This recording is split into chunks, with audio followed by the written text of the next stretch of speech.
Just stop. So if you got the box ticked that says show entropy details, Yeah, I've got that ticked. Untick it, then you can hit 24 words generate, then you can say show entropy details. Oh, motherfucker. Thank you. That's what I was saying, that I'd lost that button that I'd seen earlier. So that's it. Oh, that's fucking dope. That's perfect. And then you can go show entropy. Okay. So that's the raw binary.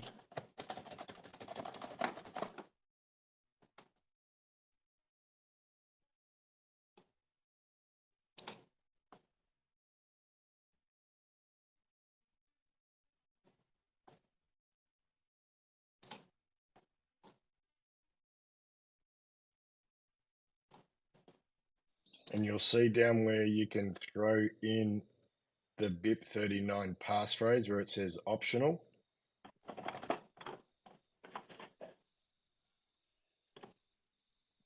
BIP39 passphrase. Oh yes, yep. Got it. If you put a passphrase in there, the BIP39 seed, the bunch of characters, numbers, letters and numbers underneath it, that changes length depending on how many characters you put in the passphrase. Oh yeah, but that raw binary does not.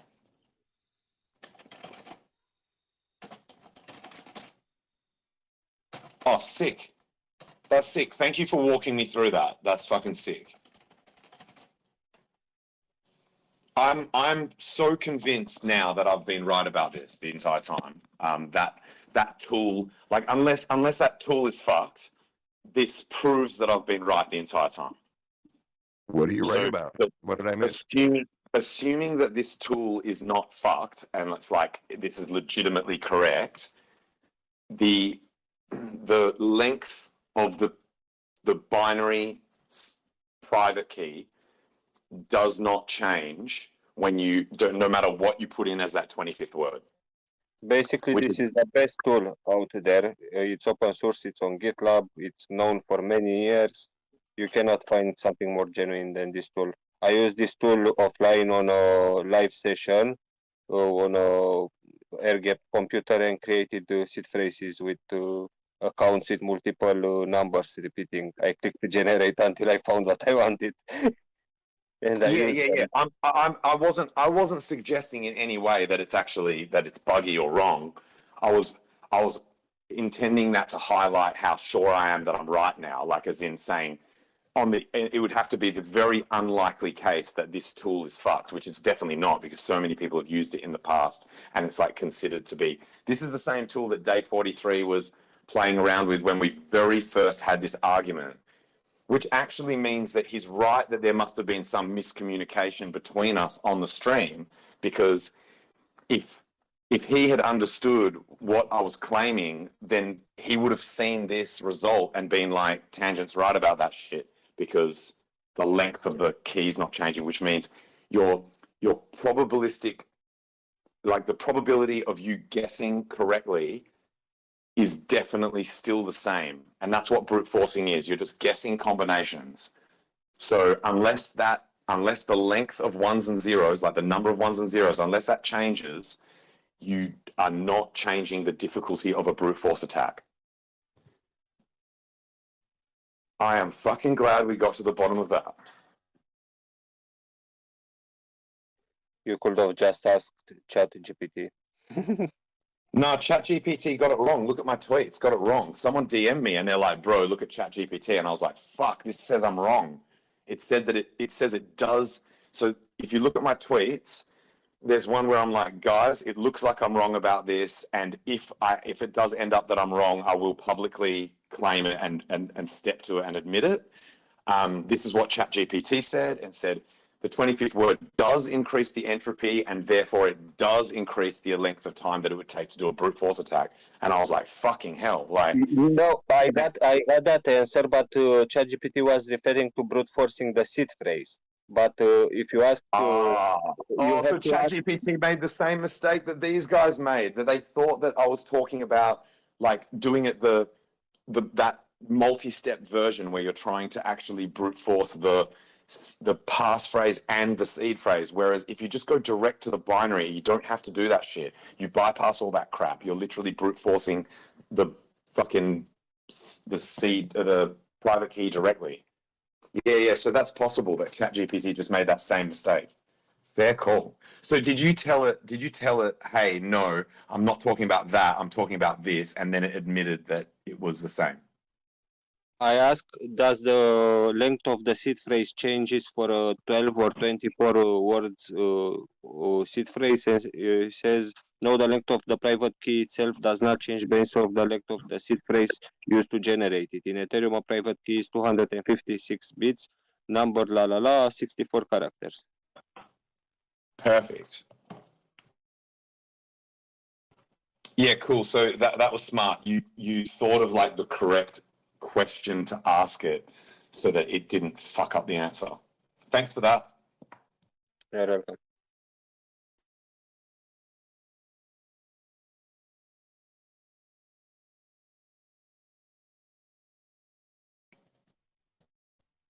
As a reward, I just followed your account. I just realized I wasn't already following you. Thanks.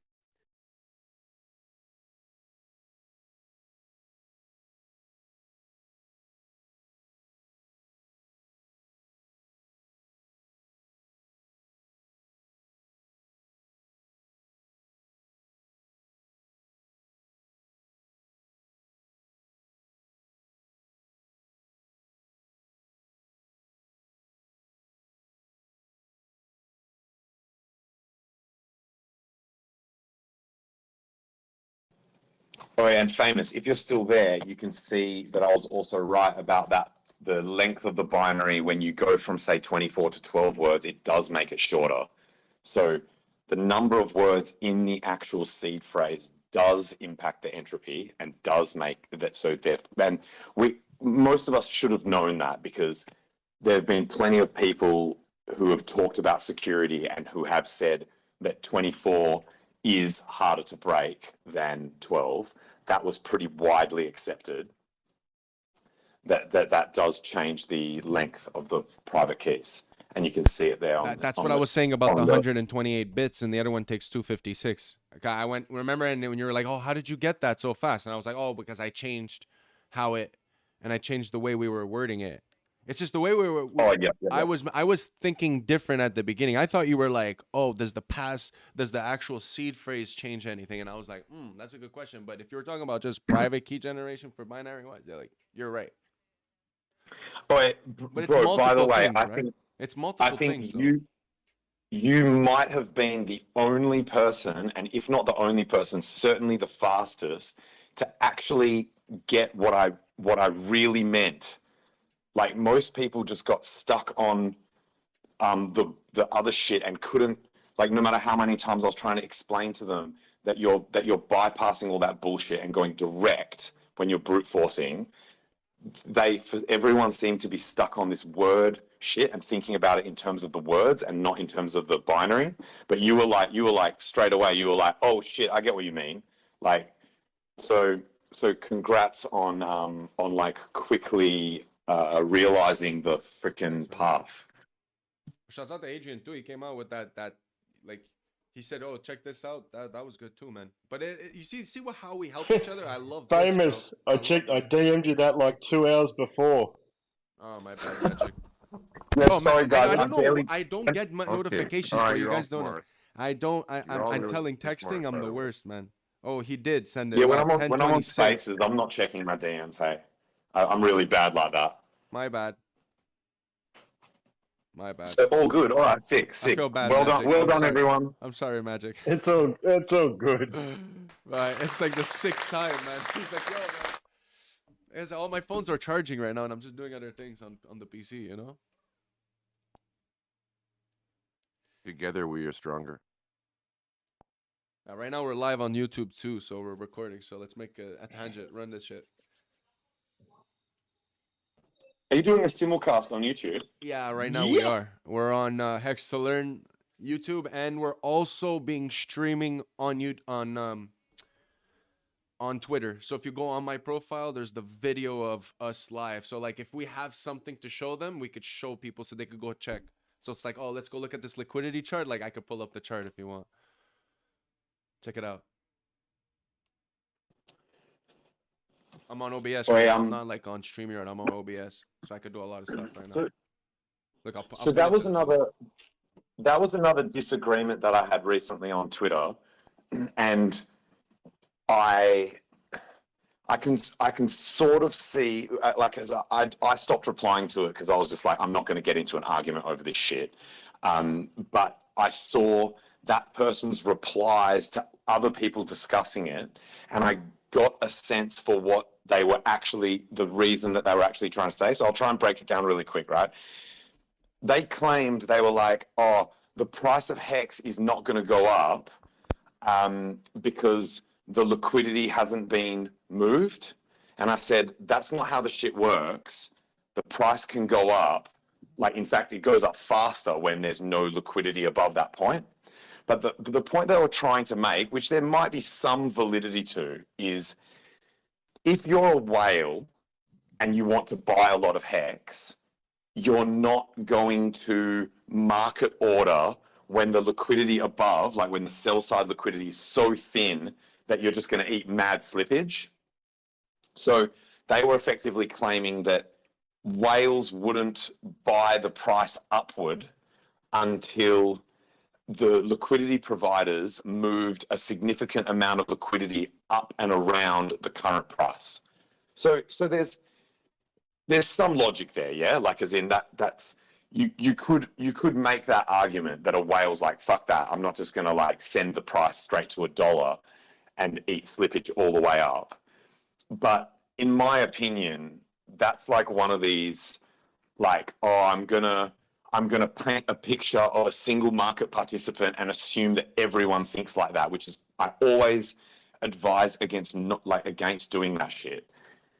It's not, like, you can't do that. You can't just be like, oh, I've thought of this one way of thinking and now everyone in the network is going to fucking participate that way. That's not how these complex networks work. But at least I thought the person was completely retarded. I was like, what the fuck? This person has no concept of how LPs work. And so yeah, that was another interesting one. But I do still maintain that people put too much weight into looking at the LP profiles. I really don't think it's as significant and as impactful as people are making out. And I've noticed it seems to be a bit of a trend at the moment where lots of people are posting the profile and, you know, putting it sideways on charts and shit like that, which is fine. Like, it is a metric to look at. It's the true representation of what's going on in the LP. But I just personally don't put much weight in it because I've actually, if anything, I've seen that it does the opposite of what you expect.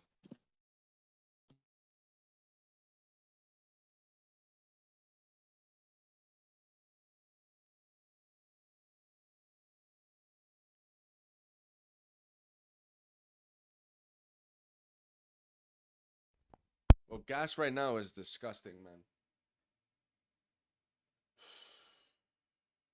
It's disgusting. Fucking, I think it's the time of the day, man. No, OpenSea has 0% fucking fees, man.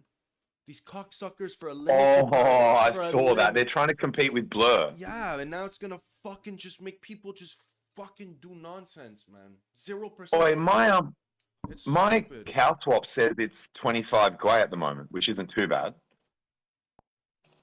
Man, is that right? $4 to send coins to another wallet. Like, fuck that.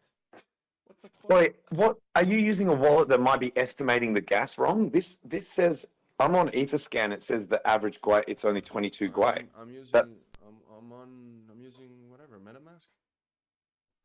It's averaging. It's just if I want to send, like, let's say I want to send it, transfer between my accounts. Can you see what it's using as Gwei? Like when it has, like, you know, fast, slow, average. 21 Gwei at the moment. Yeah.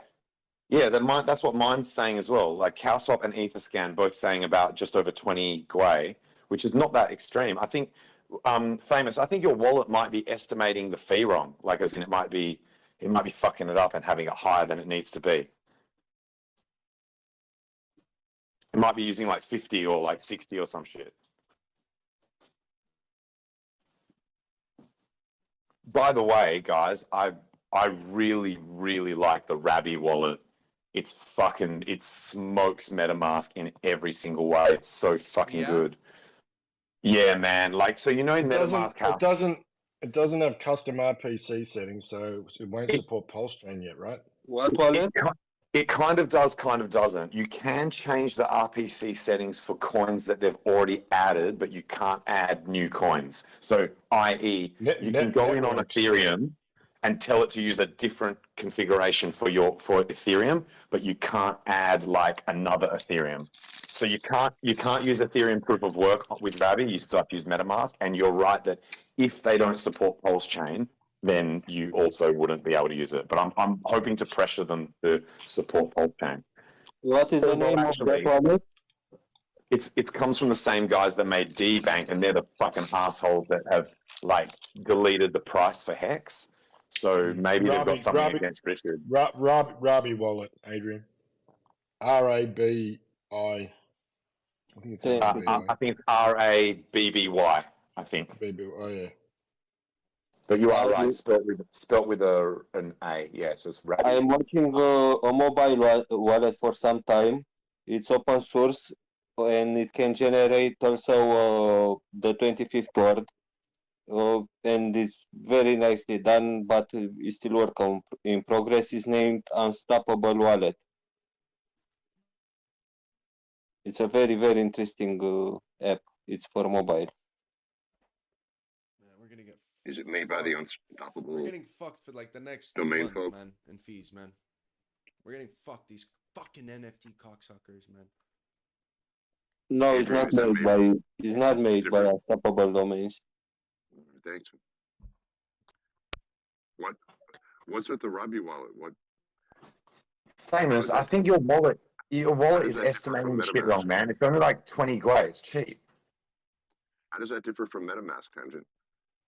Sorry. Dude. So many for so many reasons, man. It's so much better than MetaMask. It absolutely fucking smokes it. Like it remembers what chain you typically use on different sites. So as you go to a different site, if you normally use like Ethereum on that site or Polygon or Term on that site, it'll just auto switch the chain. Whereas on MetaMask, you have to manually switch the chain and then also click confirm. So it's like you're fucking around changing chains and shit. This just does all the chain shit automatically. It does the gas estimation instantly. Like, you know how with MetaMask, sometimes you'll be sitting there while it flashes and then you have to wait for it to like estimate what to use as the fees before you can actually confirm the transaction. Maybe that's just on my computer, but my computers are fast as fuck, and that happens to me. Enable enhanced. You're a champ, bro.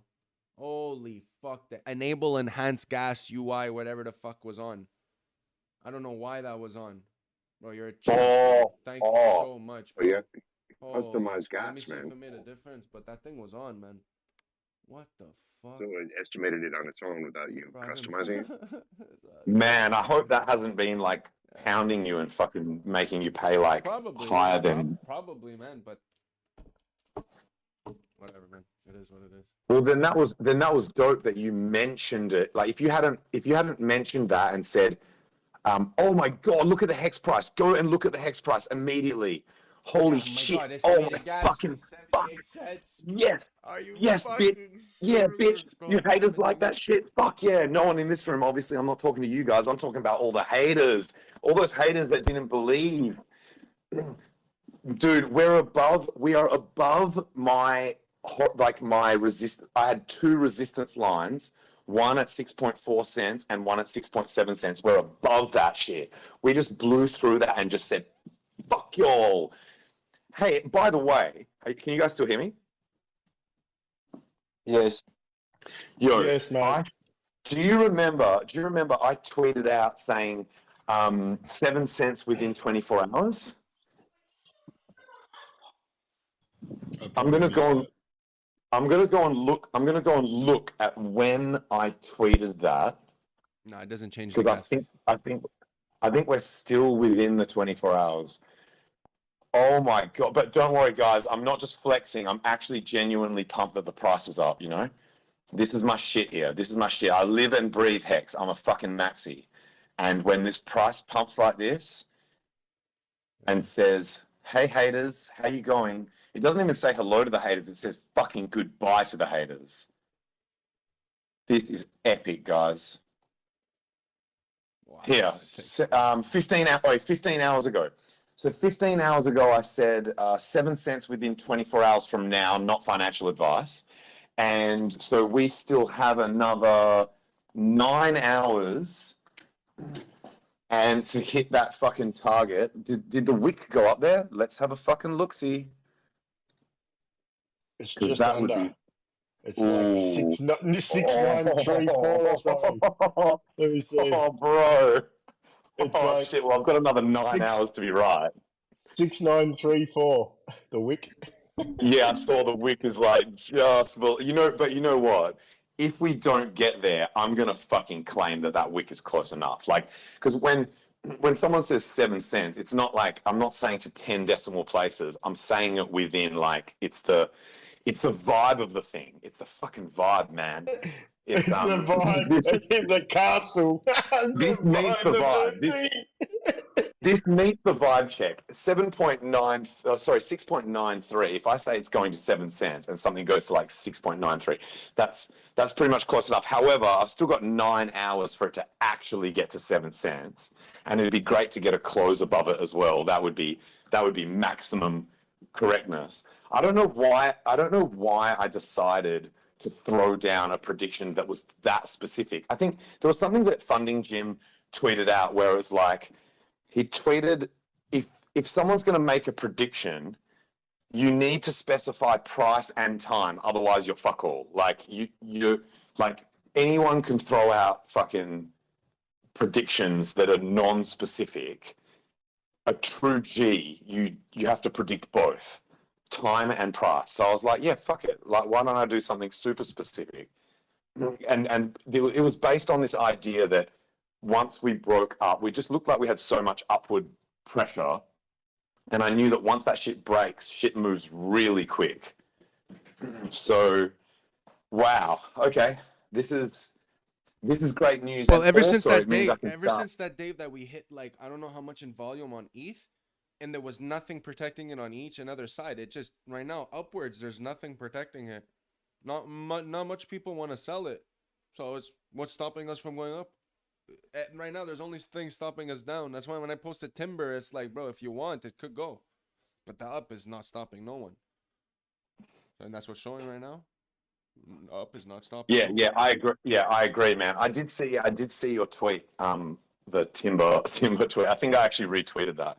You know that if we do make it to 7 cents, that tweet that I made earlier about like number of months that people like that if anyone bought in the last X number of months are in profit, but it jumps up to 8.8 months. Like it's like 9 months basically. It means that anyone who bought any time in the last 9 months will be in profit, assuming they did not sell, and that's without staking.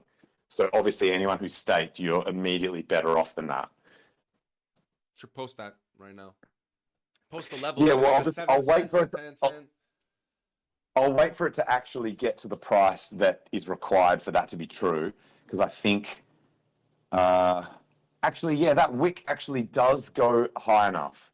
So we have actually been to that price that goes all the way back, but obviously it'd be better if at the time that I'm tweeting that it's actually over that level. I know I'm starting to be a bit pedantic here, but you know when sometimes when you tweet shit like this, you'll get some hater that's like, technically it doesn't,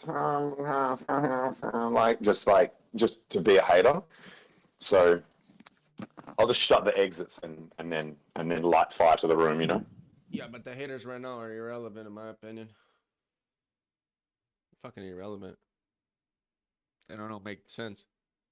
I agree with you 100%. Haters are gonna fade to black. They're gonna like haters fade come in into and the say, yeah, distance. Richard Hart owns more than 90% of the coins. No, there's 13%, more than 10% staked. How does that make sense?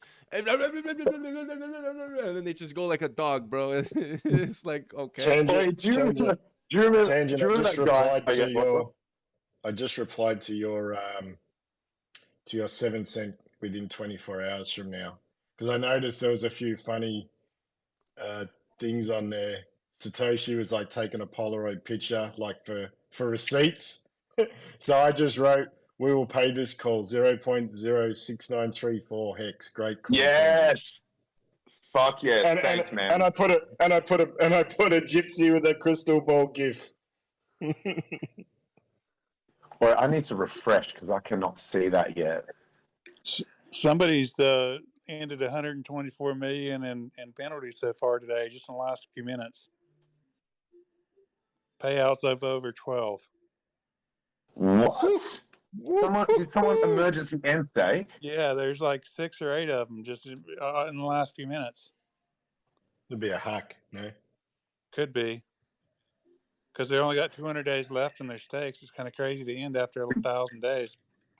I am fucking fist pumping right now. This 12, price action is- 12.5.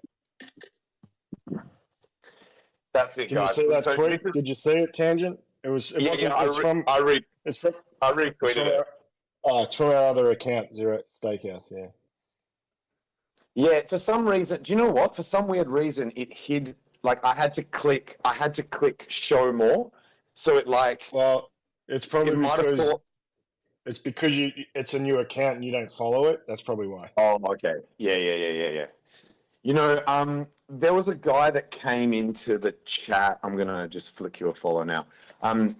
There was a guy that came into the chat when Famous and I were hosting a space, and he was like, "Hex doesn't have a use case." And then Matty was in here as well, and we were like listing off use cases, and he was just like, "Nah, that's not a use case." And I'm like, "Bro, just because you don't say it's like it might not be a use case to you, or you are disagreeing that it's a use case, but I'm telling you it's a fucking use case. Like these are use cases. You can deny that they're use cases, or you can say that it's not a use case that you need or that you want or that you think is valuable.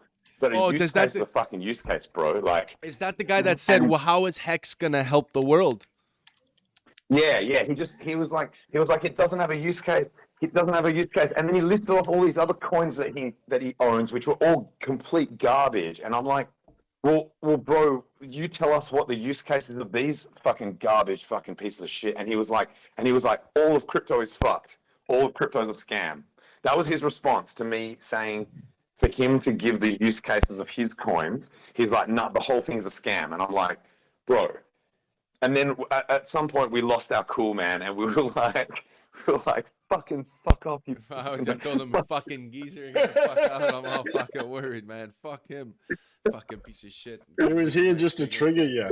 That's it. Yeah, he got me, man. He got me. If his goal was to make me snap and lose my shit, man, a lot of Aussies have been coming to troll us, man. There. And a lot of Aussies are coming to troll us, man. It's fucking hilarious. I've realized it.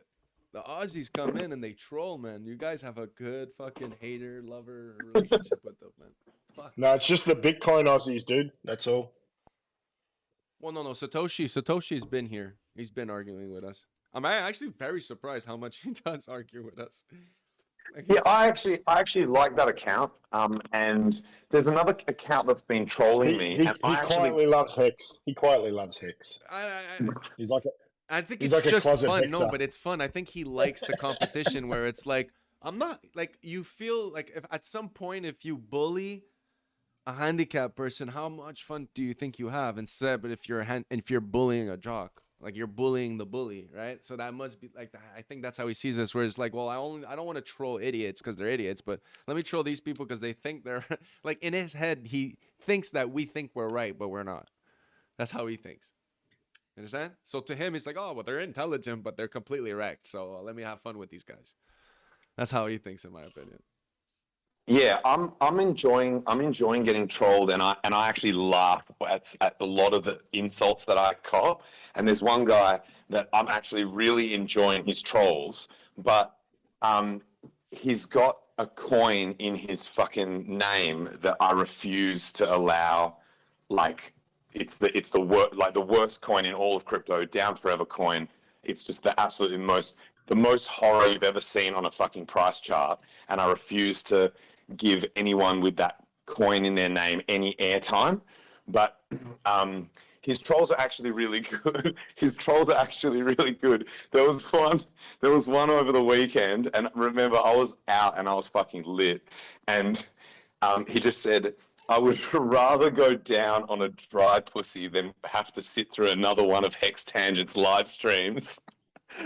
I actually like retweeted it, but like clipped his like, so I screenshotted it, so it had so it's actually on my profile, but it's just the text, not the name, not the guy's name.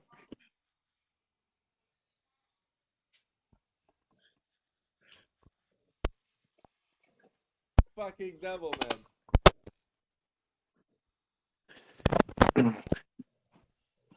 I can't wait to like just politely and diplomatically jam this price action into the face of haters.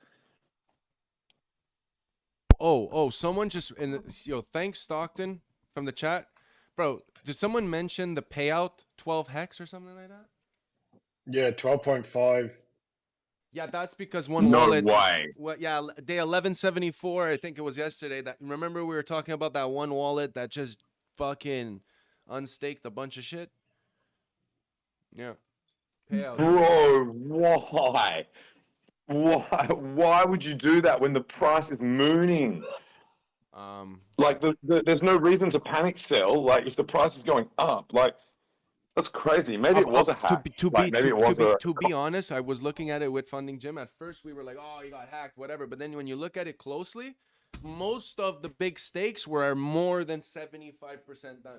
Like some had 56, so he was always getting back his principal. But he didn't buy it he wasn't lost in his buy, but he still got back what he put in. So if he's just fed up, it was reasonable to get the fuck out, in my opinion. It was 80. You should go check it out. I have do I still have the wallet? Hold up. I was listening to some on-chain shit, and they were showing these graphs that show as like what I think it was like, realized loss. It's like a chart of realized loss against price, and it showed that the peak of realized losses occurs sort of on the second part of so you've got the main capitulation, and then when you get the sort of the secondary capitulation, so effectively, like say if you had a W bottom or some kind of slightly higher low or something, but you're at the bottom, that's where the most people lock in their losses. So these are people that have basically held their shit the entire bear market, and they're just selling at the very fucking bottom. Like, it's crazy, man. It's fucking crazy.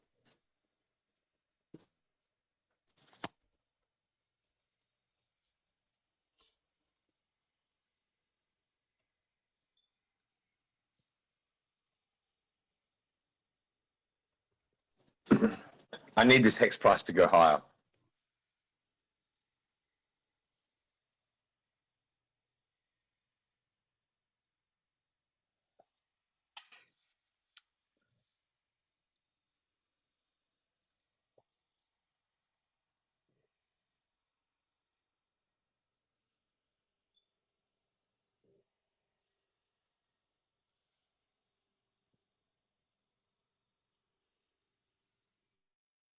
Oh wow, that's dope. You looking at the price chart or something else? I just added something to the stream. I put like oh, that's dope.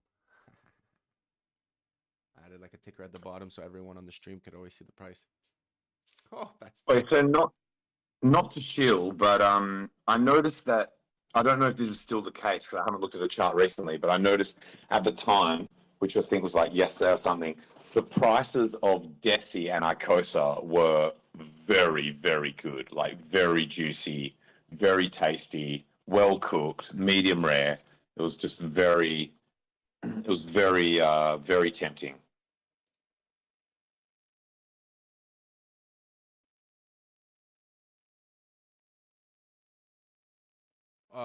Right now Maxi looks really tempting too. Like it's getting like a 30% discount right now, in my opinion, or more.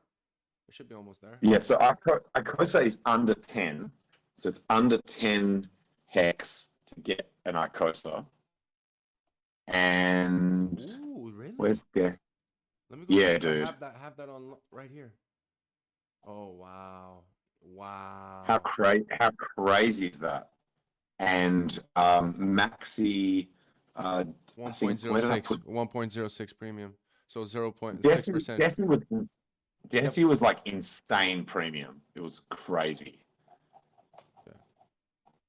Well, right now Hedron not going up, and the fact that Hex is going up like crazy. Let's go check and see if someone got a crazy ass deal this morning, like they usually. Yesterday another person 10 billion Hedron, 120 something T-shares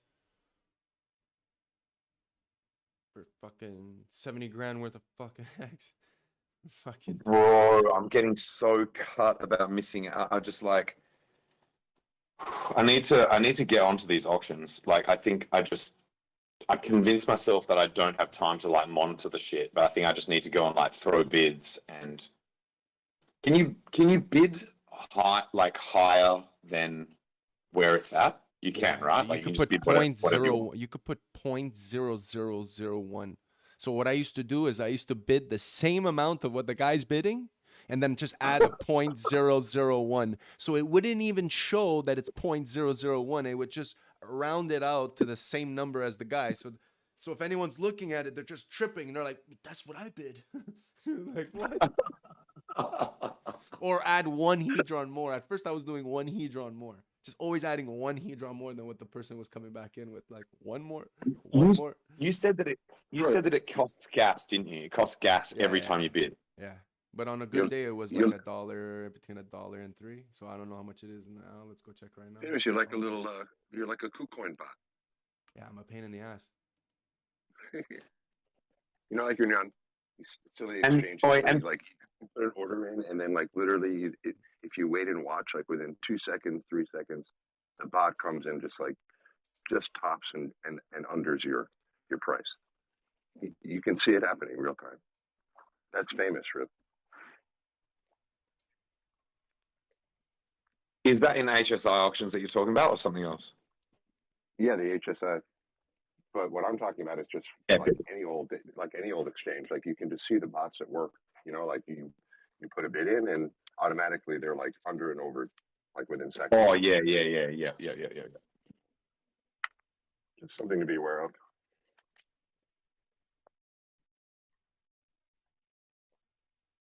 Bro, this is crazy. Because I created I better not give specifics about that. I don't want to dox my shit, but You want to. What are you scared of doxing? Come on. oh no, as in whenever I'm thinking about like sometimes something that you don't think is going to be a dox that theoretically could be some info that someone could use to start to try and piece together. And like if you're loose with that shit and you do a lot of Twitter spaces, a lot of streams and stuff, and you're constantly talking about your shit, if someone was really diligent, they might start to be able to piece shit together. So I just try to never mention anything that could be even used, even if it would need to be used with combination of a lot of other shit. I try not to ever say anything that could lead to a dox. But I was just going to make a comment about an LP that I created between Hex and ETH, and just how that's going. It's just fucking. So Tangent, let me give you an example of what happened yesterday. So someone paid 1.29 T-shares for 170 million Hedron, which means that he got an original stake that had 10,000 Hex in it, plus it's accrued at 3.2%, 129.0 bonus on it. That is worth,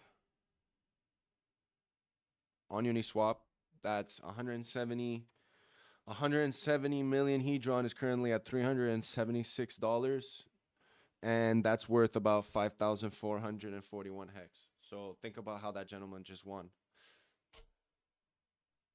But also not $5,000, 5,000 Hex. Yeah, 5,000 Hex. So he got 5,000 Hex. he got 10,000 Hex, but it costed him 5,441 Hex.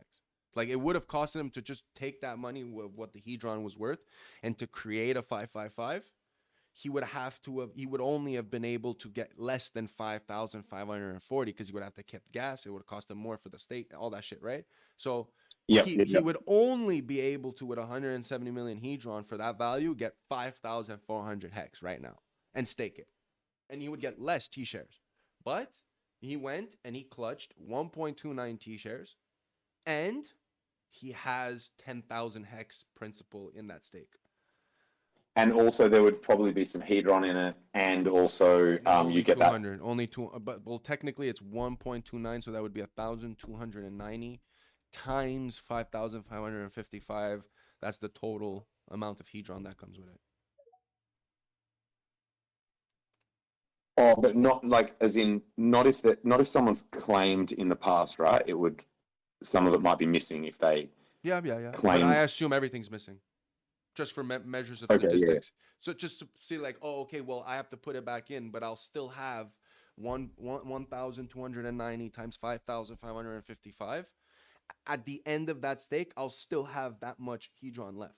So how much am I getting off of that 170? So then that would be what? Let's calculate it. It would be 1. So did it end up being about a 2x? Like he got 2x the value? So right now he has 7.1 million hedron he's getting back. So technically you would minus that by the 170. So he technically spent 170 minus 7.1. That's 162 million hedron. So he paid 162 million hedron for 10,000 hex. Fuck, man, my head is spinning with all these numbers at once. Can you just give me like a rough X? Okay, so like in that value, just roughly. So 170 million hedron is worth $367 US, which equates to 5,441 hex. So he got about a 2x, like he got about twice as much value. Yes, and also he has Is that right? Yes, and also he got more T-shares because that 10,000 hex purchased T-shares at a lower rate. Yeah. So you're getting more T-shares, a higher hedron bonus than, because now the bonus would just be like 1.0 or whatever, it'd be 0x bonus. And also you said it's like already 3% complete, so you're like already 3% closer to actually having the stake finished. So it gained all those days, all those high payout days, 6, 7, 8, it had a 1.29. So it's getting all that hex too. So it has accrued. Oh, that's a good point as well. All the high payout days that are included into that stake as well. Yeah, but also even if it's not high payout, you still have that 1 T-share payout per day. So that you have to include that and say, well, that's why I say always think, what is the principal? And just relate it to the principal, because anything that comes after is an extra, right? But if you look at the opportunity cost on a minimal standpoint, like what is my opportunity cost at this moment? Well, like I said, 170 million hedron is $367. And that, if you were to trade in and buy, gives you 5,441 hex. And if you were to go and do a stake, well, it doesn't even equate to 10,000 hex. So just to see how much he's getting as a deal on the spot, that's pretty cool to realize. He's basically getting double his value. Am I understanding that correctly? He's purchasing the T-shares at one hell of a discount.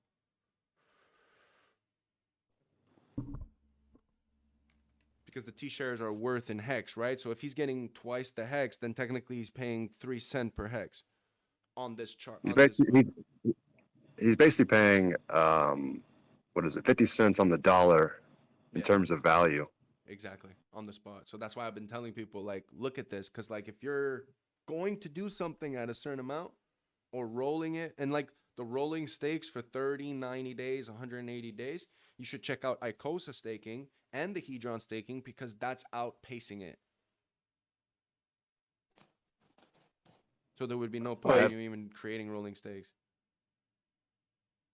because you could just outpace it with the current 1-year premium that we're getting. So until day 360 of Icosa staking, I did like put X amount of hedron and X amount of Icosa both in, to stake, just to see, how each operated, and it's kind of nice, hands off, just to watch. and if you take the average of what it does, And you, this is how I see it also as a minimum opportunity factor is ICOSA is basically your hex yield, and the hedron is your hedron yield. And then you look at, okay, how much is this ICOSA? How much did it cost me to put it in? Not how much is it worth at that time, because whatever it's worth at that time, who gives a shit? But how much did it cost you? $20 for that? 200, 2,000? Okay, so at that price, how much is that in terms of T-shares? And then the T-share would have generated me how much in hex, and it would have generated me how much in hedron. And I've realized, like last time, my example is 4% of the value of a T-share gave me 60% of what the T-share would have generated in hex, and 3.9 times more than what that T-share would have generated me in hedron yield for those 30 days. So there would be no point in creating a hex stake and rolling it for me. Now the system, there are people who have it available. You know, the people with 500,000 hex available as liquid that they would want to carry over on 30 days. Yeah, okay. But if you're trying to do like rolling over stakes of $100, $500, to me it doesn't make sense when you could just take that and roll it over in ICOSA, where it's generating you a higher yield for your buck. So Famous, can I ask you a question? Yeah. Have you perhaps noticed that there's, in general, there's better deals on the larger stakes because there's less competition of people 100%. who have enough hedron to be able to vote, like to be able to bid, sorry? Exactly. So 'Cause like that would- because 10 billion hedron, you would have to go rebuy it, right? And you would have to, that's 20 grand. But the way it is going less because people obviously don't have that much. There's less people that have 10 billion than 100 million. But Magic Carpet said it. He mentioned it straight off the bat. He's like, they're usually going about 100 million to 150 million hedron per T-share. Yeah. Yeah, 100 million per T-share is sort of the average rate. If you over that, you're overpaying. That's pretty much how it's been. Which is pretty crazy because 100 million hedron is $215. So if So 100 million hedron per T-share. All right, I'm down with that. That sounds good. But you can just, but because a lot of people too are gonna bid on the T-share because you could like make it worth it. But if you're trying to, if you could buy it cheaper, then why not do that? You're acquiring yourself a T-share. One day the ICOSA is gonna go up where you'll find it more profitable to just cash in the HSI and redo a stake, and you'll get more in your stake. One day it'll come. It's an option. So people could just wait on their HSIs and either wait or, you know, do whatever they want. All right, Hex price has got the devil's number at the moment. It's 666. It's a sign. Have to knock wood. Ooh, baby. But there's not that many stakes right now being chosen because they've all been probably recycled, and in like 7 days there's gonna be a lot more. I looked at it. It's in the next week. It's gonna come in. A lot more are gonna come in. So I think people right now are probably trying to stack up. But and the ICOSA hedron staking has been a bit lucrative lately. I don't know why. I have to look into that. But it's been very lucrative lately. Someone's realized that. Very lucrative. So even with the price of ICOSA going down against Hex, like really down, it still looks good. The ICOSA staking looks good.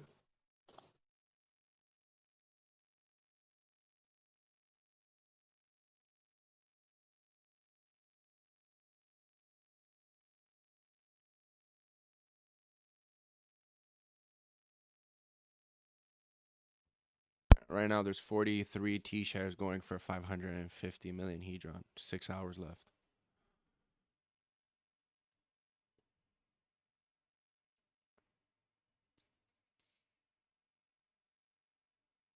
It's a bit crazy.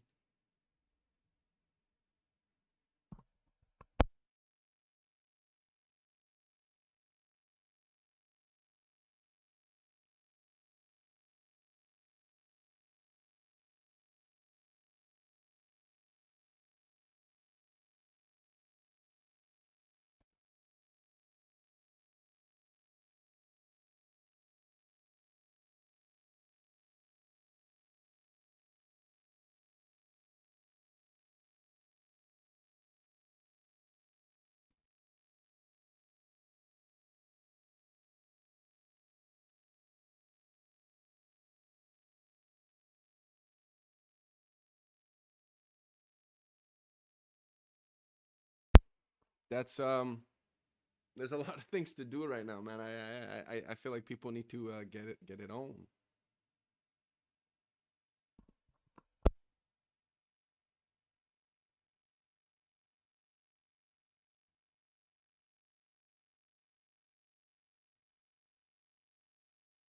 Man, you're really having me thinking about this tangent about that private key, man. Talking all that talk about the private key made me think like, holy fuck, if they actually do get the private key, does it make a difference? Does the wallet, does the fucking treasure make a difference? If they actually just get the private key one in some time? Because like imagine I'm not there. No. Imagine we're Yeah, talking no. about in Hardware 3 wallets, generations from now. hardware wallets make absolutely no difference if you are brute forcing. Brute forcing bypasses literally everything. You're literally guessing the password, but I the know. probability is so small, it's practically zero. It's like the way that for you to like for you to understand how difficult it would be is think about think about all the grains of sand on a beach, right? So saying, if your friend picked a grain of sand on the beach and then you go to that beach and like think of the probability that you pick the same grain of sand. That's you like think of that. That's like very unlikely, right? Now think about instead of it being all the sand on the beach, it's all the atoms in the fucking visible universe. Like it's insane, man. It's like it's not possible. Like it's zero. It's a zero probability. Like it's mathematically zero. Like it's effectively zero. It's so small that it's negligible. It might as well be zero.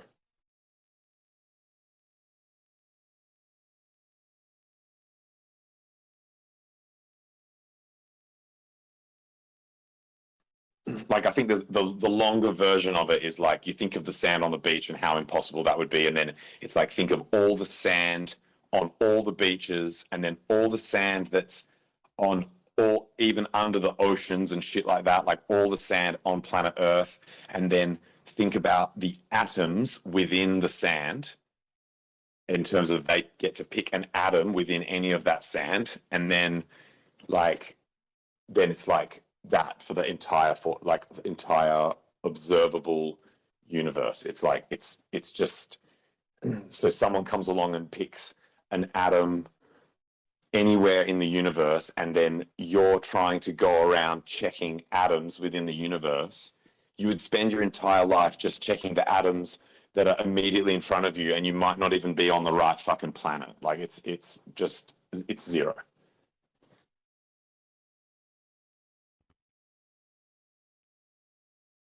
It's a bit of a trip, I'm not gonna lie. Now I understand what you're saying, but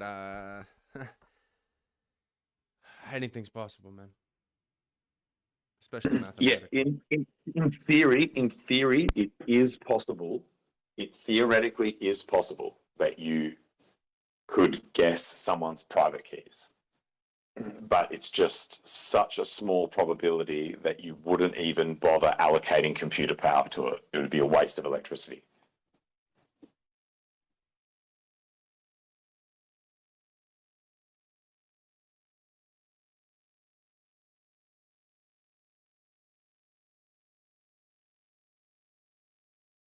And then there's so many things that would F you up that have higher probability, right? Like it's much higher probability that you would get like eaten by a shark or struck by lightning, or a solar flare would completely destroy like all of crypto, or the earth just like the planet just ends, or the sun explodes, or like there are things that are far higher probability that you're not worrying about.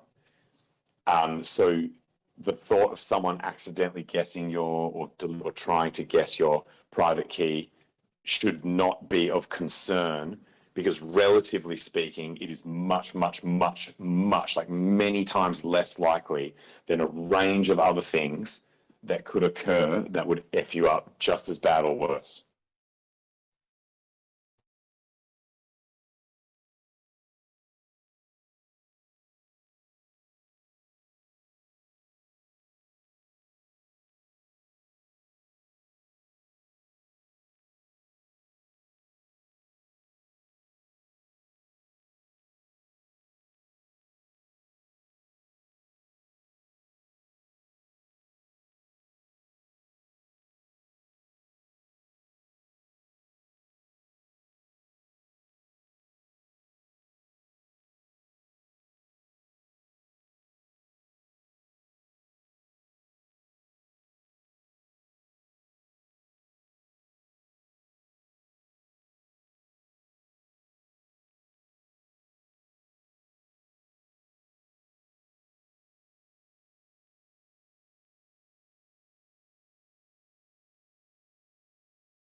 Yo, Tangent, how far up can you think we can go on the support?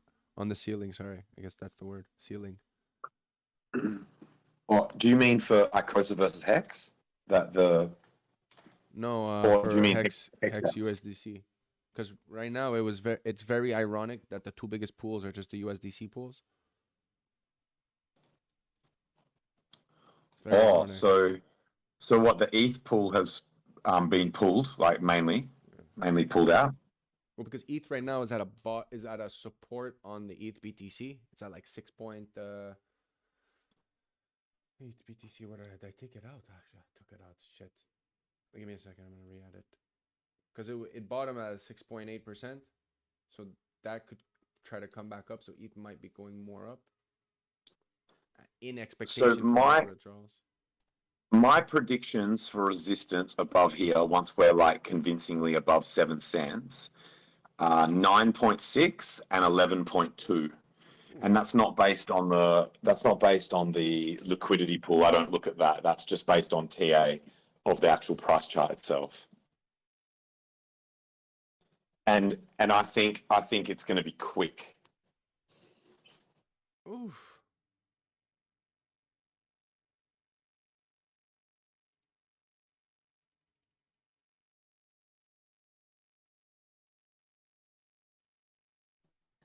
So it looks like on the hourly, that resistance that I did have on there at 6.7 that I mentioned a couple of times before, it looks like that actually has rejected the price for now on the hourly chart. We've only got wicks above it, and basically both candle closes, unless this chart I'm looking at is like Gumby and doesn't have enough like volume on the candles. I'll go and look on Dex Screener.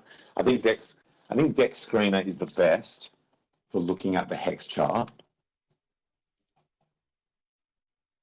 Yeah, that looks about right. Yeah. Yep. Jim Rat, what's up? Good morning, you Aussie lad. Dude, how funny liking was that this fucking Hex picture? price? How funny So- was that fucking picture that Orca posted about fucking Chia with your ass fucking throwing the dice, and that shit made me laugh for like 20 minutes. I didn't realize that was a Chia shill, was it? Yeah, No, it it was was just like basically a- like, it's oh, just a welcome for joke. joining the team. He was like, welcome to joining the team, and you just see it with the smile, so it makes it look like you joined Chia. No, it was just No, like. I thought it was just on that DGen shit, like being DGen. Well, no, and like, it was basically a joke. It was totally just a fun thing, and he was just posting that he liked Chia, but he still loves chilling with the lads and looking at price charts and shit, and fucking just ripping price charts. And I think in front of me it said hex.com, I'm pretty sure. No, so the funny thing is that Gene, the CEO of Chia, actually retweeted it, and there was a bunch of fucking hex shit right over the front of it. So it was kind of counter, both ways, if you will. That's legendary. I know, that's what I fucking thought, dude. That's exactly what I fucking thought. I was like, what a great, because he actually believes that. He does love Chia and the decentralized nature of it.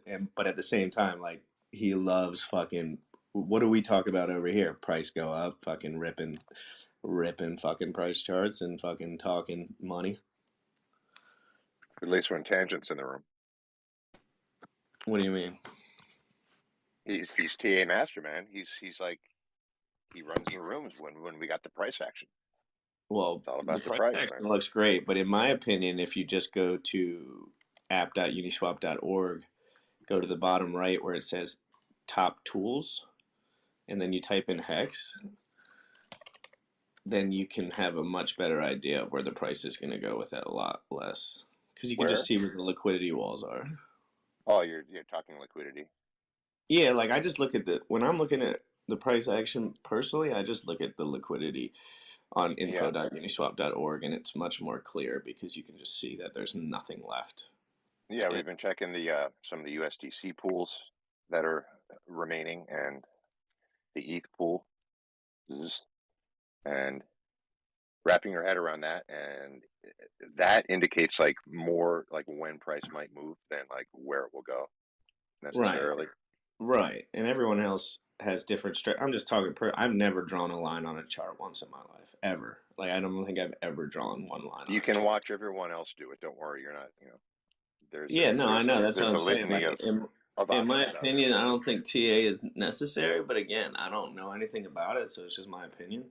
I just look at the liquidity chart. Like I posted 2 days ago that the liquidity was gone. It's fucking gone. Like it's gone. And then the Charts are a price probability of rips. action, and you know, On which and one? possible On which one? the ETH. The ETH hex.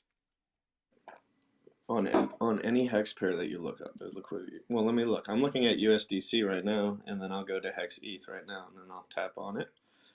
There's And not as so much on as the usual. ETH pair, there's a little bit more liquidity, but it's still getting thin as fucking shit, brother. To go upwards, yeah, for sure. Upwards, nothing's stopping. There's no Like one trying to nothing. stop. There's no one wanting to sell. But then they'll move liquidity to the next point, right? And then we'll get stuck at whatever point they want the liquidity to be at next. Well, you could also look at ETH and how ETH is doing too, right? So, the other day, ETH BTC was the number 2 pair. And it makes sense because ETH right now bottomed at a ratio at 6.8, and they might be fucking with that for more for fees. Where do you see the ETH BTC pair? So when you go on like Hex, when you're on Uniswap and you search ETH, and then you go in ETH. Hold up, I don't want Augur ETH. I want Ether. And then in ETH, you look at the pools. The number 1 pool is. Let's go. Wait, it's loading. It would be USDC ETH, USDC ETH, USDC, USDC. No, yesterday. Well, I don't know what it was for you, but it was There's no Bitcoin number 2 pair. was Wrap. Yeah, Wrap Oh, Bitcoin. Wrap Bitcoin and ETH is 0.3% is number 2, Here, let me look at that one. and it's number 4. So that could be a reason why what they're doing with the ratio too, because if they they've been flagging ratio between this 6.8 and 7.4, and they've been just going up to 7.1, 7.2, back to 7, and you could look at the chart. The chart's been doing that, and right now it's coming to a capitulation point. I guess that's the word, and it's at the bottom of that linear graph. So I don't know what that means technically, but all I know is that usually it bounces right back. It's been bouncing right back since 2016. Hey, look at this debit. Damn, there's. Hold on, let me look. What's up, Adrian?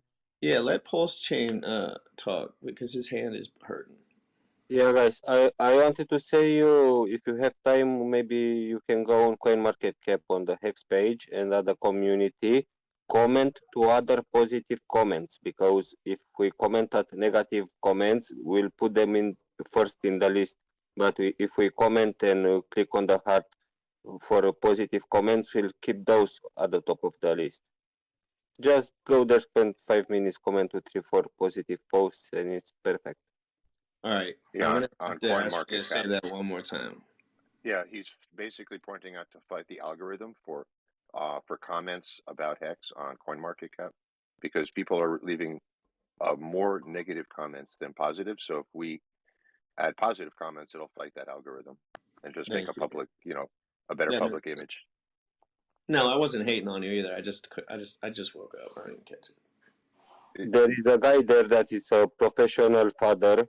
He's selling some bank products, and he's commenting against Hex. And he has replies from the community, like over 100 replies. And because of that, he's high in the list. We should not answer to that guy. We should answer to the guys that are commenting positive things, to put them first in the list. I'm doing a show today. Maybe I'll pop that up and show the people how to do it, or just like walk them through it. Just go on CoinMarketCap and leave a comment. Basically, is what you're saying. No, reply to a positive comment. Not reply, comment. There are 2 things. You can reply or you can comment. Underneath the message on the left, it's a small comment button. Click there and comment. And I've seen also on the Icosa page, the same guy, he's FUDing Icosa too. And I went to his website and okay, now he's fucked. He's FUDing Icosa? Okay. Okay, now I'm getting involved. That's not gonna happen on my watch. Alex is my daddy.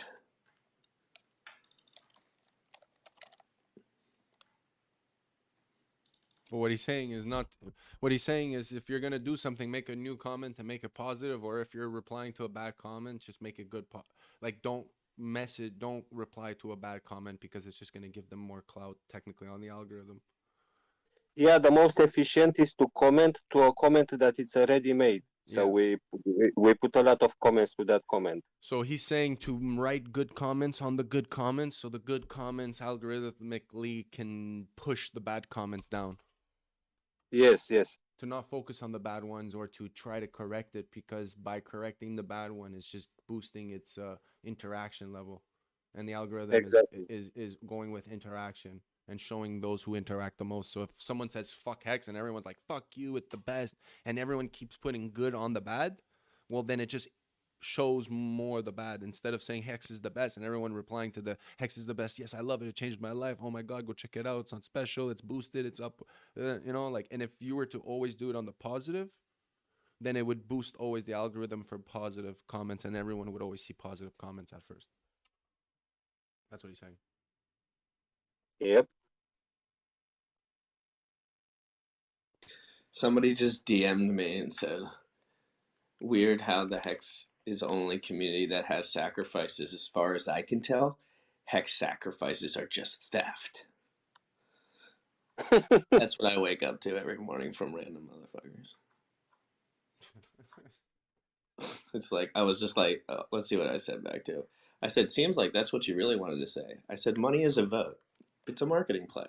Just take it easy. You should just write back $100,000 in a savings account and you get 0.02%. That's that. I'm just gonna.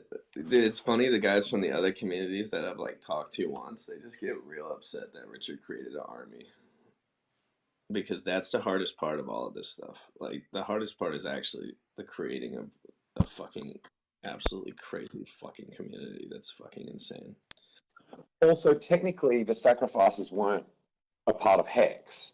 It's so you can't just assume that because it's the same founder, it's technically different shit. Like, as in, like, say if there were projects that had like anon founders, and so you didn't know who the founder was, then those sacrifices would not be getting attributed to Hex because they're not technically part of Hex.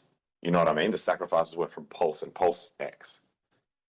So they're making an assumption there that just because there's an overlap in the community and that they share a founder, that can be an accusation that's leveled at Hex. So even if that was true, that they think that sacrifices are somehow not, that they've got some problem with sacrifices, I don't think that really can be associated with Hex directly. No, he's just trying to scare. That people just think I'm like fucking shaking in my boots about shit, so they just want to like fucking freak me out. So I'll start doing shit on other stuff. They just don't know. They don't know what's going on. I've been looking at this shit for 700 days straight. It's like I'm not super worried about. I think he's a cult dude, cult DAO, which I did a show on them, and I don't like Cold DAO, but I don't. It's for a lot of different reasons. It's not necessarily because I think it's a rug pull or anything like that. I just don't like that there's someone spending money on different projects that I don't have control of. Like I can do that on my own. I don't like DAO.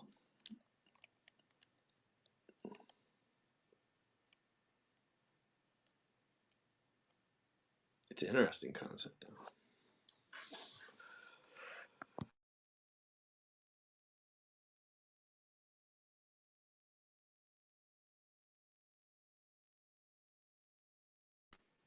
Tangent, what time is it where you're at?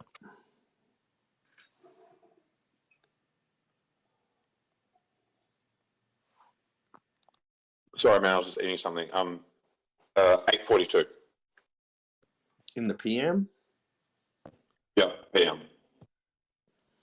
Dude, trying to schedule streams with Aussie fuckers, the most fucking complicated fucking like shit in the world. It's like they're always a day ahead, and I always forget. Or yeah, they're a day ahead, and the next day. It's not that bad, Jim Rat. It is. It's hard. People only have certain time slots that they can do. That's the only reason that it's hard. It's like they have like a few hours during the week and I have to like nail it like within those 3 hours, and it's like the next day for them. But I got KDP on Friday. We're going to talk about Portal X, which is the all chain cross chain swaps, one click all cross chain swaps to Pulse chain, which I something I'm very excited about.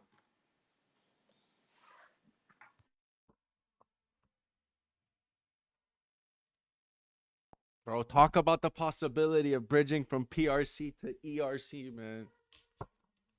Dude, I want to bridge my fucking Binance assets to fucking Pulse chain so bad. You will be able to, though. You can. It's I know. possible. I know. And you could create a wrapped version on Binance. So like you could take PLS but okay, you can.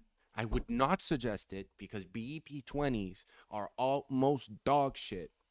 Like just it's complete dog shit. But if you want to, because it's inevitable, you can, and that would be awesome for our ecosystem to have value from the Binance chain too. Because it exists already on an original contract and it's utilizable through the whatever. Anyways, the fact that it's there on Pulse Chain already existing means that whatever you bring to Binance, Ethereum, AVAX, Phantom has the potential of bonding itself to the value of what the ratio is. So it's going to be awesome. Like you said, I can't wait to bring my Binance stuff in. But imagine bringing your PRCs to Binance. Why wouldn't you just bridge your shit back to Ethereum before the fork so that you just get it like? No tangent. We're not going. Don't go down that road. Fuck Binance. That's Fuck what I Binance. said No. yesterday. After tangent. Fuck Once it's Just- forked. you Once just it's forked, he's talking Bridge about. your shit back to ETH, and then you get the copy. Tangent. No, We that's just not- spoke the same words. I literally said the same sentence yesterday, and we had a fucking 30-minute conversation. I can't do it again. No, but once it happens, No, all good. You guys don't need to repeat yourself because I know I'm right. I'm just Tangent. fucking I around. know I'm just you're fucking around. right. Tangent. I know you're right, and I don't want anyone to repeat it either. Like he is right, and I agree with him. No, it's all good. I'm half joking. Like, as in, I definitely don't want you guys to have to repeat yourselves and shit. I'm sure you guys have got like a reasoning for what you're saying.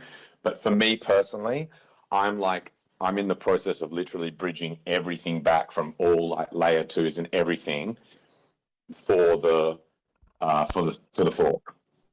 Yeah, that's and cool. me That's are cool. the But once same it's exact boat. once the fork happened, I just can't wait to see the PRC20s get bridged into ecosystems and paired to value. Because you're able to do it. It's just BEP20s are dog shit. So just be careful with that. Yeah, but you'll be able to bridge to any chain you want, but I don't see why you would care about bridging to chains that are shit. Like, or that you're not That's planning to another actually- comment. That's unless there was another some protocol conversation. you But, wanted over there but that wasn't on Binance Pulse has, Chain. if we can make a very liquid pair with some BNB, some wrap BNB, that would be value technically. Yo, fuck that. Fuck Binance, dude. When Pulse Chain comes out, everything I have on Binance is fucking gone. Yeah. Like for Yeah, real. same. Like gone within seconds. I reckon the only chains that I will branch back out to after the fork, so that basically I get all the value, I get all my copies. I might bridge some shit back to genuine layer 2. Some of my Ethereum, like Pulse Chain, I'm not bridging shit anywhere, but on Ethereum, I might bridge back up into a layer 2 like Arbitrum or Optimism or something like that, just to be able to fuck around with low fees and still be able to, because they're genuine layer 2s. But I don't think I'm ever going to bridge to one of these fake ass L1 fucking things like Binance, AVAX. I think I'm done with those chains, man. That's fair. That's fair. I have no problem with that comment. I'm just saying that once it's forked, we're gonna be able to do whatever we want with our PRC20. So think about it as like if you're a user that would like to buy Pulse Chain assets on different chains, it could be possible. So there could be a BEP20 pool of wrapped Pulse So wrapped Pulse in Binance as a BEP20, and then you go through a bridge, which then at the end of the bridge gives you the real Pulse into Pulse Chain. That can happen. Oh, So- I see what you're saying. I see what you're saying. and So that's it's why for I'm people that's why I'm to bullish make about it this. easier for people who are on Binance Yeah. to Get their get shit. exposure. So someone like So- and- Jinrat could just sell all his assets into BNB, wrap BNB, which would be probably the most liquid pair on Binance for that asset, or maybe BUSD, which I doubt. But then he would be able to take his wrap BNB, buy that wrapped version of Pulse as a BEP20, and then he just bridges back the Pulse chain into the bridge, and then on the other side he has Pulse. I'm completely down with that idea, but I would actually even just remove the additional step of having to bridge back to Pulse Chain. Like if someone basically wants price, like exposure to the price appreciation of Pulse, and they're a fan of Leave that it on chain, that chain. They leave it on the they chain. can just Thank stay. you. Yeah, they can just Thank stay you. on So that that's chain. why I want people to bring the and be PRC20s exposed to the That's why I want them to bring asset, like the price appreciation. But that's why I've been fucking going ham on telling people like, yo, dude, like we should want Pulse X and Pulse Chain, regardless of whatever else there is, but we should want people to bring that PRC20, create a wrapped version of it on ETH, and then pair that to stablecoin, to wrap Bitcoin to ETH. So like that one, we have the most liquid pair. It's gonna be liquid because there's gonna be a lot of DAI, a lot of USDC, a lot of ETH, and then from that it generates a ratio which then gives value to everything else paired to it on Pulse Chain. And that's gonna be fucking nice. Man.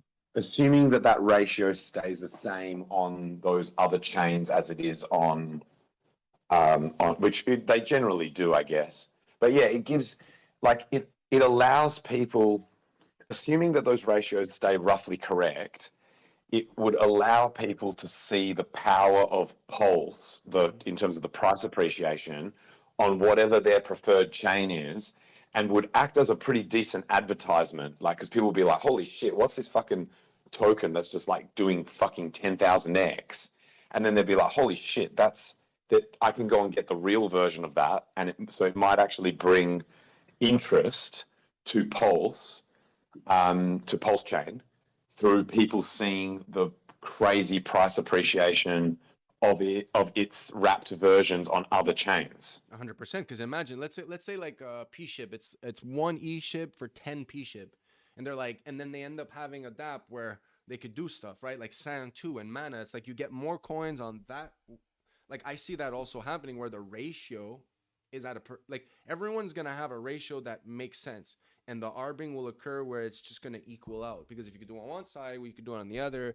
That'll happen regardless. But the fact that you have a pair that has the potential of getting all the money, right? We have a potential of growing and making a very liquid pair, which will create less volatility. One, higher gas fees, and two, the market makers are just they're gonna like it. They have side A, which is really valuable, and then they have side B, which was given to them for technically for free. So I'm fully in agreement with you on this, man. And I want to clarify something that I said earlier, because I didn't mean to sound like I was saying that you don't need the bridge there. I'm just saying that people might not actually bridge it back, but the bridge has to be there. It has to really be redeemable for real polls, but that people just might just buy and hold the on that chain token because it's on their good for chain. fees, it's good because it grows in appreciation and they could trade back. That's people are going to do, and I agree with you, that is also needed. But what I haven't seen in the ecosystem is when you bridge into something, by experience, you always bridged in value.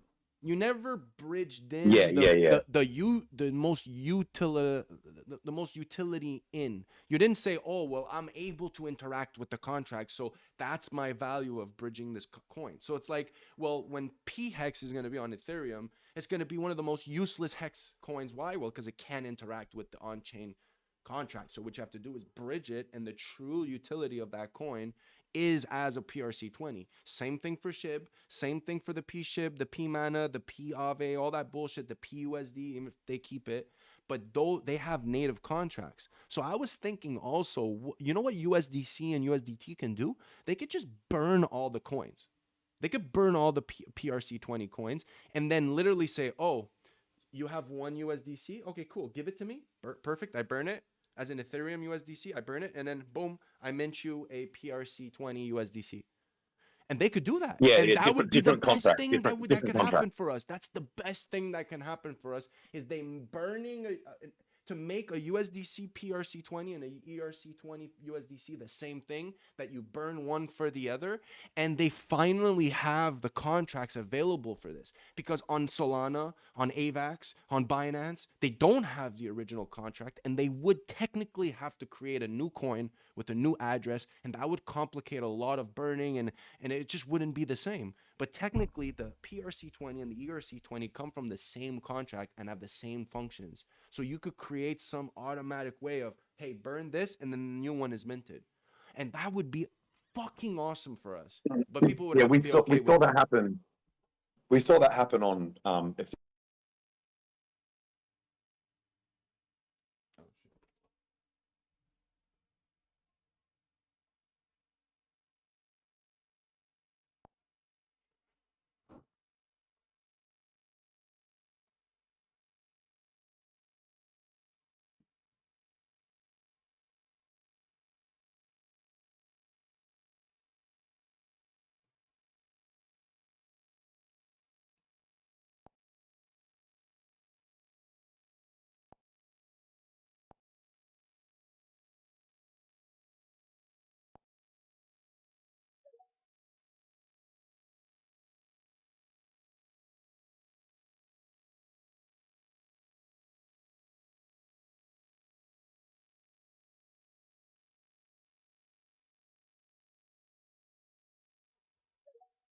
but I certainly can't see any issues with it. Like, it sounds legit to me.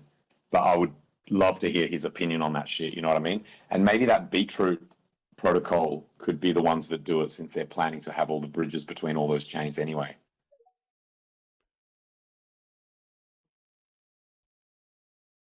I got rugged. The gym rat got rugged too. I don't know what the fuck happened. I'm off to sleep, fellas. You have a good evening. You too. Peace out, Magic. Night, dude. See you guys.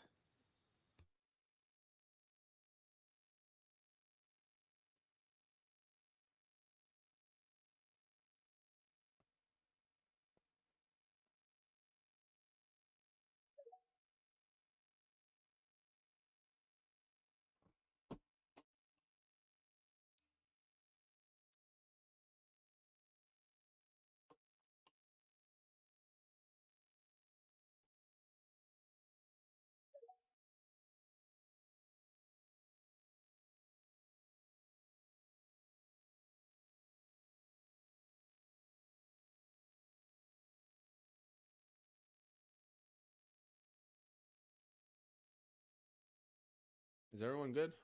Can you hear me? Hello? Yep. Can hear you, dude.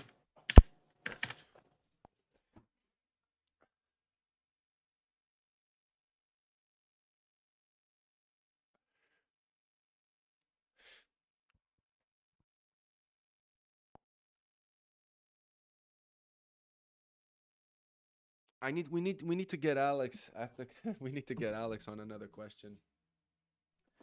What happens after that 1 year? Like, cause remember, it's been burning Hedron since the beginning. Yeah. So Yes, yeah. do you remember what that actually is? Because I think for the first year of rewards, we've been getting so much because of that initial burning. So it was spread out over 360 days. I don't know if you're aware of that.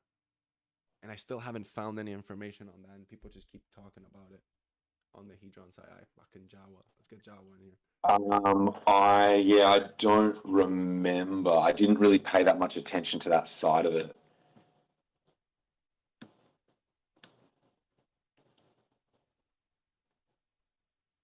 Another thing too. So yeah, I think if we can get more people bidding on these HSIs and competing more for it, it's going to save the ICOSA hex ratio. Because at the moment, if people can continue to get dirt cheap HSIs where they can arb it into the contract to get more ICOSA than what it costs them in Hedron in dollar value, and then they're just selling that ICOSA to go and do the loop again. I guess they're only ever selling it back into Hedron, right? So like, it's not gonna, it shouldn't be dumping the price relative to Hex, or does it? Fuck, I don't know. Well, Hedron and Yeah, I guess it ICOSA, does. Yeah, I guess it does. Hedron and ICOSA have been doing like a heartbeat, and there's like a parallel. There's like a parallel support and ceiling where it's like once it reaches this, they have to go back in, because it's like, yeah, there's like this thing that like ICOSA, every time it reaches a certain point, it's so much better to just put it back into Hedron. Hold up, you're getting let me just check.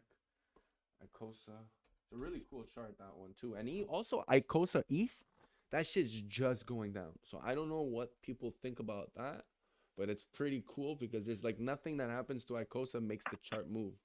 So yeah, when I look at Is there a chart of Hedron and ICOSA Yes. on TradingView or no, on Deck Screener, but then you gotta on go on Deck top Screener? and you gotta switch to the price in Hedron, because usually it gives you the price in USDC, but then it gives you the price in Hedron, and then price in Hedron, it's been going in between 45,000 Hedron per ICOSA, and then the bottom is 22,000. So you're getting like this double where it goes up, down, up, down, up, down, up, down, up, down, up, down, and now we're at the bottom where it's like Hedron is very valuable compared to ICOSA, which is causing people not to recycle the ICOSA stakes as fast. They have to get a really, really good premium in order to recycle them. But technically, if that goes up, then people wouldn't have to look at the value of what they spent. They would have to look at the Hedron amount that they spent, and at 40,000.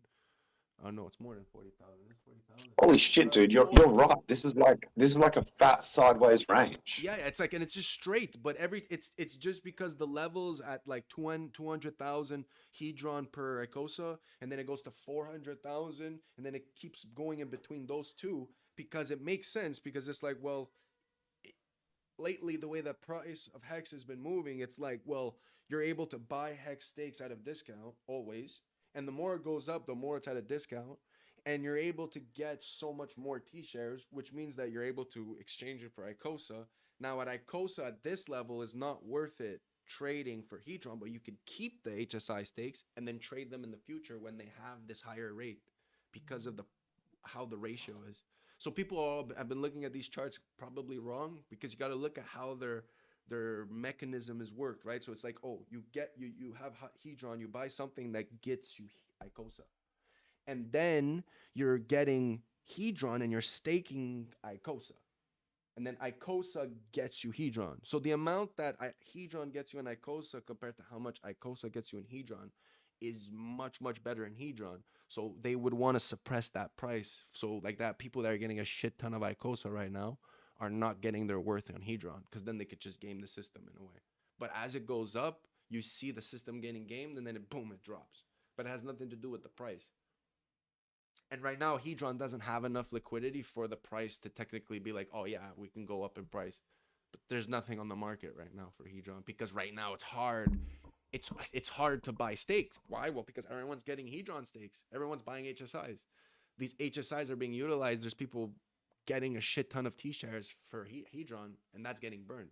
So it's getting harder and harder to be a competitive player in the T-share auctions. That's why I'm trying to get people, like, right now is the time. And if you look at the Hedron USDC chart, it's linearly going up. So like right now it's getting utilized, but then when you go on, which chart was it? Hex Hedron? The Hex Hedron chart right now, bro, it's 31,000 Hedron per Hex. That's super high. It went from 6,800 Hedron per Hex, and now we're at 31,000. So it's 5 times more painful to get in Hedron.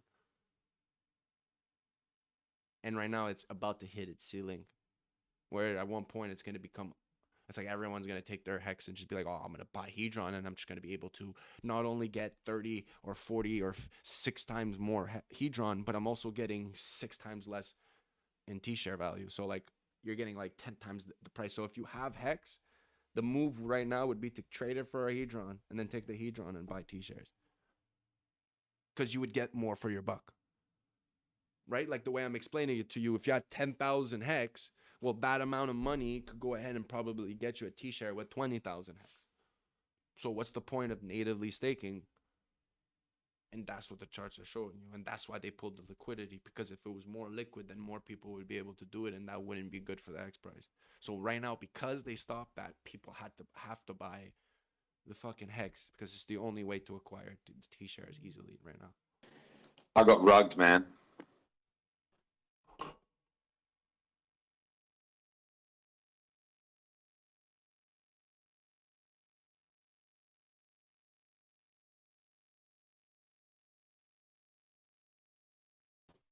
Shit, it looks like Famous got rugged. Did I? Hello? Oh, no, I can hear you now. I can hear you. But I can't see you in the speaker list. Oh, there you are. Yeah. Sorry, man, I got rugged and I missed everything you said about Icosa. You just started talking about Icosa and then I got rugged. So did you hear about the fact that Icosa right now, you heard about the fact of the Icosa Hedron chart, right? But then if you go look at You Hedron, started saying that like yeah, it was shortly after we had commented about how sideways that graph is, and then you started talking about something to do. I mean, I don't expect you to repeat it because the listeners will, like everyone in here, will get bored as fuck hearing it twice. But I'm looking up like all these different charts, like say Hedron against Hex, Hedron against Icosa. it was so Icosa Hedron has its play, but what I'm saying now about Hedron is that they pulled all the liquidity, because on Hedron right now you're getting the most for your bank. So because the hex price is so high, you're getting more and more premiums on the Hedron HSIs, right? So as the price goes up, it just makes your premium even more valuable, because people are only buying HSIs at that much Hedron. So if there was more liquidity in Hedron, especially Hex and Hedron, then people right now would be trading their Hex for Hedron. They would be. And it would be in a shit ton, because we were in October, you were able to trade a Hex for 6,000 Hedron. Now you're at 31,000 Hex, Hedron per Hex. And now we're at the ceiling. So right now it's like at the point where if you were to make it able so liquid that people could take their Hex and put it in Hedron, and then take the Hedron and buy more T-shares, it wouldn't be good for our price. Well, our liquidity, because then people would just be trading in the Hex for Hedron. So that's why that guy removed it, because or else people would just they would see like, oh, my Hex is at 6 cents, perfect, it's at 31,000 Hedron, I'm gonna get Hedron, and then Hedron, all I need is 12,000 Hedron to buy per Hex. Okay, perfect, so I make 20,000 Hedron per Hex as a premium. So that would be like a way to game the system and not have to buy Hex. So people would just be selling their Hex, but not be selling it and driving the price down. They'd be selling it into Hedron and making Hedron more powerful, consequentially creating less need for the T-shares.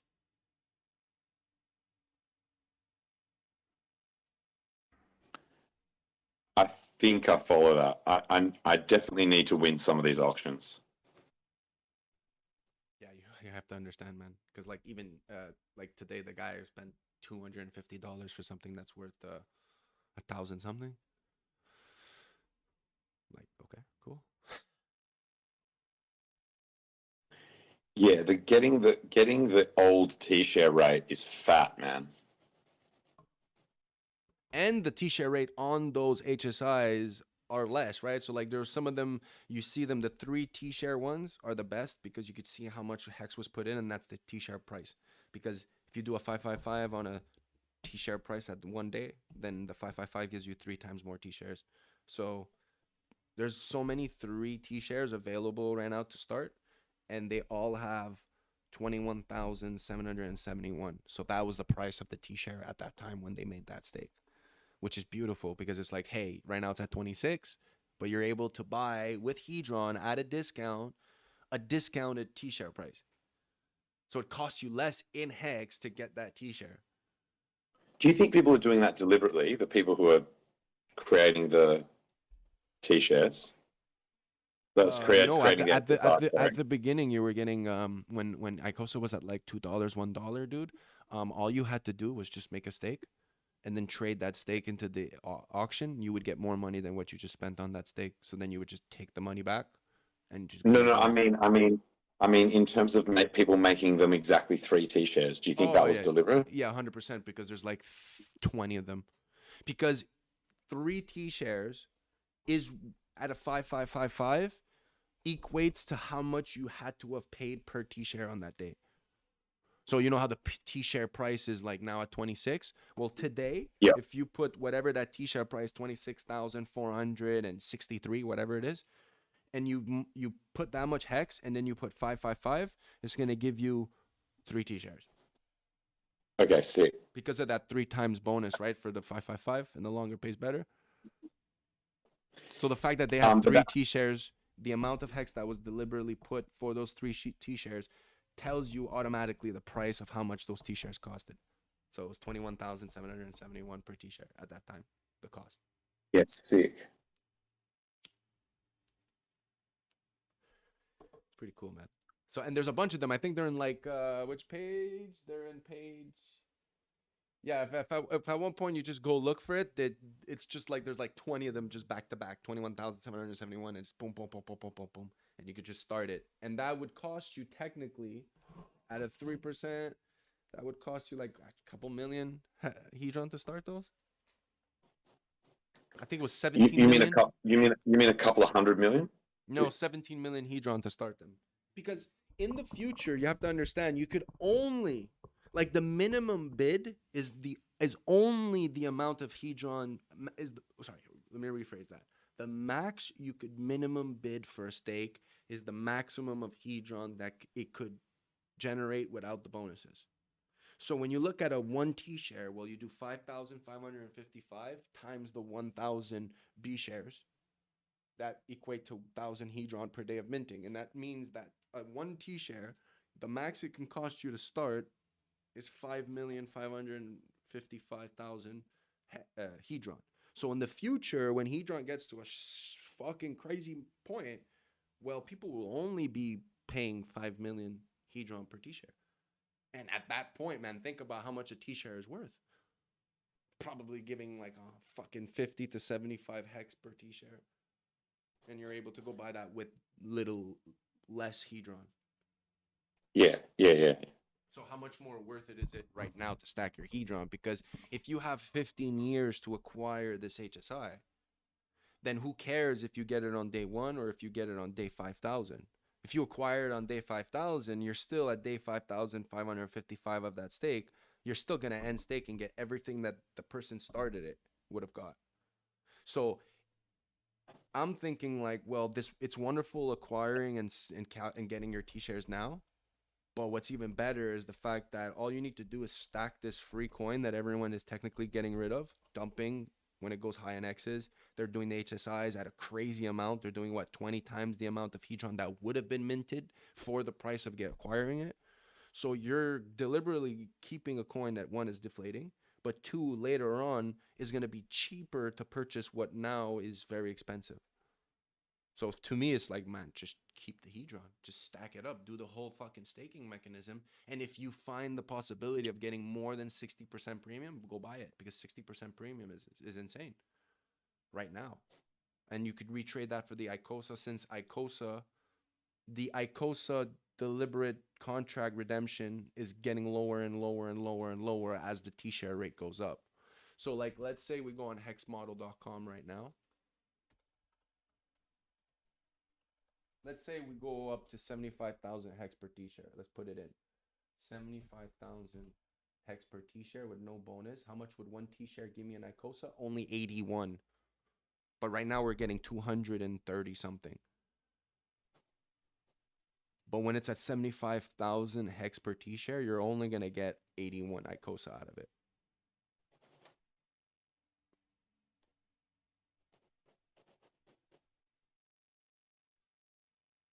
So right now, that's why it's a good time to suppress these prices and lower the liquidity, because if people could just acquire it, then they're going to game they could game the system better than if they want to, like, we have to mint it more. Because that's where the true value is that right now you're able to mint more of it. So it's like if people keep hiring the T-share rate, well, which it will, it just makes Icosa rarer to mint. Yeah. So right now it's better to mint than to buy, even if it's just better for the system to have more if you want more of this supply. Because you're only acquiring by buying what is available already in the supply. But you could always buy it. Suppress the price. Yeah, I want like fat HSIs mainly. If they're 5555, I mainly want the ones that are just going to generate a shit ton of Hedron. And so you're just like money printing the fuck out of that thing. Yeah, pretty much. Because if you do like the ratio of what it was, it's like one goes for 100, let's say 100 million, you would have 10.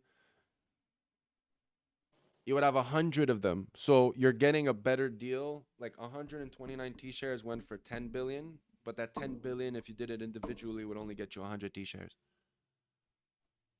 Yeah. So yeah, like you said, it's better getting the more the merrier. It kind of makes sense. It's like bulk wholesaling, but it's fucking awesome to see it like that, because it's like, man, if people just want to sit back and relax, it's like, okay, Hex is at 6 cents. Why wouldn't you buy it at 3 cents? If right now it's never going to go back to 3 cents ever again, why wouldn't you just do an HSI right now? If you're coming in with fresh liquid, it's just sometimes I want people to realize that like it could make sense, and they should understand how to make it make sense. And if it does make sense, then just full send, man. Just full send. Go click the button. You know what I mean? Like, Yeah. and that's just want people to learn and make more, and if they can get more for their buck, why not? Let them be aware. Yeah, the only reasons I can think of is like limited time to be able to sit and watch the auctions. Like some people just are either impatient or time poor, so they just want something that they can just go and buy and not have to worry about whether they've won it or not. And the other reason is technically it is still locked. And I know last time you said you can sell it back to the contract, but if the price of Icosa itself is suppressed, then to a point where selling it back to the contract doesn't get you. Okay, so you know what I mean? Like, so so they're the only two reasons why I can think of why someone would not want to bother getting HSIs, either time or risk of not being able to redeem it for what you paid for it. So let's do that. So I was looking at the Icosa Hedron chart, right? So 231 is given to per T-share right now at a 555. So if he has 129 of them, so 231.19 times. Oh, actually no, it's 231.4 times 129. It gives you 29,000 Icosa, and if we were to exchange that for 400,000, right? Because that's the ceiling of it. The guy is receiving 100 and no, that's times 10, so that would be 11.9 billion Hedron. So yeah, you're right. Off the bat, it's not worth it because of the price. But if you hold on to that HSI and then you go and trade it when Icosa and Hedron is at a certain point, he can get more Hedron. Or he could keep it and get 129 T-shirts for a discount. But the thing is that 10 billion Hedron, he would basically make 20% on that. And he wouldn't have to like, you could keep the HSI, you could revamp it, and that's the top, right? So that's what some people are doing.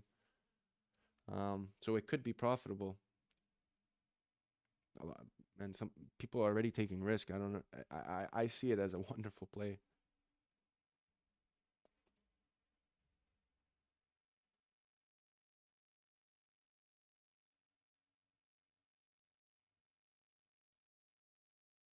Because all you need to do, especially if they're suppressed right now in liquidity. Oh, fuck. I'm not even on. God damn it. Fuck. You guys didn't hear shit. I wasn't even speaking. God damn it. So basically right now, did you hear about the fact that you would have to wait until like 400,000 Hedron per ICOSA, because that 29,000 ICOSA that's generated by that 129 T-share actually gives a 20% more in Hedron.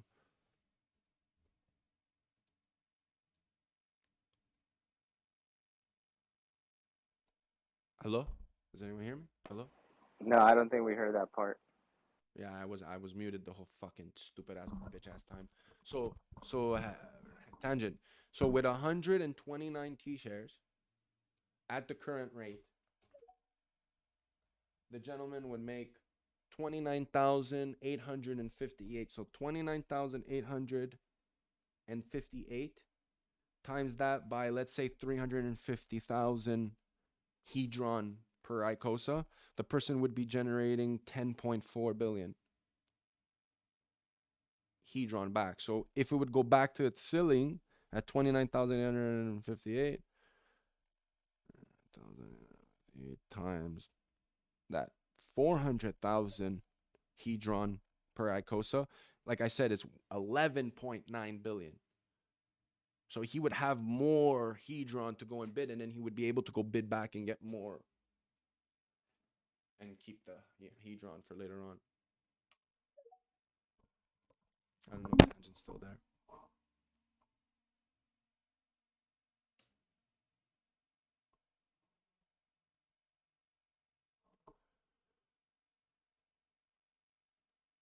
And right now, that doesn't even have to do with the ratio. It could just go with price. And especially that they suppress the liquidities of both of them, that it's easier to make the price run up. So they could be making it worth it.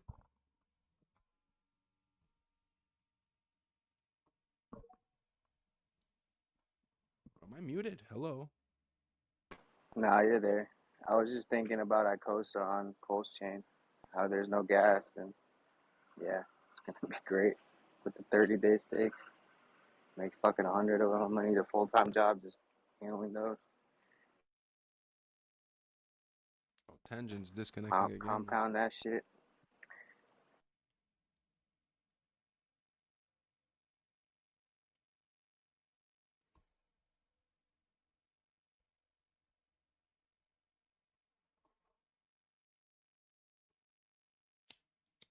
Yeah, Tangent dropped in and out, but he hasn't said anything since he came back.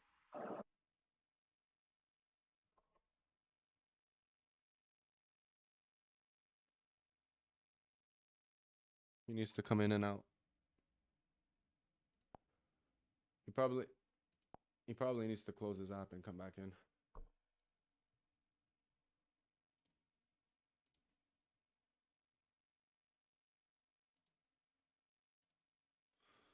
Man, it's so fucking hot, but then you open the door and then it gets so fucking cold, and you close the door and it gets so fucking hot.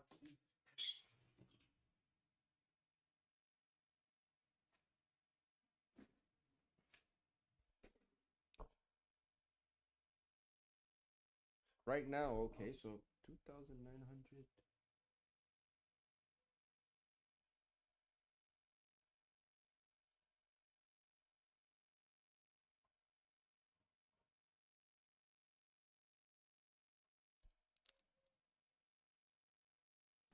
Well, hello everyone, and thank you, Richard and his team. How's everybody? Good, gentlemen. Sup? What's up, Star Yeah, Child? I got a 12-hour ban from Twitter, man. No way. You sick conspiracyer.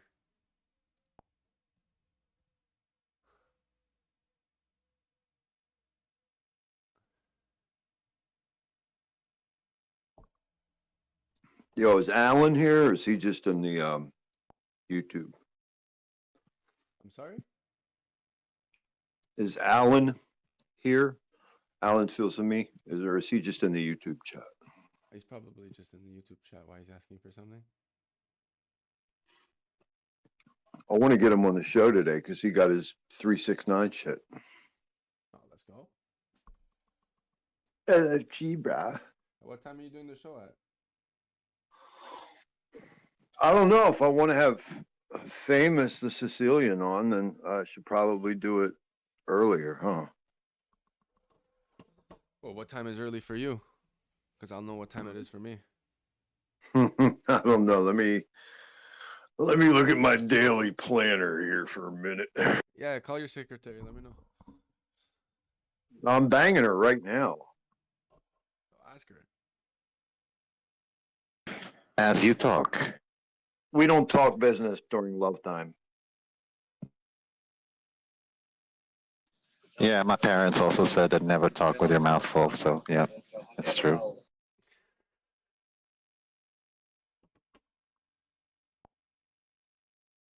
But yeah, I added on to the chat Titties, not food. why why I got banned for 12 hours from Twitter.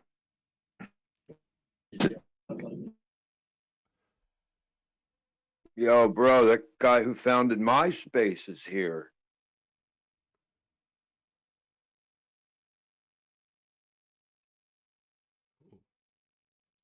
Who? The guy who started MySpace, dude. Tommy, he's here, bro. Tommy who? With the Santa hat, he's coked out, Tommy. The Santa hat. Coked out Tommy. What the fuck? Who the fuck has a Santa hat? I don't see anyone with a Santa hat. There's Mr. H with a tooth, but he doesn't look coked out. He looks like a real motherfucker.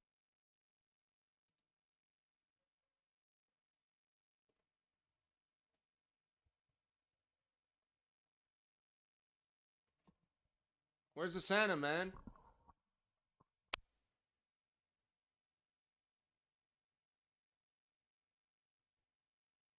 Where's the MySpace jukebox, man? That's what I want to know. They used to have that dope ass music player on the MySpace homepage. No social media platform since then has done that.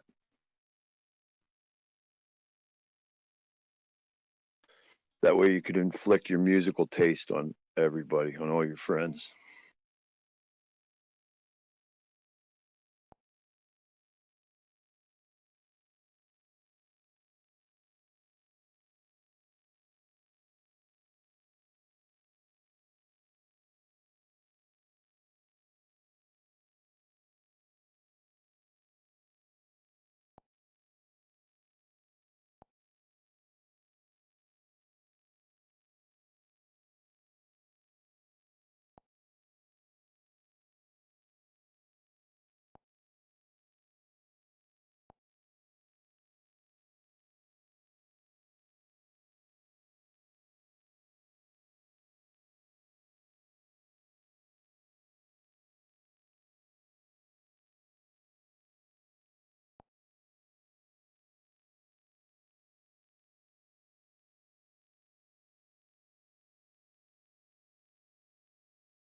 Yo, is this thing on?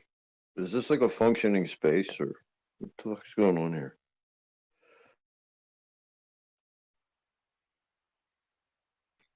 We're thinking hard, man. We're thinking hard. That's why. What up, X-Deck? Good morning. Jocelyn. Jocelyn. 369's here. What up? Good luck, guy. 6:30 in the morning.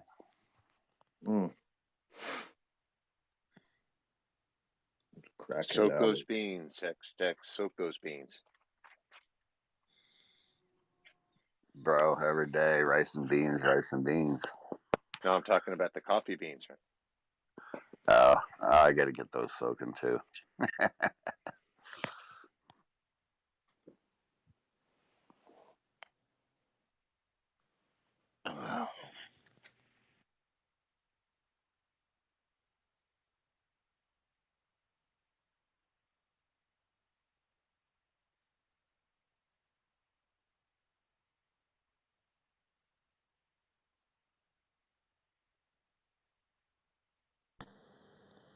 The T-share has flipped Bitcoin.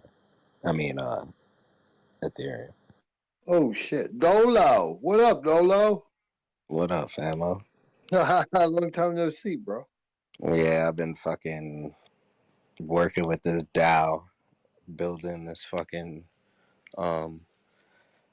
this fucking social media app, but it's not a social media app. We're just like building an athletes app so that we can drag athletes into crypto by posting their clips, and then they can fucking make ETH off of their clips because people are buying their clips as NFTs. So you figured out a way to get our brother Kevin Taylor into onboarded in crypto finally. I figured out a way to get everybody. We got Bob Burnquist. We got everybody. No shit. Whoa. Yeah, so slowly but surely, all the people that I got in, whenever they get their ETH for the clips that they've had as like a daily drop, they're gonna take that ETH and like I'm gonna show them, like, whenever the fucking market is like proper for us in Hex, like I just have them fucking siping their fucking ETH to Hex so that they can fucking make some money. That's what I made, like $670 off a fucking tail slide 360 flip. You my man. That's what's up. Pots and pans, dude. I took fucking $280 and put it in the Hex at fucking like at the bottom. And your boy is up. That's what's up, dude.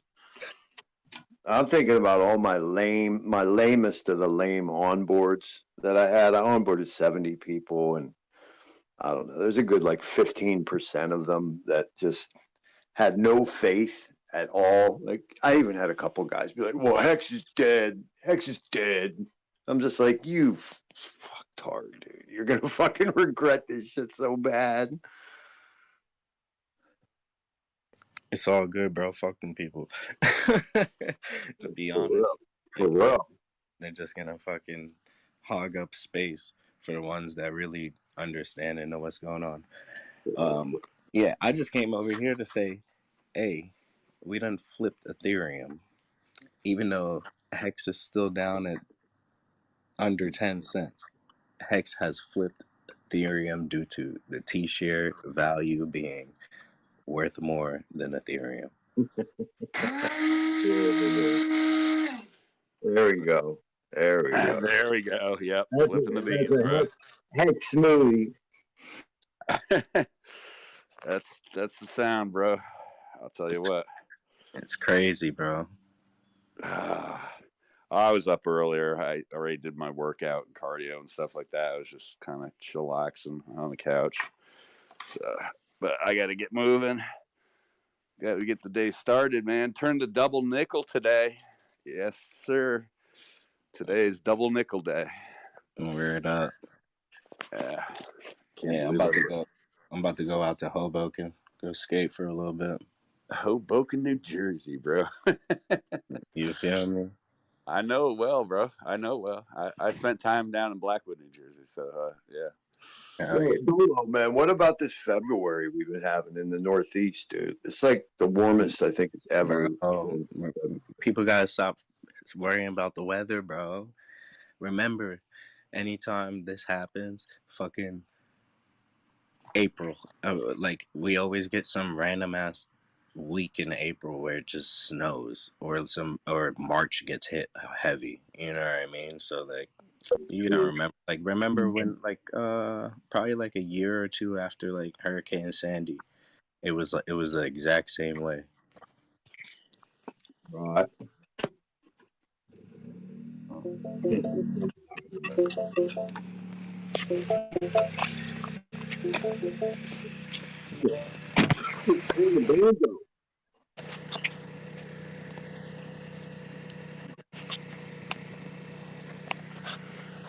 Bro, it's like 34 degrees out here. I'm walking around in my shorts.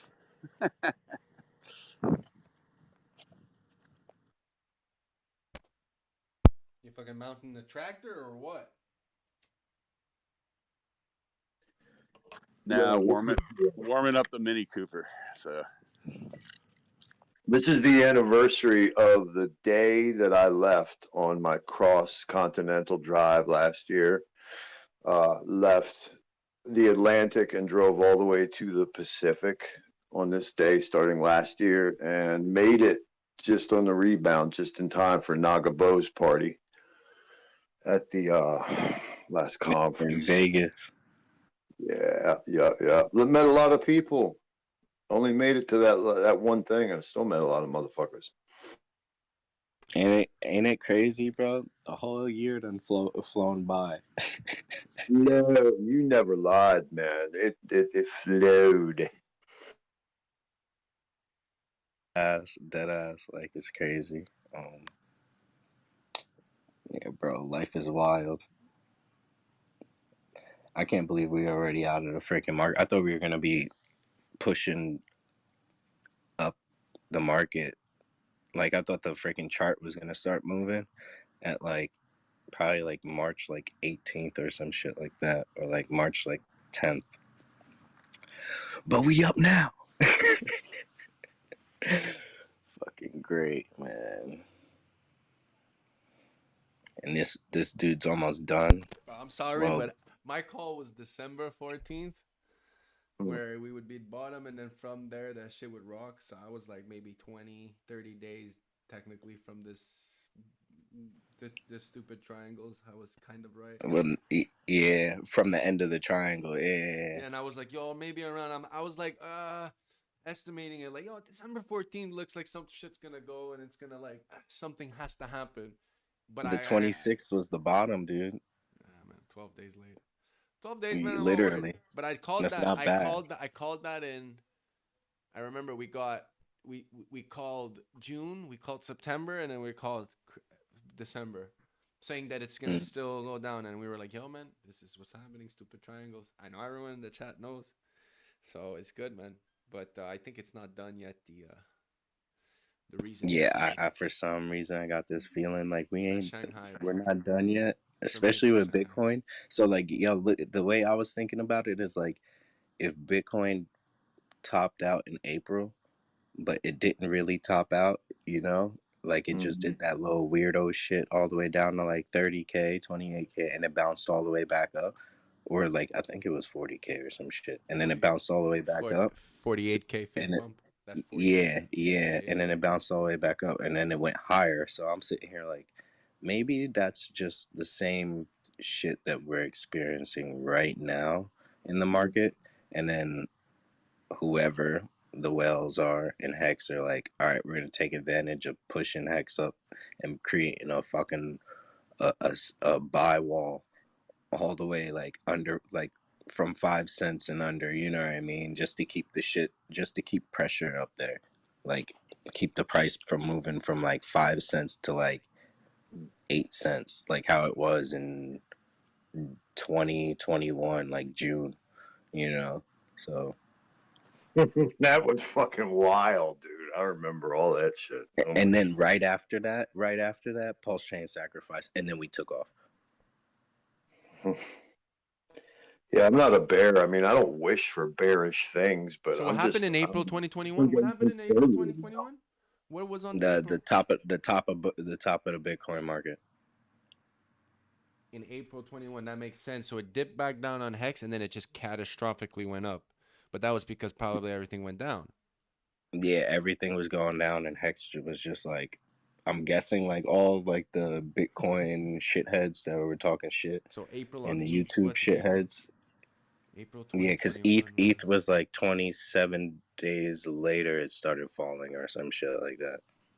And then we began to convince ourselves of some really crazy shit, like a $27 EOY call. Yeah, bro. Yeah, you're right. Because ETH went from 1,700 to 4,000. Yeah, to like 5Gs, And bro. then it just dunked back down from no, it didn't go to 5Gs yet. It was the Oh, 4,000. yeah, no, it didn't. And then it Yeah, dunked because back down to 1,007, and then it came back up to 5, and now it's yeah. yeah. So that shit, I didn't And realize. then at that time, I don't think the T-share flipped Ethereum until like 4.5K or like 4.1K or some That's shit like crazy. that. That's when, oh my god, that's when ETH stopped varying at 4.5% ratio between ETH and BTC, and now that's the like we're hitting, yeah, bottom. We're Then came hitting back. that bottom again. No, Yeah. we're not. We're linearly still going up. So what I want people to do is go on ETH BTC on the Yeah, Binance give me a chart, second. and then Yeah, give me a second. I'm gonna show you this because what I look at, I'll look on the weekly, and you'll see that like we're still going up the same linear up since 2016, and every time it touches the bottom support, it wakes right the fuck back Right up. back up. Yeah. So the last years it was a bit from like 16 to 17, it was a bit different, but now, like you said, that's interesting because here it went from the 4% and went straight to 8%, so it doubled. So right now we might be occurring. Oh my god! Okay, so it's going up, bro. Holy Yeah, bro. Literally, the T-share, like, we're already like, I think we're like $100 above the T-share or some shit like Oh that. my god, they're gonna bring out the Bitcoins, but they're gonna postpone the ETH. So ETH can't dump, and Bitcoin's gonna dump. Yeah, where are we at? Yeah, we're at like a whole $100, bro. Like probably like $94. You know what I mean? Above the ETH price with the T-share. But this BTC ratio is cool, man, because the last time it was at 4% was in April 2021, exactly when you said that. Then ETH boomed, hit its different levels because it only hit a top of 1.8, and now it hit different levels, and now it's been in between those levels and can't pass that 5. It can't pass that. And then you look at the ETH BTC, and like we're still in that 7 range, and like now we're dipping back to 6 to see if we could. Yeah. Holy shit, something might be happening. Okay, so I'm more bullish on Shanghai being delayed. I'm more and more bullish on Shanghai being delayed. Sorry, guys. I'm more and more bullish. Yeah, because Bitcoin is reversing right now on its. You said ETH BTC Binance. Yeah. Ratio, and right On now. TradingView? Yeah, on TradingView, you take ETH, just write ETH BTC, and it would be the first one, which is Ethereum, Bitcoin, Crypto, Binance. Yep, I see it. I got it. Click that. Okay, now boom it on the weekly. Yeah. And then take the top and take the bottom and just draw 2 lines and make like a, like just go from the top and just hit all the tops and drag it. And Yeah, no, that's normally what I do. Yeah. So I go from like the beginning, and then I go in all the way to where we're at right now. Well, it's the triangulation. Like, it's kind of like maximization on a triangulation function. Like, I don't know what it's called in TA terms, but like mathematically, you're just looking at the maximization of how they can utilize this pair. And like right now, if you look at what it's diverging into linearly, right now we're at a moment of crossroad, and the crossroad is around April 2023, May 2023. Mm.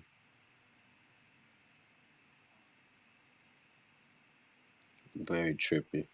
Ethereum's deflation accelerates as Shanghai upgrade looms.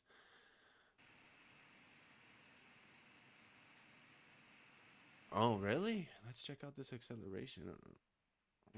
I remember that. I was getting it was well, now it's probably because of the NFTs, man.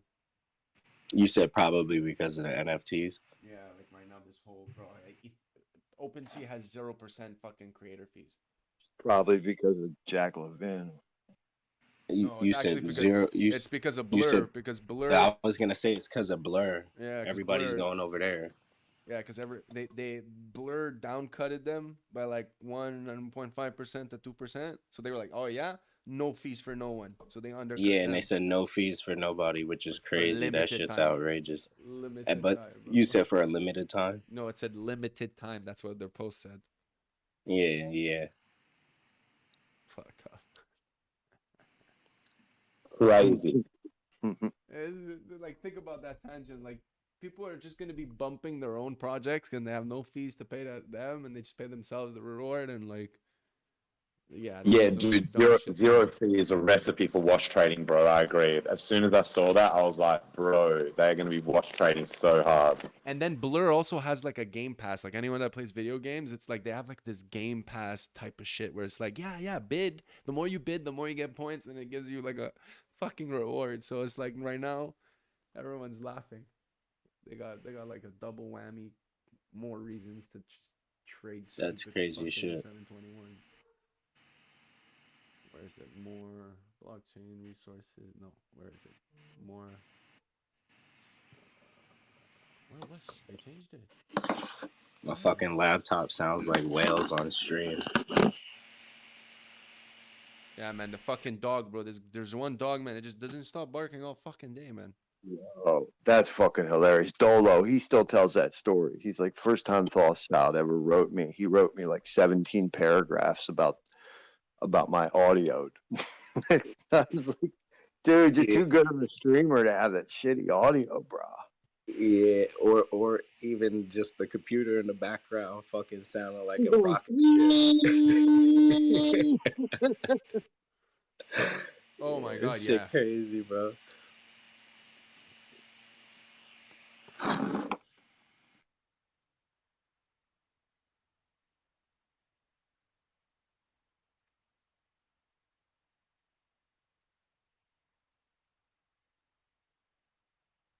So yeah, technically right now we doubled the daily ether burn chart. In September of 2022, they were doing approximately a max of 2K per day, and it varies between 2K and 1K and under 1K. And now we're doing over 5K and between 3K.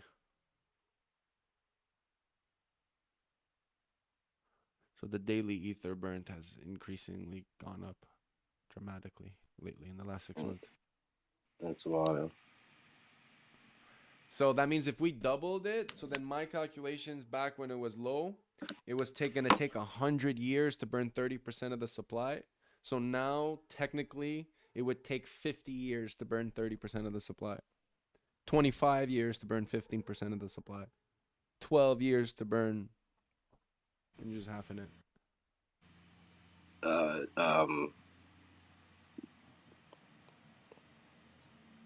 Yeah, man, crazy. Because if you take the 1,000, if you take an average of what it was, what I did 1,250 ETH per day, and you average that out every day for 100 years, it would basically take out like so much percent of the supply, especially if it's more deflationary than an inflationary.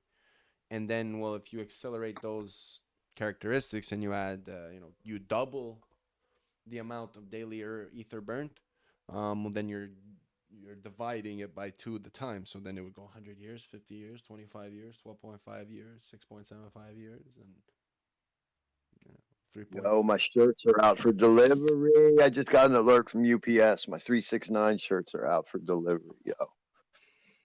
I'm geek. Hey guys, what's Pulse? What's it? Portal X. But what? What They is said Pulse? what? All I heard is what's KDP.pls. Power City. Blah blah blah. Portal X update. Power shitty. We. So what's that Portal X? It looks like it links. Go check with links things into Pulse chain, right? Go check with Pulse Police and see if they check out.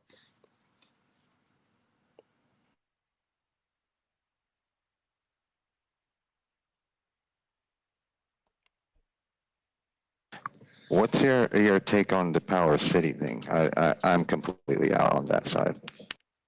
That's my onboard. That's my cousin in my onboard. I'll never speak to him again for as long as he fucking lives.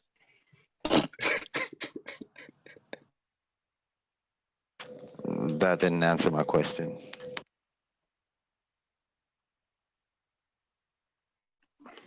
I'm gonna plead the fifth. I have no clue. I have no clue. I'm going to about use my anything Second besides- Amendment. I have no clue about anything besides Pulse Hex, Pulse X, P-Hex, P-Hedron, P Icosa. I don't give a fuck about nothing else. Give me all the fucking the Maxi, the P Maxis, the P Polys, all of that. And more Pulse. Give me more of that.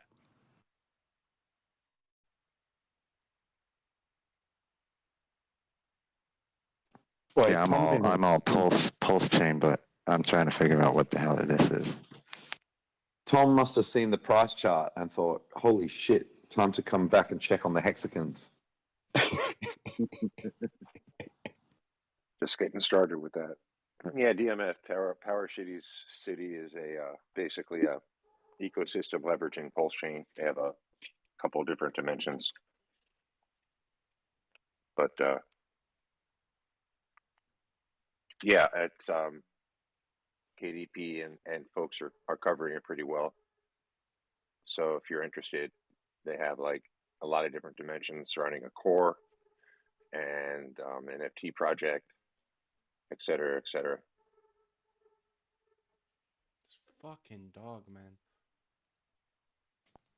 Okay, Yeah, man, I hate thanks. that too, man. Yeah, some dogs are barkers, man. They just keep barking. I've got one of those around here. It can be really frustrating.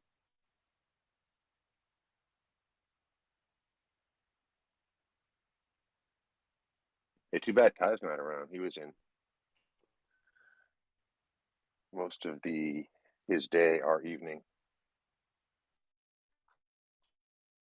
Might be able to elaborate a little bit more. But DMF, why trouble yourself? There's so much other stuff going on. I know, man. I know. He likes to like. No, things can be very distracting. That's all. It's just a lot going on. There's way too much shit going on.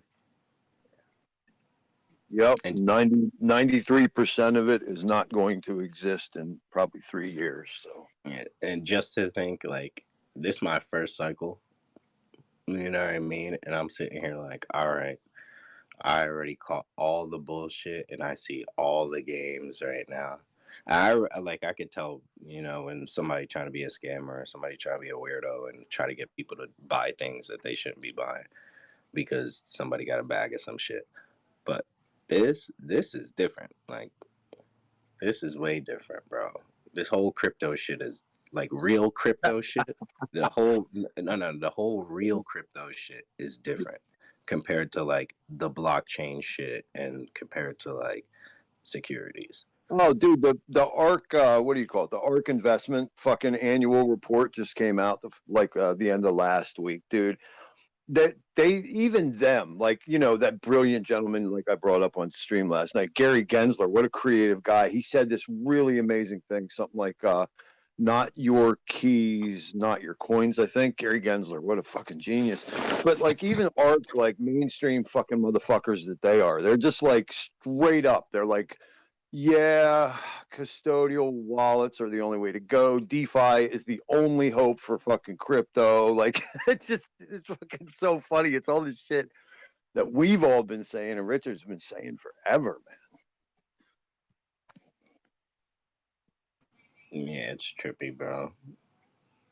Yeah, that's why like it's so important to have like, I mean, like in the end, it's going to be evident, but just the proper voices to like define what DeFi is and define the space is so critical. Because easily, you know, things can get misregulated because they're misdefined. IDB's like me. He's a huge Power Shitty fan.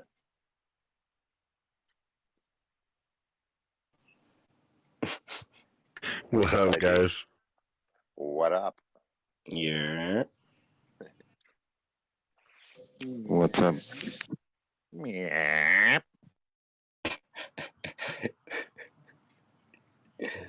Yo, so I'm guessing we either topping out at 7.3 or we pushing to 12 and 20.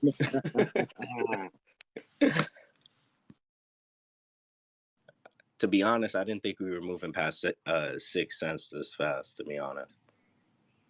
Yeah, it's crazy. I thought last time this happened, to be a struggle.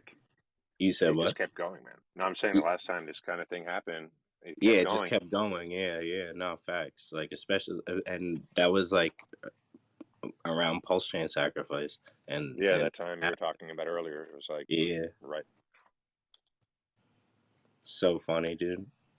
It looks like I'm taking Brazil out of my list to go to right now. It's just they're trying to pass a law that you can catch 2 to 8 years prison if you do not accept the mandatory vaccine. Oh my God, they can get fucked with that noise. Oh my God.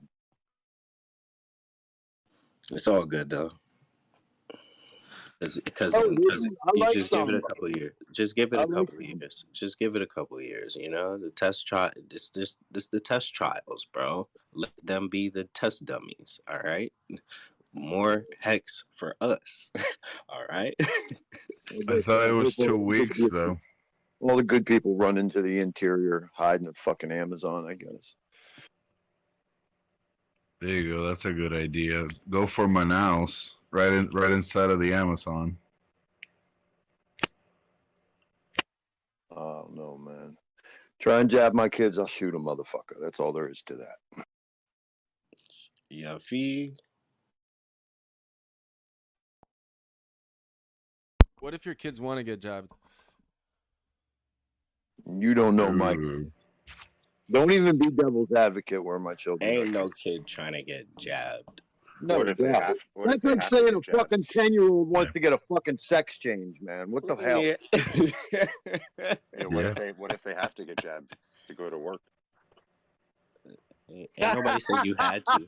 What if a 10-year-old has to get jabbed to go to work? I quit. That's child slavery. My God. And you know what I did? These motherfuckers need to watch some Project Veritas videos. What the fuck are they thinking of making that? That's what they're trying, man. Yeah. Look, this is what I did. I hit up one of my homies and I had him make me a fake card. And then I know a couple guys who did that. and then Yeah. 2 weeks later, LA Fitness and the world was like, oh yeah, it doesn't matter anymore. So I was like, yeah, fucking suck my dick. But then if you have the card, you're still complying, right?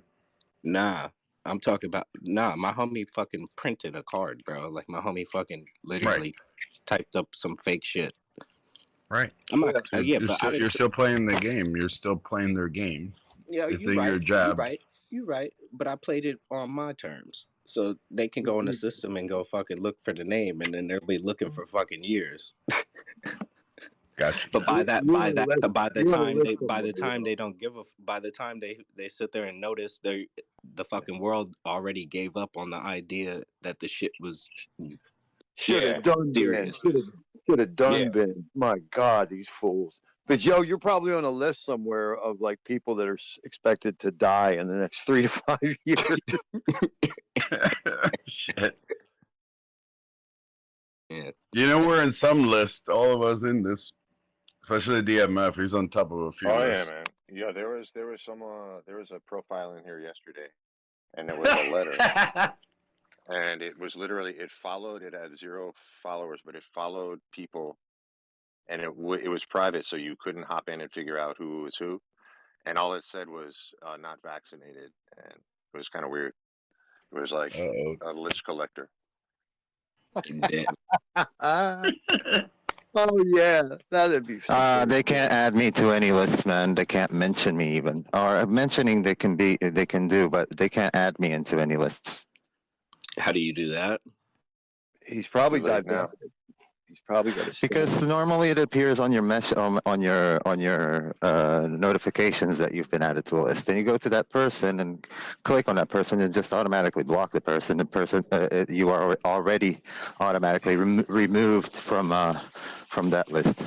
Yeah, no. So like I've Talking about. removed myself from lists because like fucking random ass, you know, NFT fuckers, bro. They're just fucking bots, bro, and they just want to fucking feed you to the hounds, bro. So they fucking tag you in shit for some bullshit, and then I gotta go in there, leave the conversation, and then block the people. But then some fucking how 3 hours later, another fucker goes and adds me, and I'm like, yo, like, you're part of that same fucking group, bro. Just let me just, if I block one, let me be able to block all bots.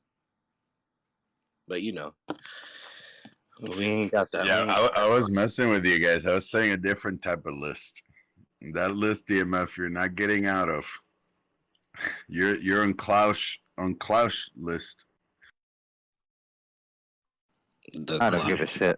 Let him come. Let him come here personally, and I'll take care of his Klaus and his Schwabs for sure. He's gonna need some Schwabs when he's done with him. Oh, he's gonna need a lot of Schwabs. I'm gonna Schwab him all over, man. Seriously, with big, long handles of broomsticks. You know, the broomsticks. Fucking pool sticks. Well, his girl, Aya Miyaguchi, made a bitch out of Vitalik, and them. I said Vitalik don't even pick his own sandwiches at lunchtime anymore. They throw him like roast beef. Shut the fuck up! Yeah, I wanted turkey and cheese. Shut the fuck up, Vitalik. Here's some soy for you, boy. You get some soy today. Yeah, he don't mean nothing. He don't mean nothing no more. That's just WEF all day. Did you see that the other day? The blocks went down to like 47%, only 47% compliant with OFAC. Damn, that's kind of a small victory. Step in the right direction. But that's the thing. It's like it's starting. 5%. What was it, Tangent? Sorry about that. I want to see under 5% compliance. I hear you. The only thing though is like starting in 24, it's gonna be like 100%. Yeah. It doesn't matter. We'll have Pulse Chain by then. Yeah, it wouldn't even fucking matter. Great point. Dude, I'm 2 more weeks. Bro. I'm hyped this shit because like of this shit that I'm working with, like the DAO that I'm working with is all on chain and it's all on Ethereum. So like everything's getting fucking copied. And I'm like, yes. Now everybody that fucking skates that I brought into this shit, they're now getting shit copied and duplicated and they don't even fucking know. And then when I tell them, they're gonna be like, what? I got money somewhere else? They'll be like, yeah, son, you got money everywhere. I could buy some trucks and a fat sack. And charge them for the RPC. Be like, hey, you want the RPC in the URL link? The Dolo, the middleman. It can buy me a boat and a truck to pull it with. You feel me? it's fucked up, but like it would be hilarious. Like, guys, I have an idea for our kids, man. Seriously. I mean, the unstaking on Ethereum side is so expensive. The kids have to earn or go to work to earn enough money to pay for the unstaking. They know that they're going to receive a whole bunch of it. Yeah. Yeah, all four of mine have 18-year-old. When they're 18, they have something that matures. That'll be pretty wide open, and then they're going to have a contingency-based one when they're 24. So if they're on the pole or smoking crack, they don't get that one. But 18, they get a fair launch. But if you give him an education that he needs to work from 16 until he's 18 to unlock all those riches that he has behind, he'll be motivated to do something but that, what you just said, man. So it's like a push for the kids to get rich. What you need to do to be rich is to work your ass off for the next 2 years or 1 year until you have that amount to unlock all that you need to receive, or you are about to receive. Or it could be like this. Fucking, if your kids have talent, they can go to fucking to Nars DAO and that's gnarly and post their fucking clips on that's gnarly, and people that fucking support people that support them will fucking buy their clips as an NFT, and then fucking your kids can now start collecting ETH and Pulse through freaking posting their fucking clips, and then there you go. The kids throughout the whole time, they're fucking getting paid because of their talent. And then from them getting paid because of their talent, because they're gonna post up on Instagram and fucking YouTube and shit for free so that they can have their data. It's like you might as well post on the blockchain to where you fucking own your data. You feel me? So it's like you ain't never lied, man. That's beautiful. Yeah. Because one size does not fit all, man. I mean, no, it doesn't. Yeah, that's a good idea, man. Yeah, it is. And it's not just like, oh, skateboarding. No, it's everything. Skateboard, scooter, fucking skiing, snowboarding, surfing, jet skis, like all of that. You can go over there on that. Is THATSGR.ly. Say that again, Dolo. I'm writing it down now, please. THATSGNAR.ly.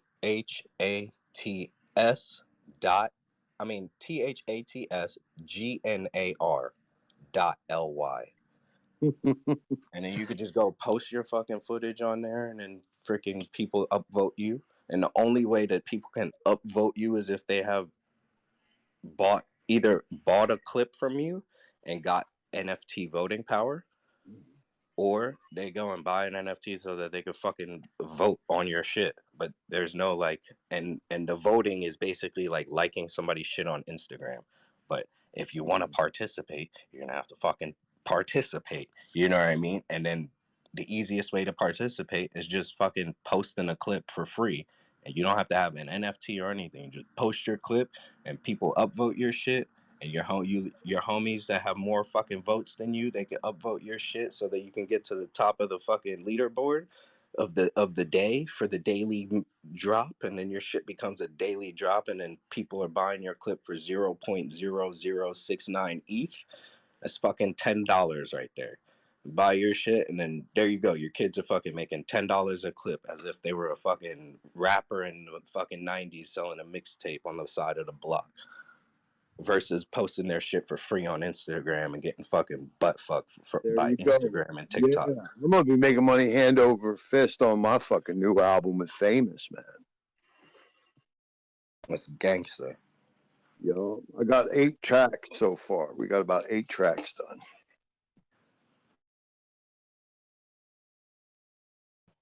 Hell yes. What genre? What do you think, motherfucker? Hip hop. Damn, man. Who you talking to? Hey, bro, you got a bunch of people in here that don't know what genre you fuck with. You feel me? Watch my goddamn show, motherfuckers. Goddamn, wake up. 85 episodes and shit. Free analysis, free artwork, free original music, free comedy, free, good-looking, bald-head motherfucker making you laugh. Come on now, what?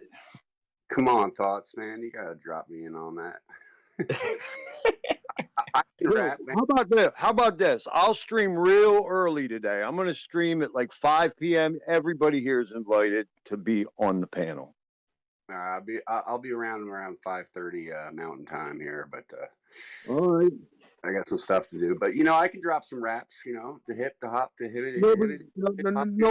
No, we don't want that. I don't want to hear nobody rapping now. I just want people to come through. Man.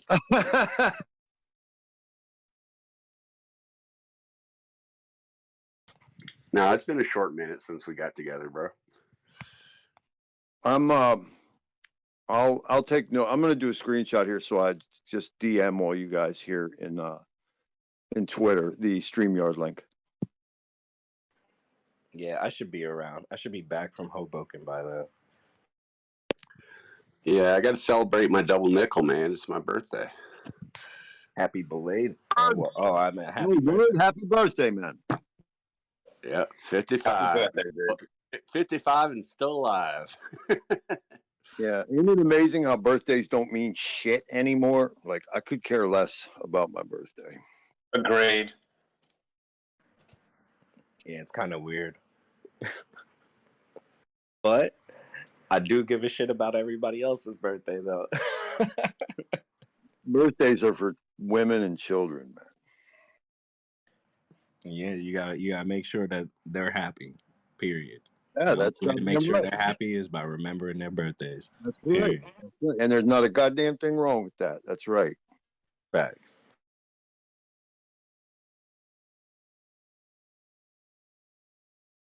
Fucking Maxie over there doing doing the tangent. He's like, he said, what'd you say before? You said, and Hex is over here fucking plowing bitches fucking left or right. I almost said something earlier when he was smashing through walls. I almost said something, but I was like, man, it's like a mixed crowd here. I don't want to be smashing through any walls. Yeah, shit. Yeah, fucking all the perpetual stakes are definitely fucking. Yeah, I think we can make Samantha. Samantha gets respect. I gotta act like a gentleman here. Dude, I swear, like, I'm looking at like Maxie and everything under it, and I'm like, that's the Justice League. You know what I mean? Like, that whole shit is the Justice League, and then Hex is just like surpassed it. And then T-Share is just what is like, if Flash was trying to fight itself, like Hex is Flash, and T-Share is like the dude that Flash sees whenever Flash gets Wonder like Twin powers activate. Form of great gains. Shape of.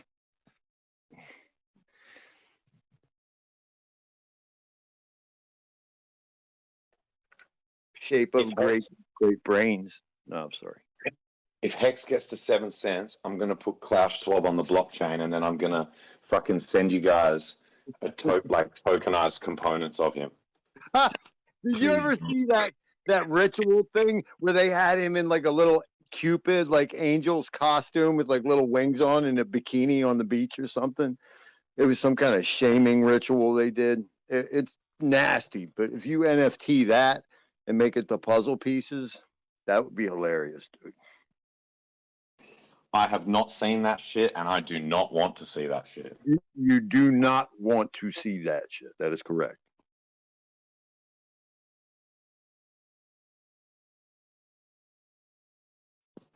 Yeah, but yo, that jump in the T-share price in the T-share rate was crazy, bro. Yeah. Hold on. Did I see that wrong? Yo, I swear I saw that wrong, and then I'm over here talking shit. Yo, somebody posted some shit earlier about the T-share, the payout. Everybody's like post about the payout, and then like I just noticed the payout's like 12.5. Yeah, because that's. Oh shit, my bad. Yeah, before I thought somebody posted when somebody posted the payout, it was like 7-3. I was like, man, that shit don't mean nothing to me. Like it No, does, but it 11.5 doesn't. because there was a massive the massive stakes that were there's some penalties, man. Yeah, no, I just noticed that. Holy shit. It's crazy. 124 million hex in penalties. The liquidity in hex, bro. We had like 53 million hex, bro. That's nothing, man. It's outrageous. I think it's more like 40, no? No, it's 53.3. I'm on hex daily, so.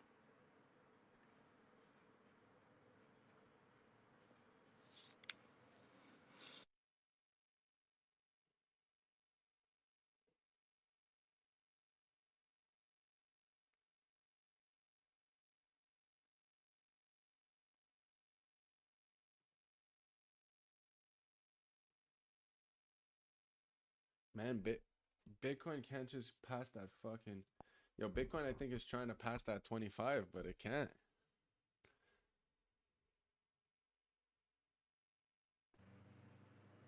I hope it don't.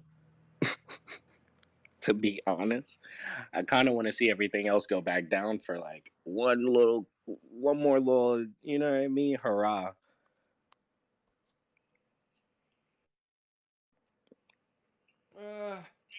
Nah, man, Bitcoin to $1 But million, man. Let's go. Let's go. yeah, right. Bitcoin to $1 million. Well, dude, if you look at Bitcoin on the, I think it was the 12 month. Nah, man, ever since 50K, bro, Bitcoin to $1 million, man. It's gonna hit 150, and when it hits 150, everyone's gonna have to put it on their balance sheet because it's an asset to have. The S&P 500 is gonna have fucking Bitcoin once it hits 150K. Yeah. So You think they'll let it hit that though? yeah, of course. We could hit that. What hit what? 100K? Yeah, it's so easy. That's like hell yeah, they'll like let that 4x shit hit from now. 100K. But I mean, they're saying the goal is gonna hit 5,000 since how long? What? I mean, Bitcoin, not ETH. No, I'm talking about gold. Good old shiny rock. Yeah, but gold right now, isn't it worth like 10 trillion at 1.8? So you would technically need another 40 trillion to come in order to make it at least 5. Yeah, good luck with that. But right Where now, are they gonna find that though? if we go to Famous, gold I think your mic is wrecked, bro. now, yeah, it's kind of. I could we could hear you, but it kind of sounds like raspy. now is it better? Nah, it's like a little staticky still. Don't leave the chat. Don't leave the chat. Just leave the app and join back to the app. It normally works.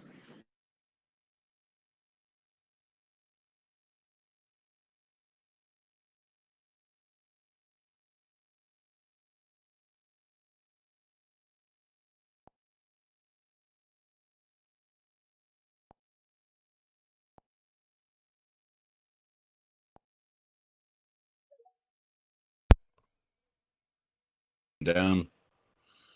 Just like they do in the metals market. I just think it moves too much for them to to manipulate it like that. But it was just the same thing. In 2011, they used to tell us it was anonymous. Later, they said it wasn't confiscatable. It's just not. It's just they have more bags than we do.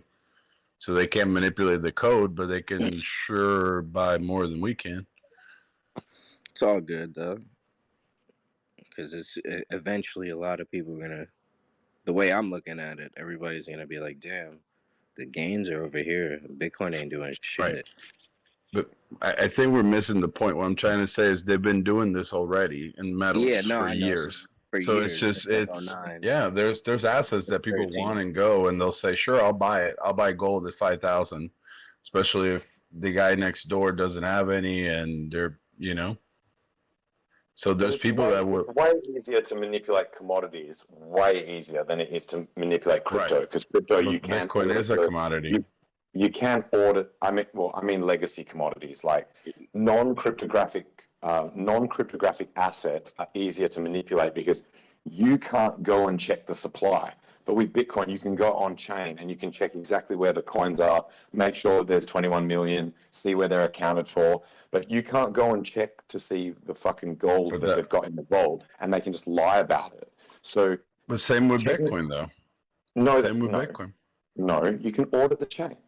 You can go and look at the chain and see exactly where all Well, the I coins mean, are. yeah, but you're thinking about those. I'm thinking about everything else that's come out since, you know, Yeah, Grayscale. you can manipulate derivatives, and so you can create derivatives and then try to manipulate the price through that, or you could try to suppress prices by having like fake numbers on exchanges and shit like that. But ultimately, you can only do that in the short term because eventually there's going to get a supply shock when people really do, especially with what happened recently with everyone taking their coins off all the exchanges because of all of what happened with FTX.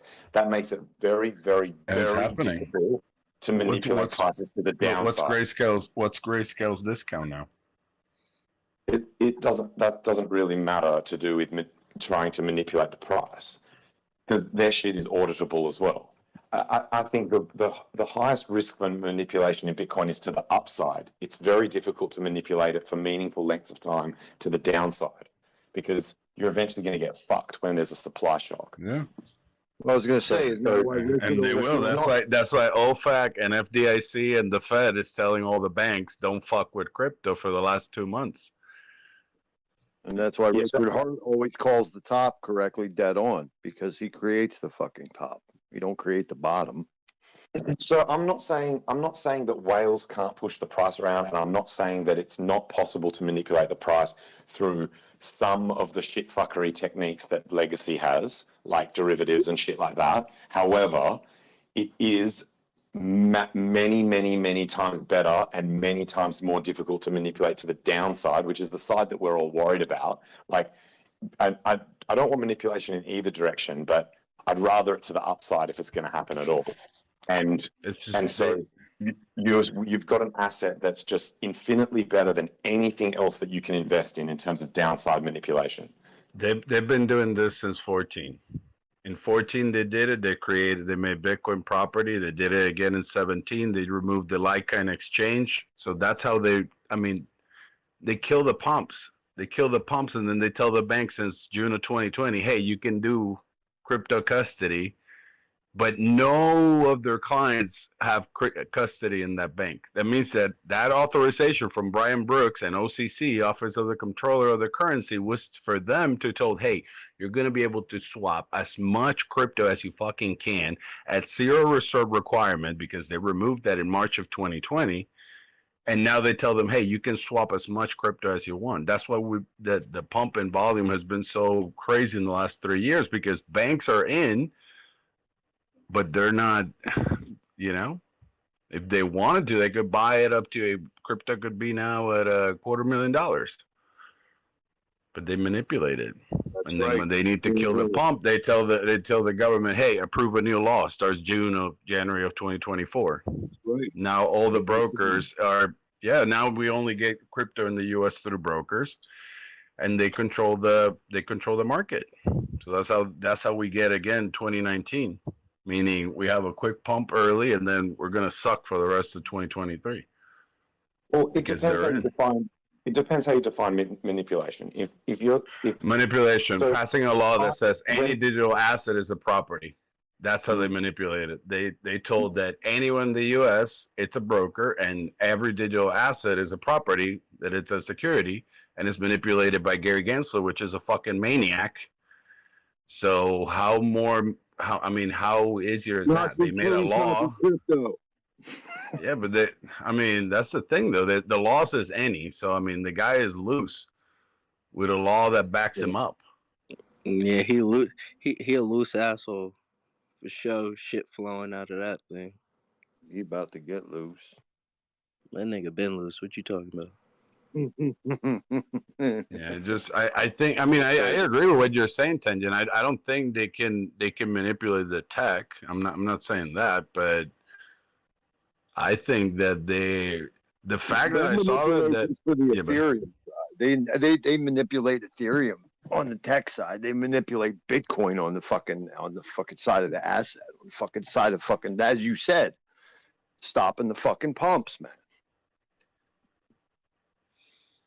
So yeah, I'm talking about price manipulation here, and in my opinion, I don't count whales so large players with big stacks, but able to move the price. I don't consider that to be manipulation. I don't really consider FUD to be manipulation. So if they're using narrative tactics, like verbal tactics and attempts to do laws and shit like that, I don't consider that manipulation, even though it is FUD.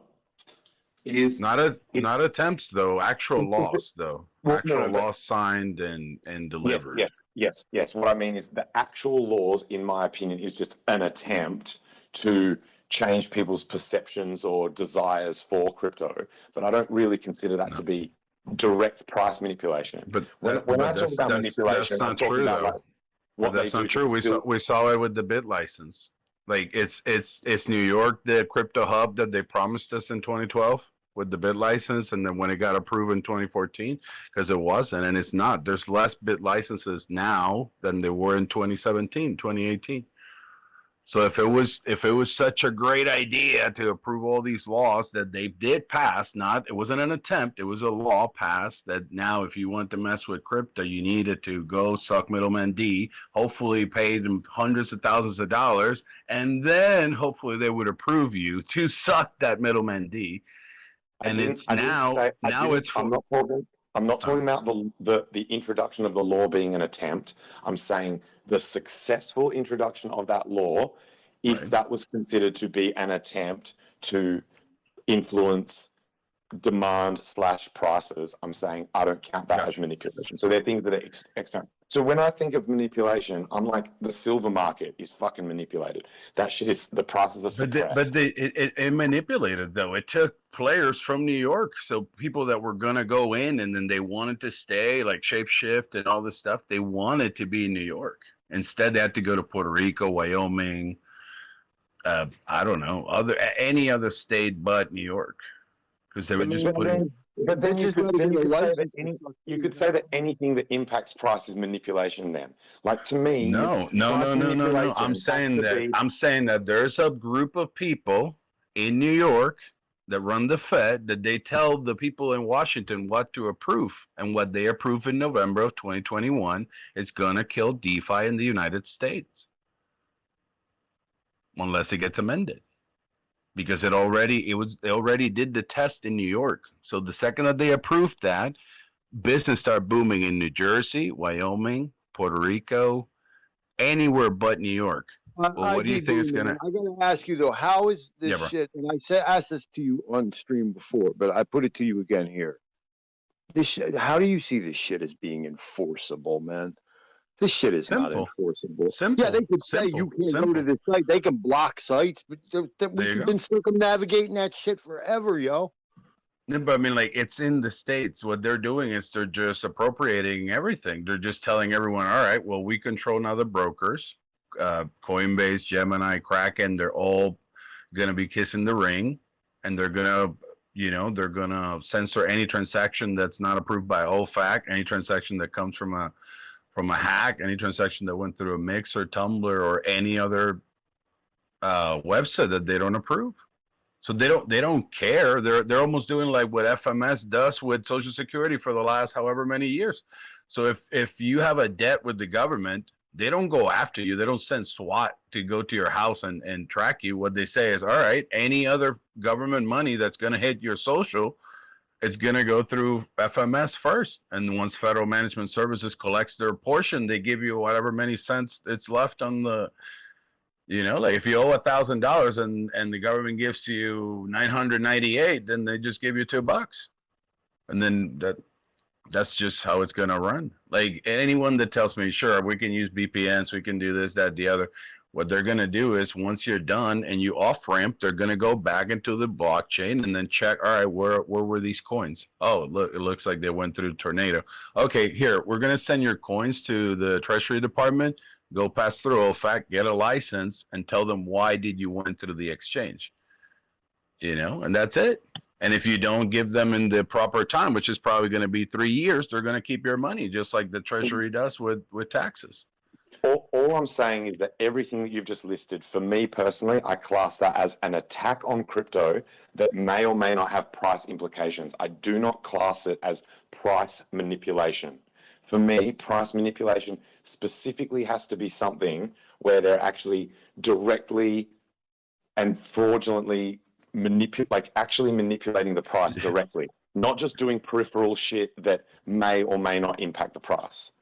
But So it's just, that's definitely an attack. That's definitely an attack on crypto, but it's not price manipulation, in my opinion. It's keeping new buyers out.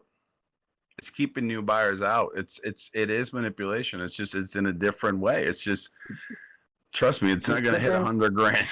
Bitcoin's not going to hit 100 grand. Then you could say that me posting on, like you could say someone in the Hex community posting on Twitter saying Bitcoin's shit. You would call that price manipulation. Yeah, but Like, it's just not. that's the scalability of the influence tangent. I mean, There you go. Exactly. You know, because I mean, like, I'm, the scale of the impact doesn't change the definition of whether it's manipulation or not. It has to be actual price manipulation. Yeah, you're right. You're right. That's fair. You know what I mean? There's lots of things that yeah, impact you're right. prices. I get yeah, you. but it's There's just heaps of things that impact prices that are not price manipulation. okay. So let's think for my example real quick. If January 1st of 2024 happens the way it is set right now, and any digital asset is of security, and then we have to go through the brokers, and then the broker said, I'm not going to list Hex. How is that not price manipulation when then only people from outside of the states could buy the product? So you're keeping 300 million people from buying. Right. That's a lot of moolah. So you see, it's not like, okay, sure, it's not like them saying, all right, you're going to buy this other stuff instead of buying this, but they will be able to, you know, because it's the people that control who goes in and out. Isn't a digital asset and crypto two different things? But under their sign. Yeah, but you said they signed to say that it's the same thing. Yeah, November 15, 2021. Would you class that Binance not listing Hex is then classed as price manipulation by that definition? No, it's keeping no, because I can pay CZ $1 million and he'll list Hex by lunch today. No, that's not the point though. The point is you're saying if let's say he still said no. Like he said, no, your money's no good here. I'm not listing Hex no matter what. It's not price manipulation. Like, so no, because it's a private platform, so he gets to decide what he lists or he doesn't. That I understand that part. And that government gets to decide the laws and regulations that they pass. That platform has, yeah. No, I'm saying because you're saying that if they pass some law in America that kills demand, then it's price manipulation. I just don't think that classes as price manipulation. It's likely to have a negative impact on price. First, let's not think about if they do. They signed a law November 15, 2021. It starts January 1st of 2024. That's the first part that we need to clarify. They already signed this law, meaning that DeFi will not be allowed in the States. I know that a lot of people keep telling me that no, that Gary Gensler is only going against centralized exchanges. The law is not approved yet. It starts January of 2024, right? But it was signed at some point. They signed it and said, all right, in 2 years, we're going to start. And the way I see it, they already did it. They did it in New York. And now it's called like a federal bit license. So only the exchanges are going to be the brokers. They're going to be the ones that decide what they list and what they don't. So, I mean, I understand what you're saying. There's no price manipulation. But if I just say, all right, you can only buy this in that little corner store, and then you're only going to be able to buy 100 of them per day. Well, how is it ever going to Bitcoin get to $100,000 if they're limiting who can buy, who can get in, how much money they can bring in? They're going to obviously check that I smoke weed at 15. You know, I mean, they're going to have all these negatives that are going to keep players out of the game. So I agree with you. They're not like telling you. Well, So if we have basically, my bad, but if we have people, all right, with the way the world's going, like obviously it looks like that, but with like in Canada, it already exists. People, anything that's not Bitcoin, Ethereum, Litecoin, Bitcoin Cash, you're limited to up to $30,000 of buying it. So get this. So that exists already. Yeah, but that's not in the States. You feel me? That's I know, not the but States. But just think about what he's saying is that that's gonna happen. Yeah, but if we got people like Joe Rogan and all these other people talking about like the shit that the WEF is doing, That's not true though. You can go to Coinbase Prime.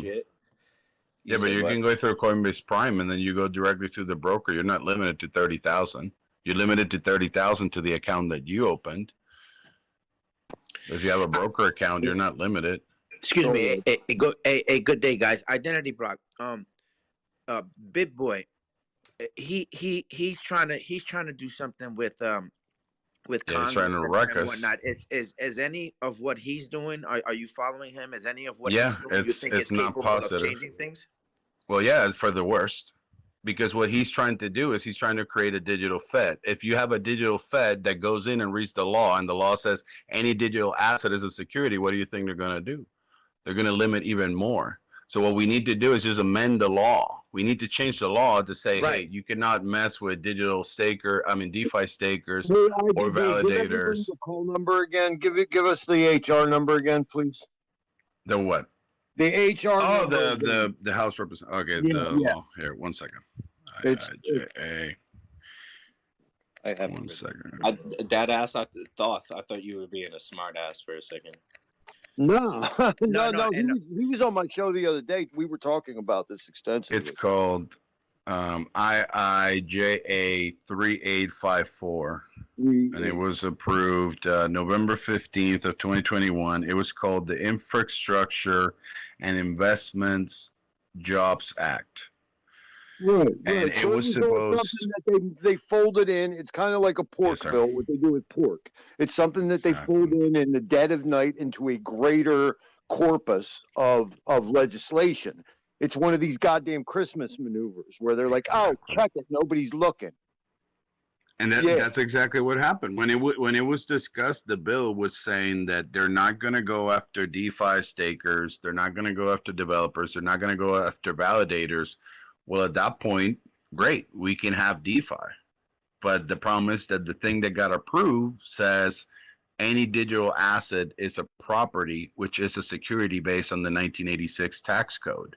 And today, the lady from the Treasury, Janet Yellen, which she's still right now figuring out what inflation is, she's telling us that, sure, she's not going after us today. But the problem that I have is in 2 years, maybe she can have a mental aneurysm.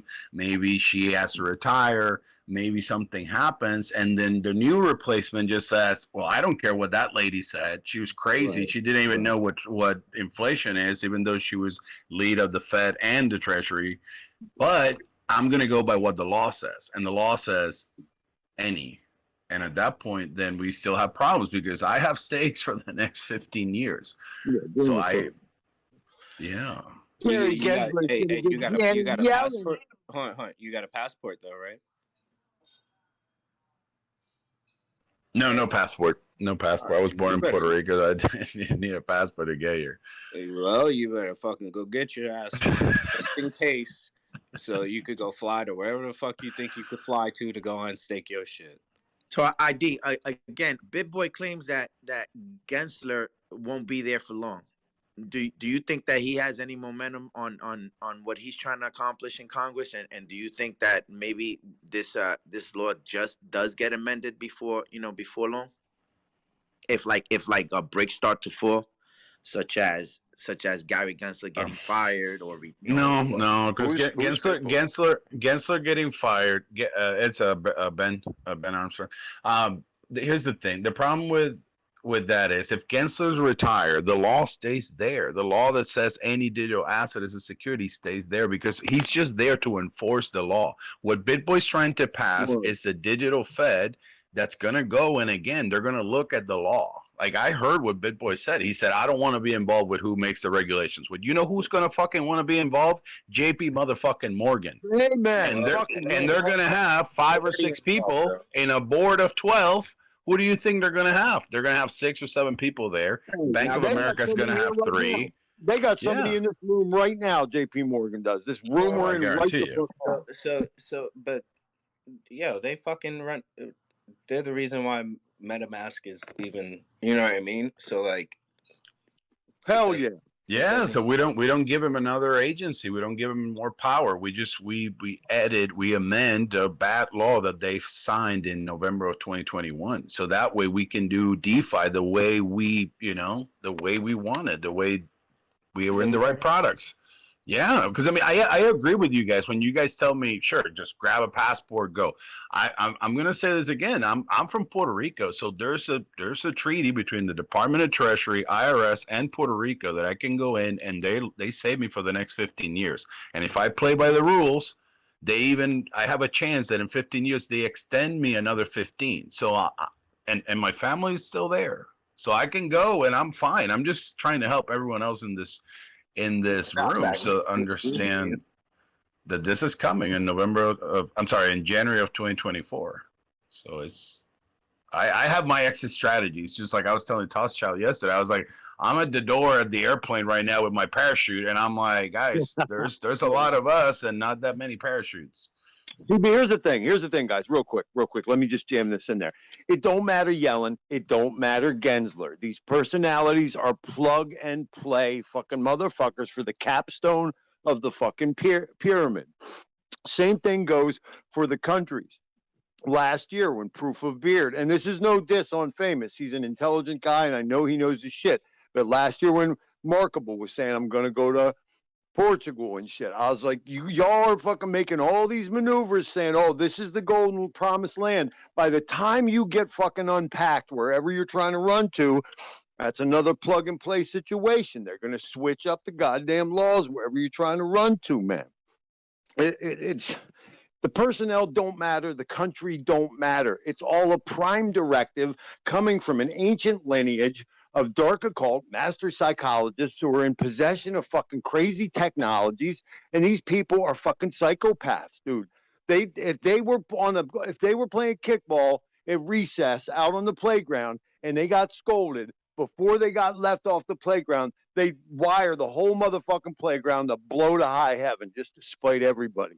That is how they comport themselves. They're trifling people who are mad for all kinds of totalitarian power, man.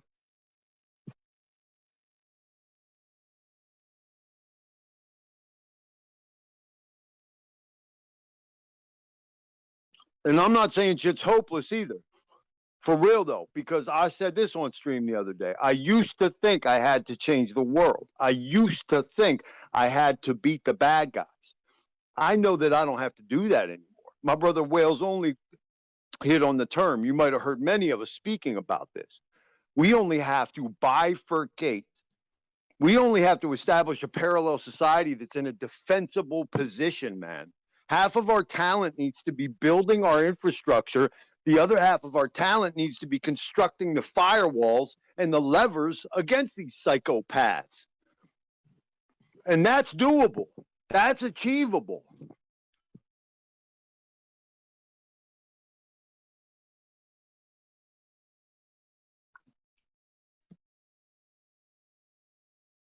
%100% right.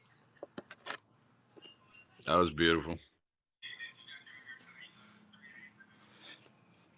I'm saying, man. I got 4 innocents. They ain't never done nothing wrong to nobody. I ain't trying to hand this motherfucker over to them. These fucking these people who fuck with kids. I ain't trying to hand this shit over to them with them motherfuckers in power.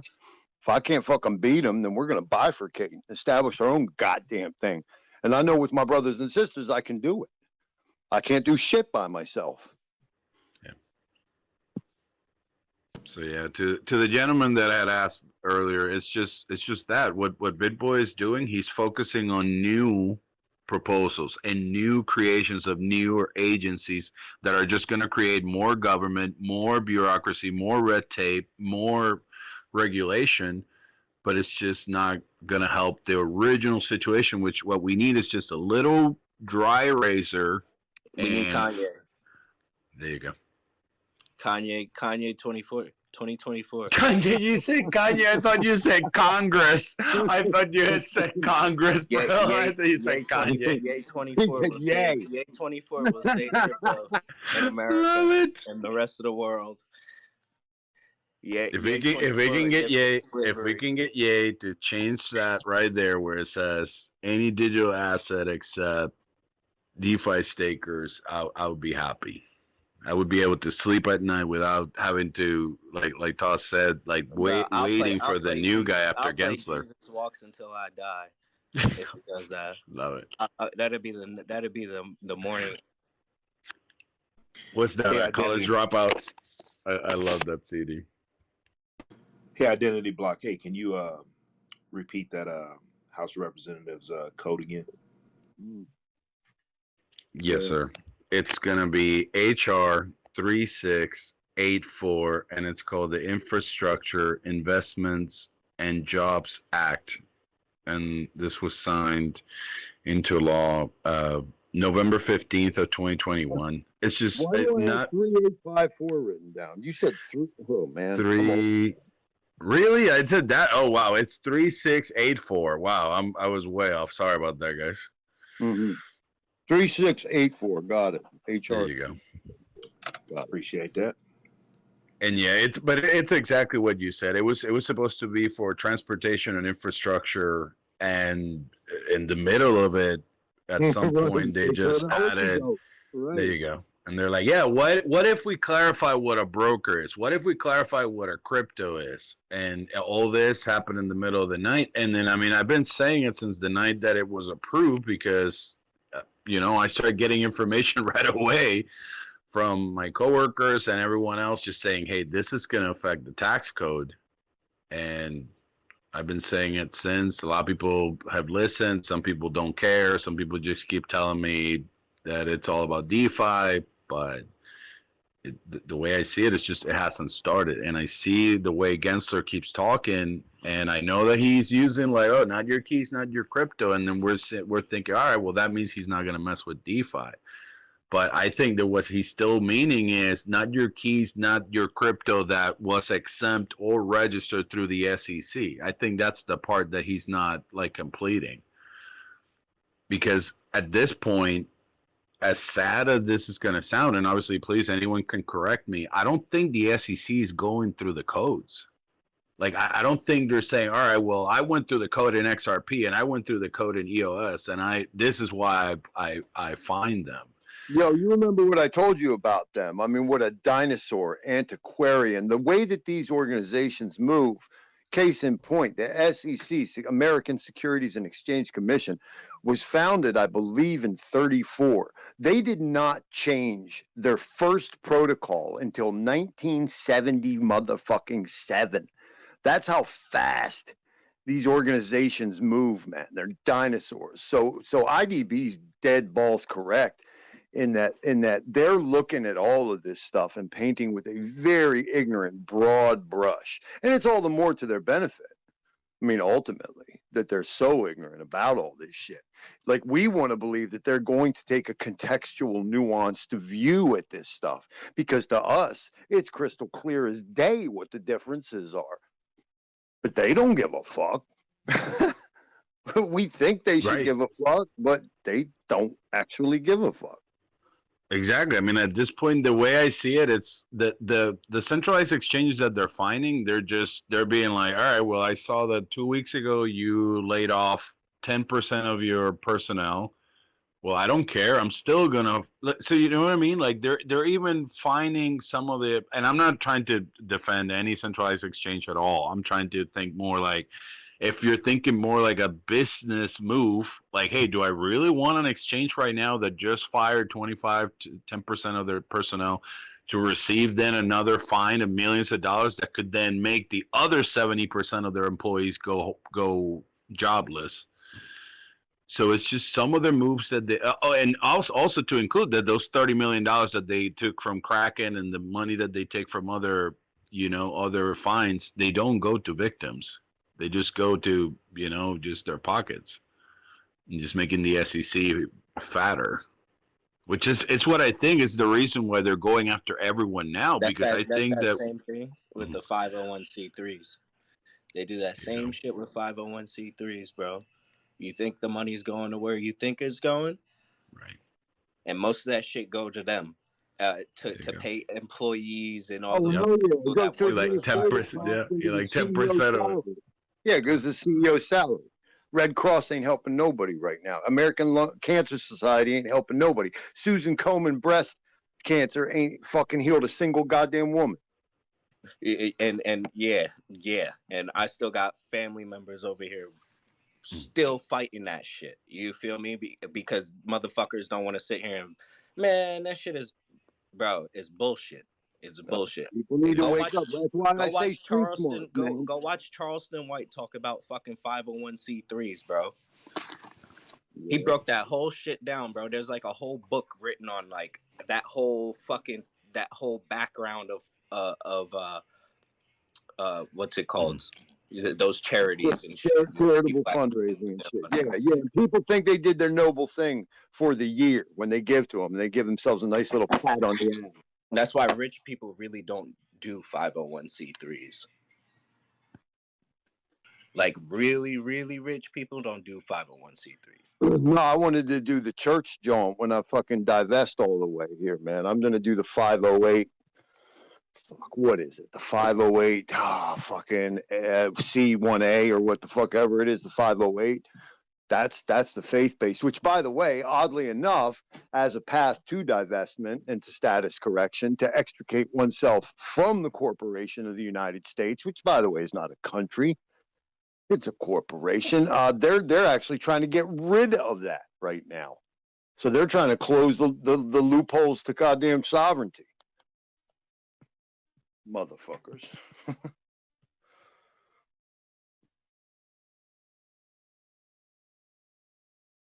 Nate Steaks.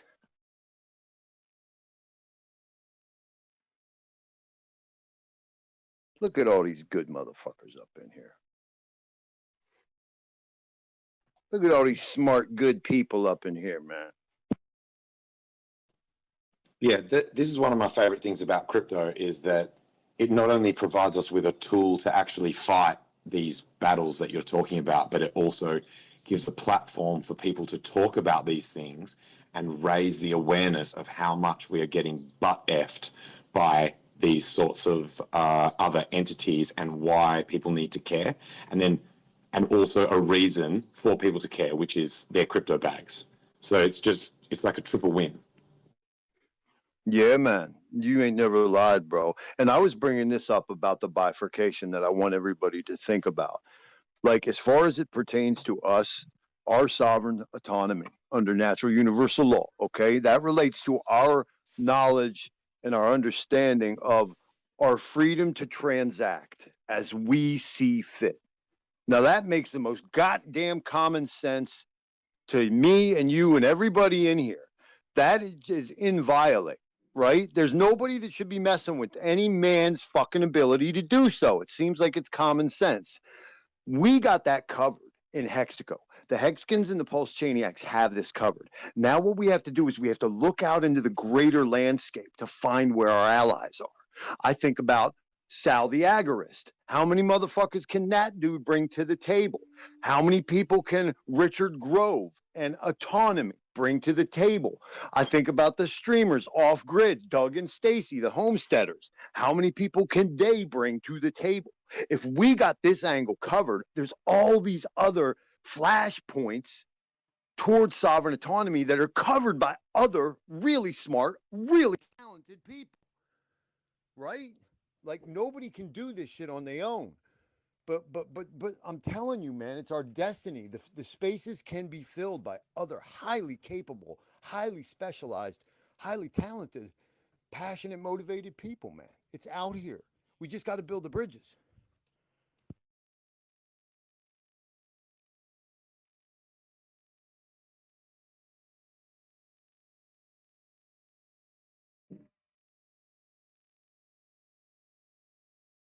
Well, I didn't mean to make y'all speechless now.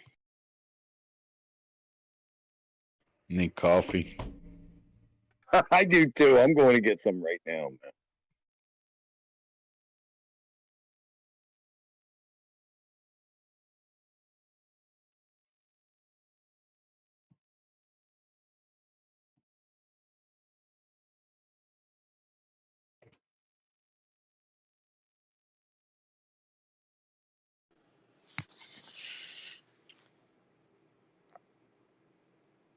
I would like to hear the comments from the statement the gentleman just made. Are we going to build bridges with other communities, or are we going to just stay out on this island by ourselves? I like that. I like that. That's an important thing that we need to talk about. I just gave you a follow, my dear. I mean, what's the old axiom? Each one teach one, right? So maybe now, if we bring it back a little bit, what does each one do? What do each of us do to build the bridge? We got to have a few years of Hexagon shit don't stink. Like, we already got to enjoy that. Like, we kind of know, in fact, we should be so confident in our position, we should act and we should comport ourselves like we're used to scoring touchdowns. We don't need to do a fancy dance anymore every time we hit the end zone, right? We need to act grown, like this is where we belong. So maybe now, if we could say, okay, put that to bed, maybe now we could start. I know it's going to cause some people pain, but maybe we could talk to some Cardano people. You know, maybe we could talk to Secret, Shade, Silk, Carter, Wetzel, all them dudes, so that we can get this tightened up over here. Now, like, I'm covering my zone. Could I do better? I guess. I also have 3 jobs and 4 kids, and I probably shouldn't even be streaming. But I'm doing what I can. I'm a musician, so trying to talk to people over here. There's a lot of money in underground hip hop. Griselda, Benny the Butcher, Westside Gun, Conway the Machine. There's a lot of money in with those gentlemen. RJ Payne. You know what I'm saying? And I'm trying to get, like, Rome Streets, right? I'm trying to spread this awareness to these people who I know are innately, endogenously connected to what it is we're talking about. But like Samantha's here, for example, she knows good and well that the community that she's a part of with Texan, right? Like, they are building, they are working it. Like, that's a real thing. In fact, it's an amazing thing, because what they're doing over in Texan, not only is it the first ever endowment on the blockchain, not only is it the dream realized that Wales and I talked about last year of what the blockchain can become in relation to legislative and political processes. My God, we could have merit-based referendums on everything, and Nancy Pelosi would be out of a job forever, and we'd never, ever need another one like her. And Texan is bringing people who would have never, ever otherwise even thought about crypto into this ecosystem. So that's pretty cool there. Now, I would imagine that they're also peripherally clipping some lifestyle groups. When you think about people who are into self-sufficiency, I did already bring up Doug and Stacy. I brought up Sal the Agorist. I mean, these are some of the people that we need to talk to. So I can only speak for myself. What was it? May West, blockchain Auntie? May West, yeah, May West for you. I can only speak for, like, what I'm doing, and nothing that I know of as far as Hexaco goes has been formalized, but we're definitely just at the incipient level of this. I think right now we're just getting serious. Like, we just are finding names for this stuff. Like, I just pointed out that the bifurcation is a good name. It's better for me than parallel. But parallel is what we were running with over the last year. Developing our own parallel society. And it's got to be defensible. We can't just build the thing and say, oh, they're going to leave us alone, because that's not their nature. Their nature is not to leave us alone. They want to have everything for themselves, with all the control, all the time, everywhere. So knowing that that's their nature, that's where these levers and firewalls come into the thing. But I'm always down for talking. I want to build, and I don't know it all. I got a lot to learn. So, come get with me. Let's build. Let's talk about how we do this, right? How do we make these bridges? How do we make these introductions? Where do we find common cause and common ground? That's an easy one. That's one night over a beer. I can get common cause with just about any group of people on planet Earth in one night. Where do we go from there? I need some help. Was that somewhat of an answer? For me, it was really, I mean, I've just been listening to you guys for about 30 minutes, but it seemed like this is a very important topic, and we need to get on top of it. I agree. Just be ready. I agree. I was lucky that Kinetics and RG3 kind of recognized me and what I was capable of doing early on. And they introduced me to a woman who was probably a woman who I would call my only political hero in American history, man. And it's a mind blower to think that I was a fan of hers for a decade. And I come into Hexaco, and the one and only politician that I'm introduced to in Hexaco is Dr. Cynthia McKinney. A woman who, what a brave, incredible, beautiful woman. Like, she wouldn't sign the pledge that said her constituency was second place to Israel. She said that's foolishness. How could that ever be?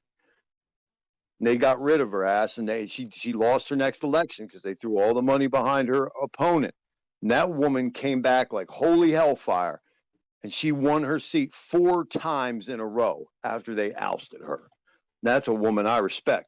Nowadays, Dr. Cynthia McKinney, you know who she is to me? That's Cynthia. So if a ne'er-do-well like my ass, an ex-drug addict, gully ass dude, can say Dr. Cynthia McKinney is Cynthia to me, then I have to believe that all things are possible. Yeah, my friend loves her. She's met her. She's something else, man. I'll tell you what, she's bulletproof.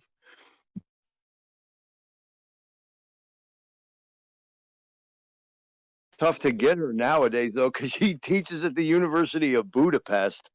So I'm like, oh my God, I got to try and work out the hours when I can get a hold of her. I'm just popping in to drop some music. DJ, doing the DJ duties.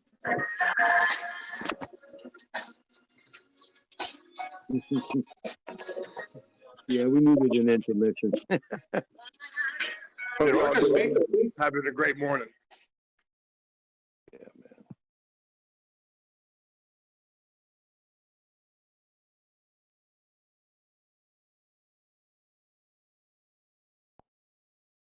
I can put the music back on if y'all want. Yeah. I ain't gonna talk. Yeah, man, play one for Cynthia McKinney, man. Play one for her, man. I met her in person too. She's solid. So much work in my old city, New York.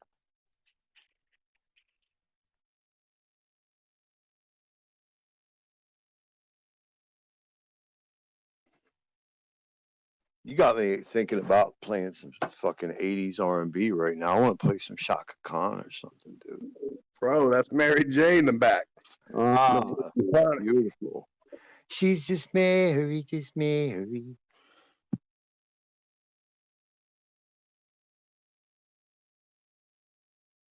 I'm going to put some Patrice Rushen on. School you youngsters.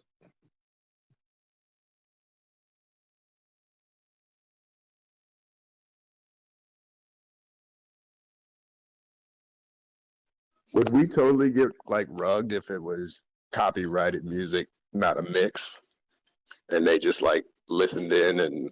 Oh no! You think? I mean, I can barely hear when I'm in here. You think they can make that shit out? I don't know. Here we go. Ooh.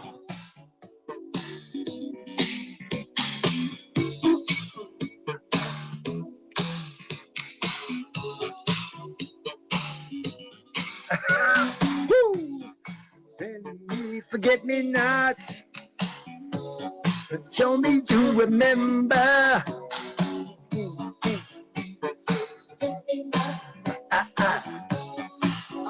To remember. Yeah, I don't want to roll the dice on that copyright shit though. I already get tagged up on YouTube all the time. Nah, there's no copyright bullshit on here.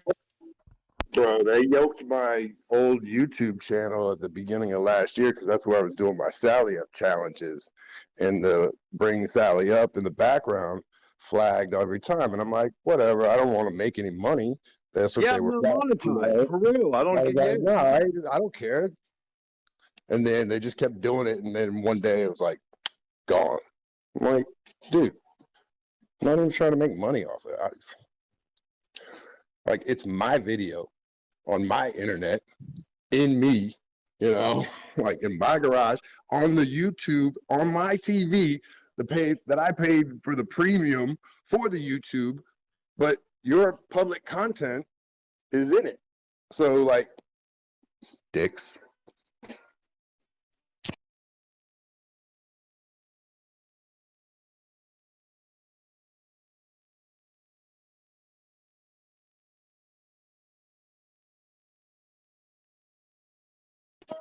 When are we bringing this kind of thing to Chia so that it can't be censored?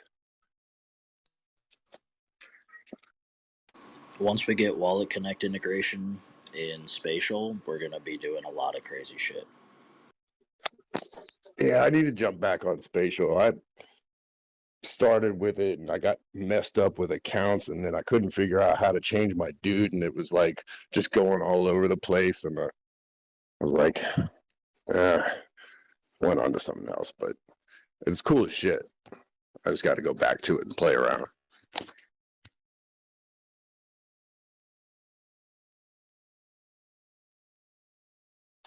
We're gonna have Orca Club night, or Club Cats, or what? Where's my Club Cat?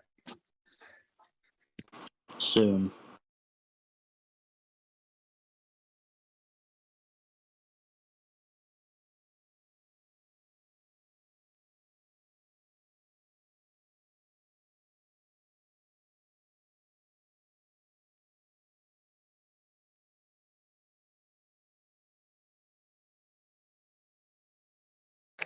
All right, fuck it.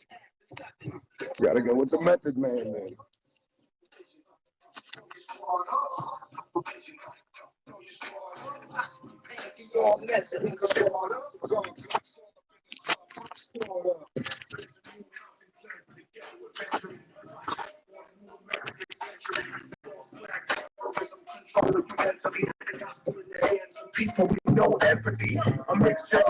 Immortal Technique.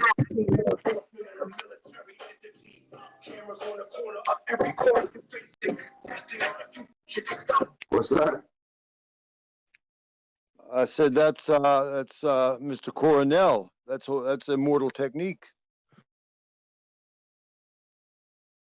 Felipe Coronel, man, one of the greatest. Yep, and Jadakiss and Nas.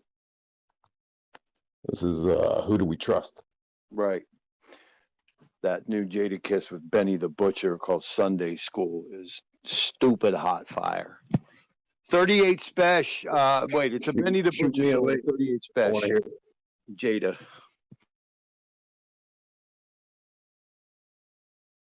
I got that stuff queued up right here, I believe. Oh, it's so rugged and beautiful.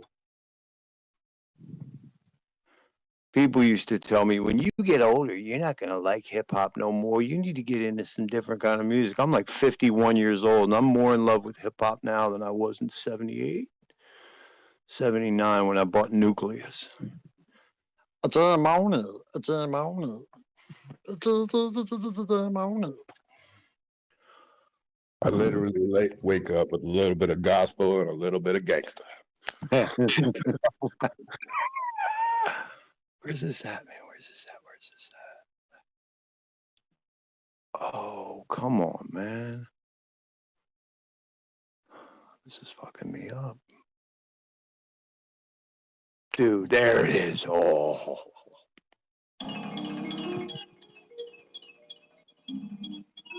Mike.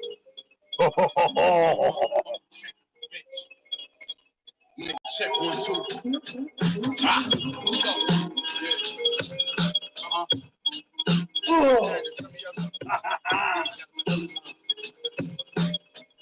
Yeah. Look, hey, look, niggas ain't see what I saw. Brick turned to a pot full of gold. Over that, spent my daughter's first birthday life in the home. Plot full of gold, came back stronger. I'm in control. Soft white from my block to the stove, not in the cold. Me and West like Stockton Malone, Gotti Capone. Live dressed like the cop in your holes. Poppy the funnel. Stop it, you know, you're not with the smoke. I get you low. In about a year, how I'm going to deny me the throne. Rappers y'all compare me to, niggas scared of me too. It make their heart beat fast, but just hearing the truth. I stick my 40 out the window while I'm staring at the coupe. We pull up to your front door if I'm here to shoot. Let's go. They say we so dope and their random actions of violence. Our neighbors in the burbs when they hand us back to the project. They say I'm more cool while the family package the product. Everybody gon' eat and I'm standing next to the promise. Can't believe y'all when y'all talk about the guns y'all shot and all the money running to them and this crumbs y'all got. Just let me know. Come check with me when y'all want y'all shot. There's 10 shooters in my hub for every one y'all got. Hey, look, I had to dumb it down for niggas. You gotta do that.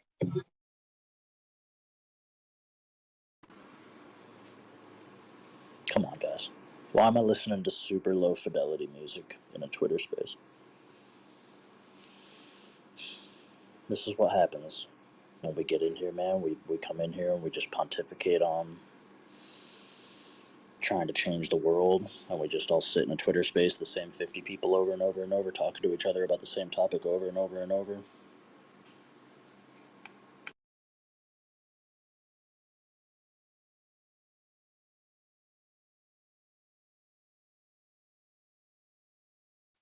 Yeah, some lo-fi mixed in every once in a while is pretty good.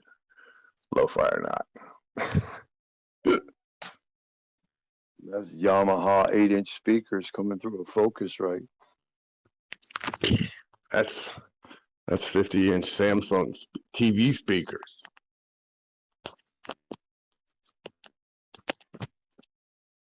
Well, y'all have a delightful day. I'm gonna keep it moving. I gotta go do some work. Take care, y'all.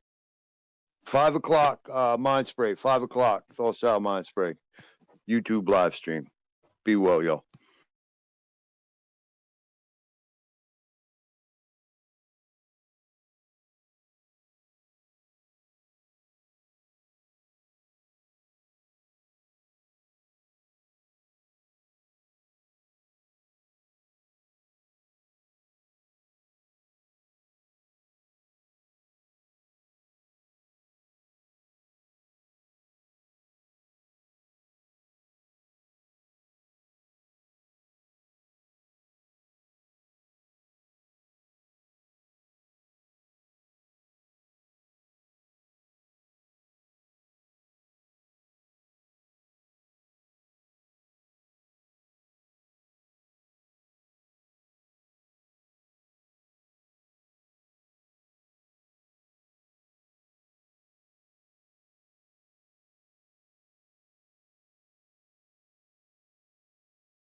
All right, I'm gonna go listen to my lo-fi TV. It's better than nothing. All right, y'all. Love you.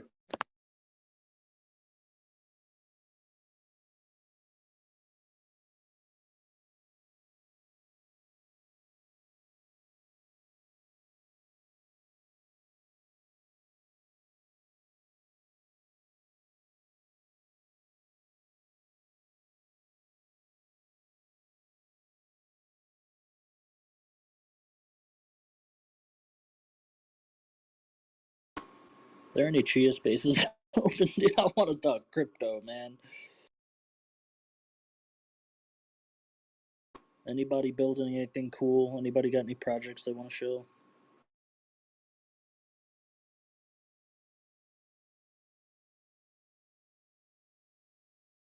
Did you see that Paul Pierce got fined $1.4 million? No, what happened? Dude, Gary Gensler happened.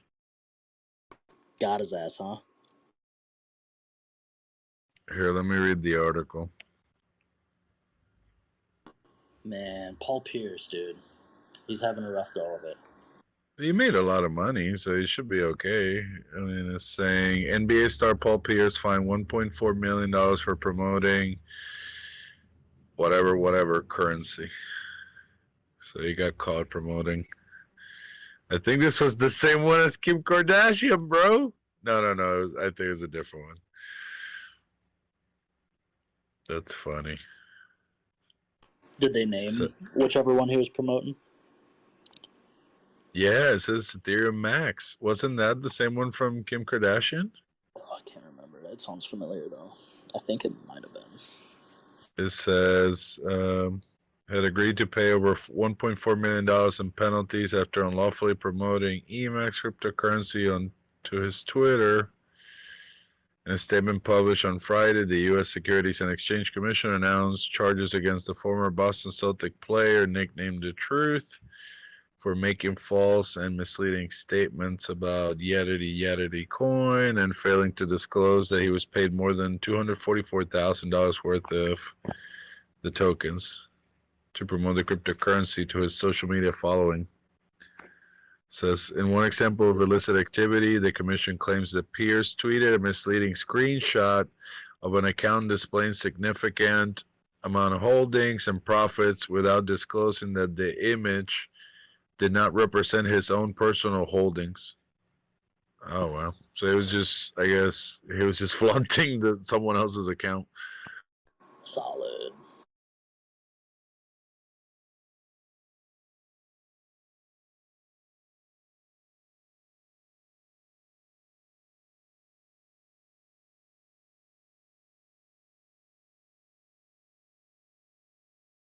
Alright, I'm gonna go work on some projects. Have a good one, Orca. Peace, brother.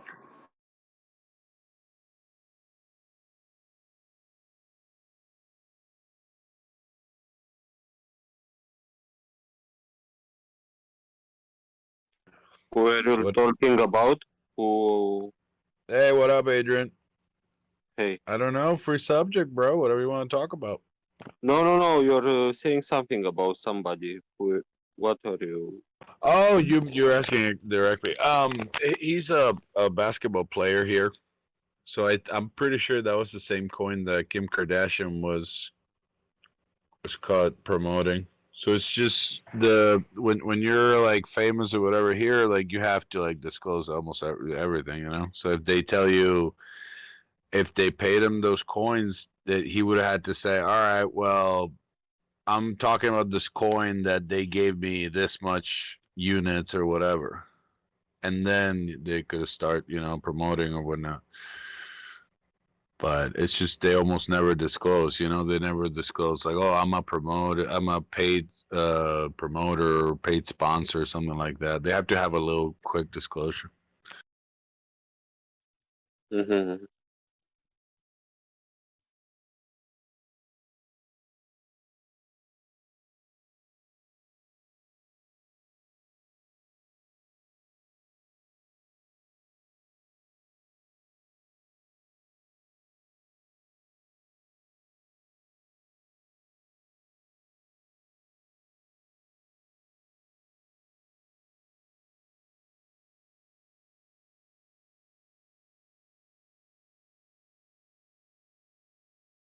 Do you know that YouTube channel Jake Tran?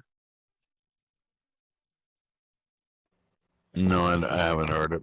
Is it good?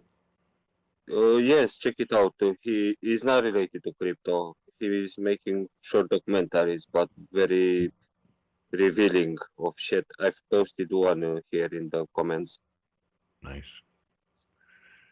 Yeah, check it out.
I guess it's that time, huh? Early in the morning. Most people. Yeah, at least we're here.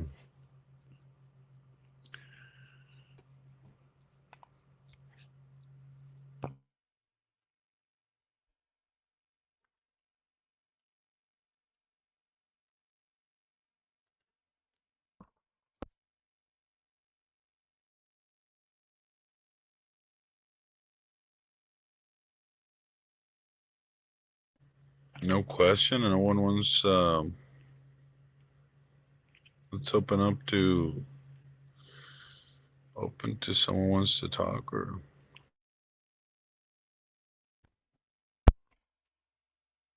No, unfortunately, they love to listen to me. I love it. I don't know why. Did I make?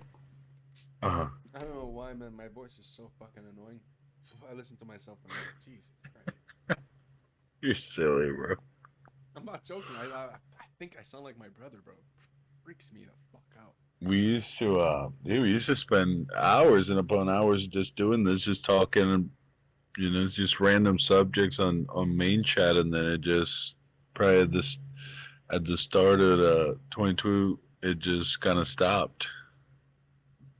Then it was just all about like, actual question. You had to like, you needed a question, you had to be vetted by the Pope, and then you could raise your hand and be selected by a bolt of lightning, and then you could answer your question.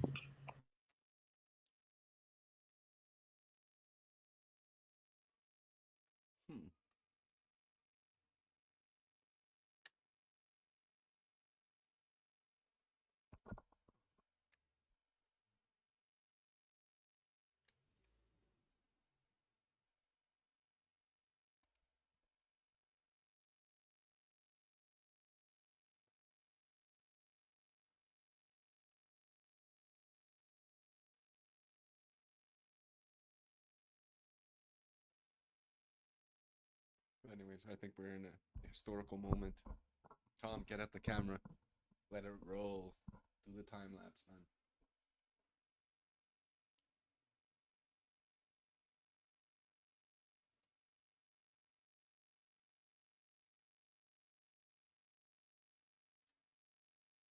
Bankrupt crypto broker. Bankrupt crypto broker Voyager has transferred 7.6 million in crypto assets within the last 24 hours. Blockchain security firm. The recent fund shifted.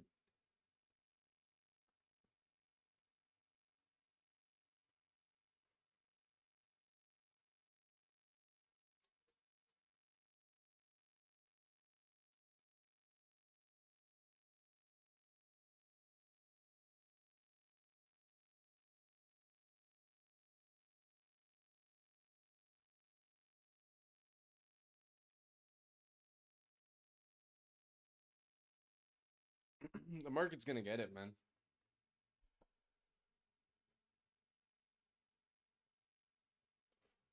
Market's gonna get it, baby.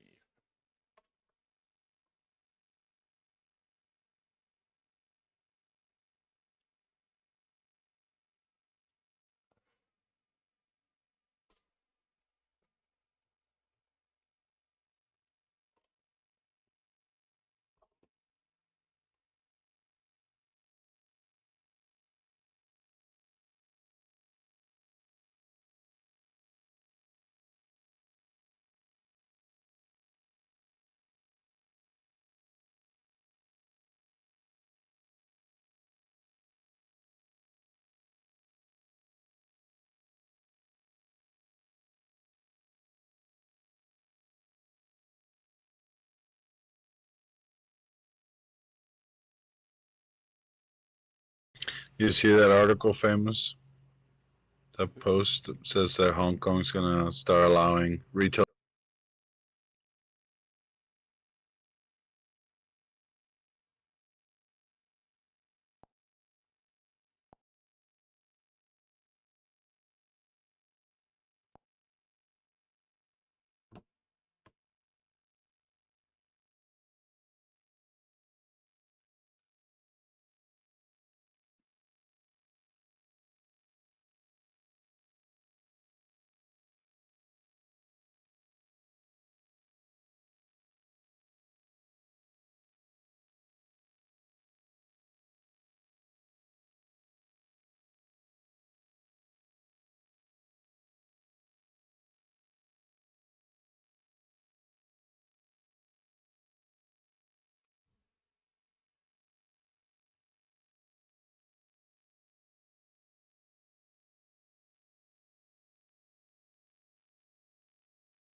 Hello, you hear me?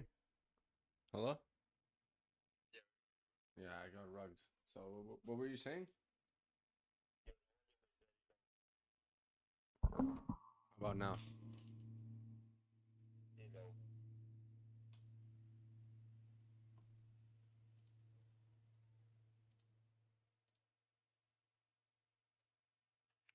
I was saying that. What about now? There you go. That sounds good. Perfect. Saying that it looks like Hong Kong is going to start allowing retail investors into crypto. Serious? But they put restrictions here, and then they stopped restrictions there.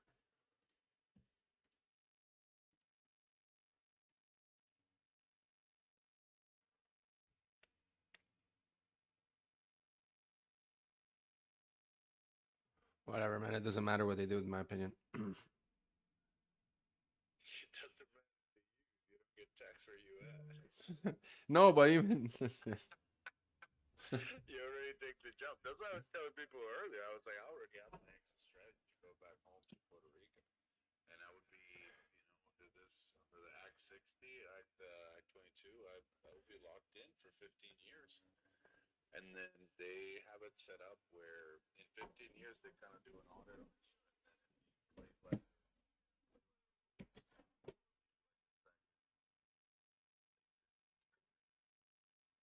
well, it is what it is, man. Sucks. You know? Yeah, you're in the right situation. It's just Well, I had my own pair of pain in the ass too with my country, so I took care of it. I dealt with it. I know what the outcome of my profits are gonna be, and it's definitely worth more than me paying the taxes. It's not worth it. I just over the span of the years, what I'm losing, if I ever do get it, it's not worth it. Might as well just get the fuck out now. And not only that, I'm actually very blessed that one of my friends is probably one of the best hustlers I've ever met in my life. This guy can sell fucking snow to an Eskimo. And thanks to him, bro, we have a reason to be here. It's not just like, oh yeah, live here and spend your money. No, it's like you'll make money here better than you could back home. So why the fuck would you be home? You live next to the beach, you have good fucking food, cheap living, beautiful fucking people around you, very safe. Bro, right now Montreal's not safe. People are getting shot, stabbed, bro. What the fuck, man? People are dying. People are killing their children. Children are killing their parents, bro. It's fucked up shit, man. I was living in Montreal, Canada.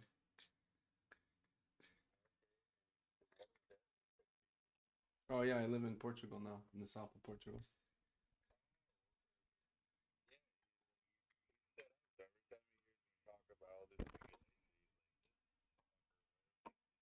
But I'm saying I don't care, but I actually find that it's very important that you do talk about it because this is gonna help a lot of people in the community, whether they like it or not. Even though as much as it has nothing to do with me, I can't be selfish and just be like, ah, shut the fuck up, it doesn't matter. If you were saying like, yo, crypto's gonna go to shit, it's going to zero because of the fact that an American gets taxed, I'm gonna laugh and be like, just deal with it. But when you look at who's in this community and who we need to help, well, yeah, that does affect a lot of people. So I appreciate you speaking about it because it's not bullshit and you're bringing out facts. You come out with actual fucking results. So yeah, man. No, posso falar português, não muito. I could speak a bit, but not much. But I understand everything. I learned Latin. I know French, Italian. I understand Spanish and Portuguese very well. Actually, I don't know Portuguese. I learned. Because I'm practicing and I'm on my own. Man, my Portuguese got better, but I understand like amazing now. So I have no problem communicating with people. that's how it used to be with me. Like I used to get to a point where I used to, my first language is Spanish. I could get Portuguese calls, and then if they would understand Spanish, I would speak to them in Spanish. They would speak to me in Portuguese, and then we could have a 20-minute conversation. Good luck. The Portuguese don't like Spanish. They have a massive fucking beef, like the Greeks and the Turks. But you would be able to understand very well. I understand very well because Italian, but it's perfect too. Because if I don't know how to speak and I tell them I don't know how to speak, I'm sorry, I'm Italian. They're all like, oh, okay, I understand. It's like there's no problem. But if I say I'm a Canadian, even Canadian too, sometimes they have no problem with it. But they would assume if they hear me speak English that I'm English from UK or American, and they don't like that. That's what it is.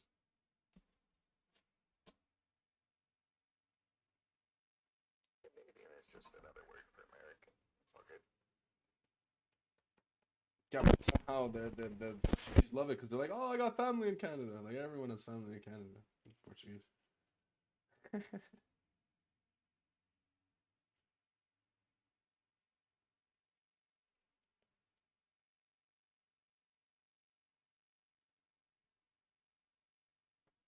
What's up, Hex? Hang out. Hey, I'm glad you're enjoying the weather and the environment over there. That's awesome. Actually, I'm not really enjoying. Well, I am enjoying the weather in the terms of what it means, but when it means like, am I actually going out and enjoying the weather? No, I'm working like a man. This summer I will. This summer I will every Saturday. I want every Saturday or Sunday. I want to go to the beach and just relax, just drink my fucking ass off and just fucking relax and just tan and just mimosa. Mimosa, please. Fresh orange juice and some fucking champagne or some vino verdes, bro. Just mimosa. Perfect. Let's go.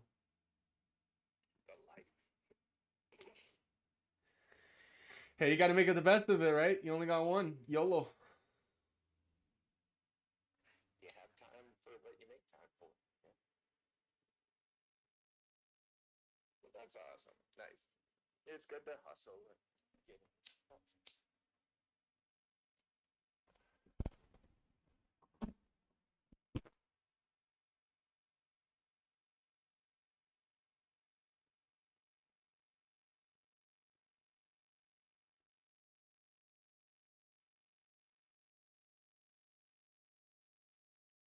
Making some damage is my hypotheses. A lot of people are starting to listen. I said right. Again, god damn it.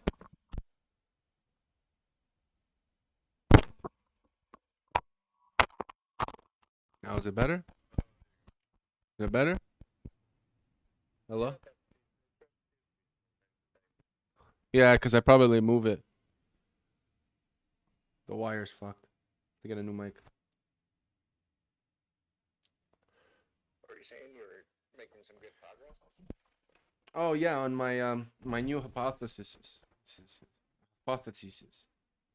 Whatever the fuck the plural is, hypothesis. Hypothesis. Hypothesis. You know what? Like in a scientific experiment, you have a hypothesis, a thesis, or whatever. Yeah, but The liquidity providing, the hedron, and the OA diluting itself. What was your hypothesis? Well, one that it's going to be much more profitable for us to at the beginning pair the PRC20s to ERC20s and bring it in, and then create and like attach to the value and then utilize and steal the value slowly but surely, like drip it. Then the next one with the ICOSA and Hedron, that right now it's at a point where the more hex goes up, the more deals you get, and it's better for people if they're going and purchasing. Because yeah, t-shirts are gonna get more and more expensive with price and with appreciation. So, and then the last one was how to explain to someone who says, yeah, the OA has 90% of the coins. Yeah, well, explain to the person that the OA dilutes itself more than you if you're at a higher percent stake than what it is compared to itself.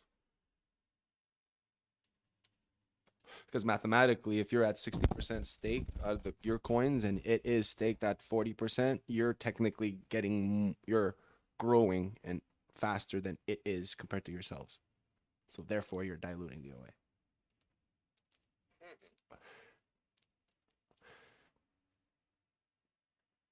Yeah.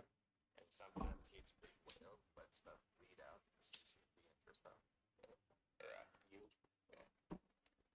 Yeah. But that's okay because in the future, when we burn all the T shares, we're gonna see our APY go up, even though the APY should technically go down because there's gonna be more percent staked, but you're gonna have more APY because there's more payout per T share. It's gonna be fucking awesome. People are gonna be like, everyone that's explaining that, like, yeah, man, it's because of the fact that the OA only stakes the amount that it stakes that you get that APY. I don't know. It's because of the total supply and the amount of T shares. Because technically, most people in this chat is accumulating more than at their percentage than the OA is at its percentage. Right? Because Hex is not about the next person; it's about yourself. So that's the mind fuck.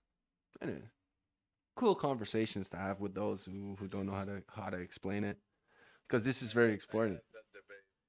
I had that debate earlier because someone was telling me that, oh, well, like T-shirt rate's gonna appreciate, and I was like, well, how is that affecting you? You're already locked. Because they were like talking about the got whale and everything, and I'm like, well, if it's not new hex bought, got whale is only diluting you because it's just locking every 45 days. It's just making your shares more expensive to get. You're getting less APY because it's diluting you. This big old whale just landed in a tiny pool. So just saying, great, now T-shirt rate's going up. I was like, well, that's not good because that's a harder sell for me to the new guy to tell, like, hey, yeah, now you have to buy more expensive because it costs 600 hex more. Well, that's definitely good. I mean, sure, yeah, today it's more expensive, but like extrapolate it out a year and it's like T-shares are going to be double the number of hex. And it's like, even if you get like 30% APY, but the cost of a sheet T-shirt doubles, like that's appreciation of an asset. Like, come on, that's a good thing. Yeah, I mean, like, but how am I telling that to someone that's brand new, though? Oh no, they didn't get in before everyone else. Yeah, that's harder. Yeah, I mean, like, they're gonna complain no matter what. They'll complain if I tell them that I'm not making 30, that I'm making 102 APY. So why explain all the details? Well, it sounds like a good thing. Like, just because you didn't get in a year ago, like, no, it's a good thing because the T-share price increases over time, and you have good actors like the whales, like the God whale, shooting up the T-share price. So no, it's a good thing. It's good for the ecosystem. It's good for the holders. It's good for the stakers. Like, it's an economy on blockchain. It's a utility. It's good.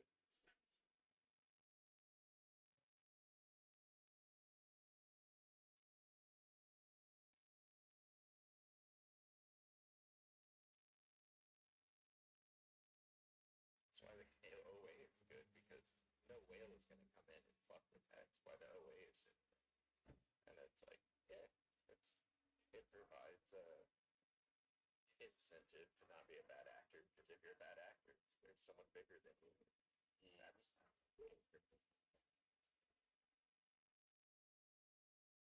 Gotcha.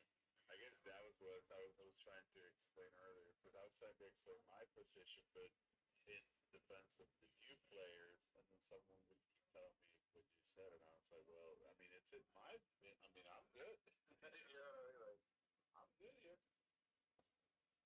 That I'm locked before they did this move, and I'll be locked way after all the short moves they do, so I'll be okay. famous.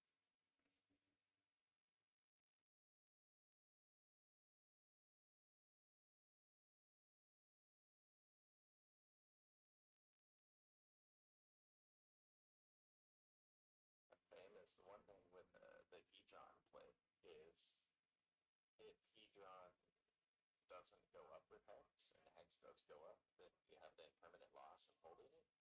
So like maybe Hedron is like a short-term play, like buy it, get in and out, get a cheap Hex phase, and then drop it. I mean, maybe. Well, right now the play is like Hex is going up in price, and then you could trade your Hex for Hedron because Hex per Hedron is going up. So you're getting more Hedron per hex, and then you would be able to take that, then go and use the Hedron and buy HSIs. So you would get twice as much T-shares for that amount of hex if you held it since 2%. That's why they removed the hex Hedron pair and they stopped making it liquid. And now it's very, very, very, very, very thin. The Icosa, the Hedron, and the hex pools together. Because then that would allow people to just take everything they have in hex right now, go in Hedron, and just acquire T-shares that already exist. Which is not good for technically a lot of people. Price to go up without that resistance. Hmm. So it's not ICOSA when hex goes up, it just can move up faster and freer. But that's good. Yeah. I was just pointing out, like, if you held a Hedron versus hex for like a week, you're down 20-40%. And so, like, if you just bought it when you were going to make the HSI buy, then you would suffer the 40% drop if Hedron drops against it. Like, Yeah, but even though it's going up by 40%, people are acquiring, like, let's say as an example, someone just got for $200 and something worth of Hedron, they got like 1,000 something. No, so they got 1.2 T shares for 170 million Hedron. So think about the difference. It's like, okay, cool, you didn't gain in value, but like, look at the guy. You would have needed to have put twice the amount of hex that you would have bought to even remotely get the same amount of T shares for that amount of time. And you so basic, huh? I don't know. It doesn't say. Doesn't say. Not many because now it's not many, man. Especially the guys.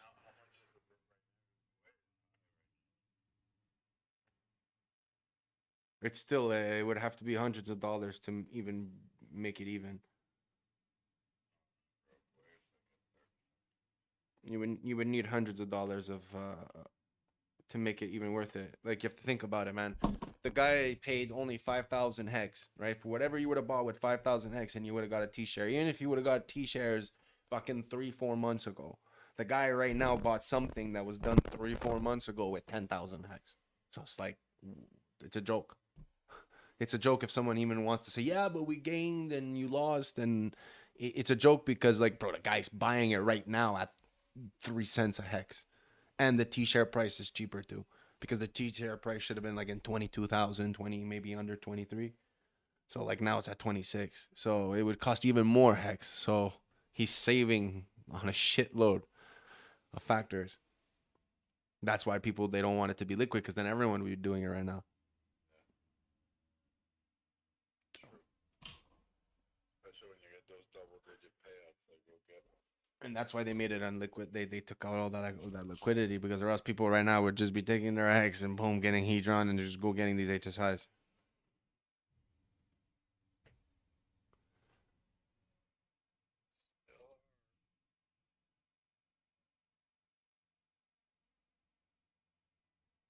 You should check it out. You should check it out, Hex Hangout. It's actually, it's like I've been following this on the daily when I wake up, and it's like, oh shit, that guy just got a crazy ass deal. And right now there was one going for like 47 T-shares or something like that. That was on bid. Let's go check and see what's happening to it right now. That's funny that right now 190, maybe 190. Yeah. No. Yeah, no. No, we're at day like 100 of the auctions. dude, I said 90 days.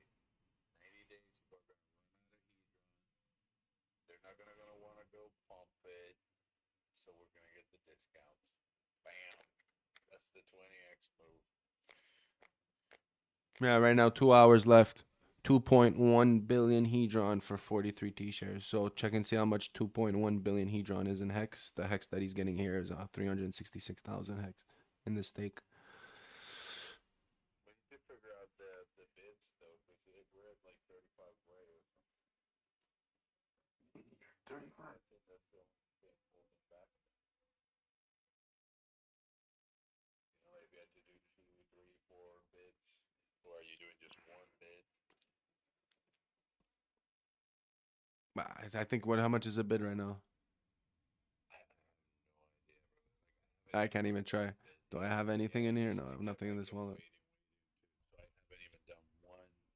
Well, the bids at the time when it was low gas, it was like $1.50, $2, $3 for a bid. Right now, maybe $6, $7, $8, $9. It's like a swap, maybe. It's not much, man. It's not much when you think about it. It's not much, man. It's really not much when you're saving. Like, think about it. If you're saving $200 with $200, why wouldn't you pay $10 to save $190? It makes no logical sense how someone would say, "No, I'm not paying the gas," but you're making $190. The fuck's wrong with you? Who cares if you make 200 or 190? Like, it doesn't make sense. It takes no time. It takes time.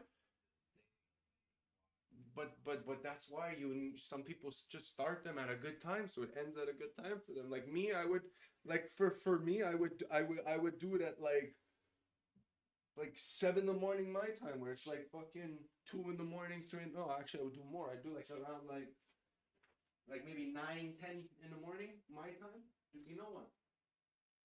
Usually it's fucking crickets.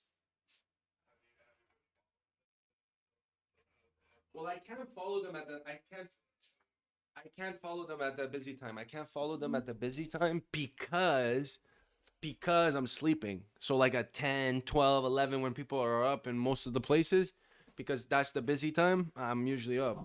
Yo, I see Frosty down there. What's up, Frosty? So I'm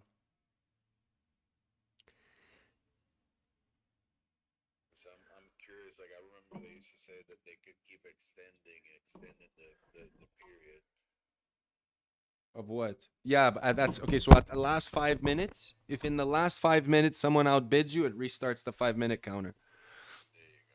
So like, have you seen that often? Like where it just goes into like a bidding war? Nope. You're there for like. No, like one that's like, oh, it's been an hour that it's still in bidding. Now, no. Before, yes. Before, like at the beginning, when was the beginning? Yes, 100%. Because at the beginning, you were getting so much per Icosa, because Icosa was like started at like $2, $3. So like you were looking at it, you were like, yo, I'm making $1,000. What? With fucking $500. Like it sometimes it was like, holy shit. And then as that thing went down at $1.41 is when right now any HSI you traded in, you make money or you get your money back easily.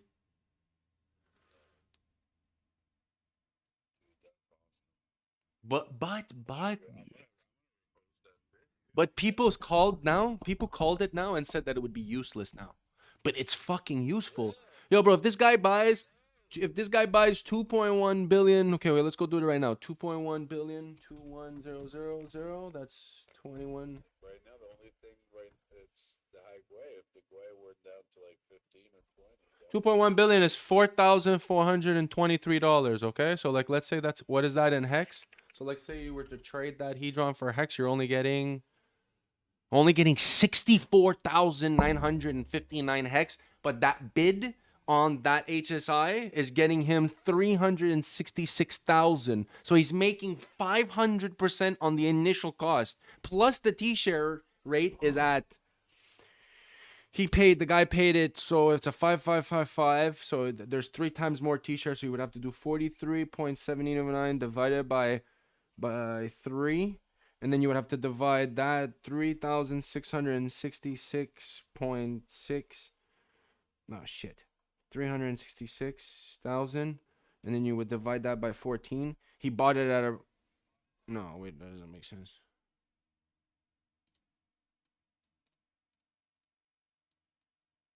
That doesn't make sense. Hold up. Oh, yeah. This makes sense. It's only 1% done. So it's not that cheap, the T-share price. But it's 1.62% done. And, yeah, 366,000 hex for 2.1 billion Hedron is one hell of a fucking deal.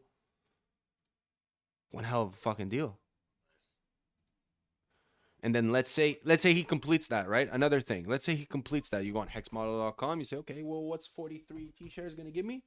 At this rate of the T-share rate, it's gonna give me 9,952 ICOSA. Now you multiply that. Okay, so you have two options. You could take the ICOSA and say 9,952, and then you multiply it by its price, which you can cash out, right, and get back your USDC value that you originally started with, and it's currently at 64 cents. So you would do 0.642, and you would get 6,384. So the guy off the bat would make $2,000 off that USDC value wise. Now, if he takes that 9,952 ICOSA and trades it right now for the actual ICOSA Hedron price, which is currently going down, because it would be a crazy deal where you're getting 302,348. So then the person would make 3 billion Hedron. So he would have, from that 2.1 divided by 3, he would have it would be 3 divided by 2.1. The guy's receiving a 42% increase in like a span of in whatever time it took him to do it. So like if he completes that at this price, he's able to make 42% more Hedron one shot, and then he's gonna have 3 billion Hedron to go bid for something. Or like I said, he could just take that 4,000 that he spent and then minus it from the ICOSA value, which is 6, and he makes $2,000 on the spot.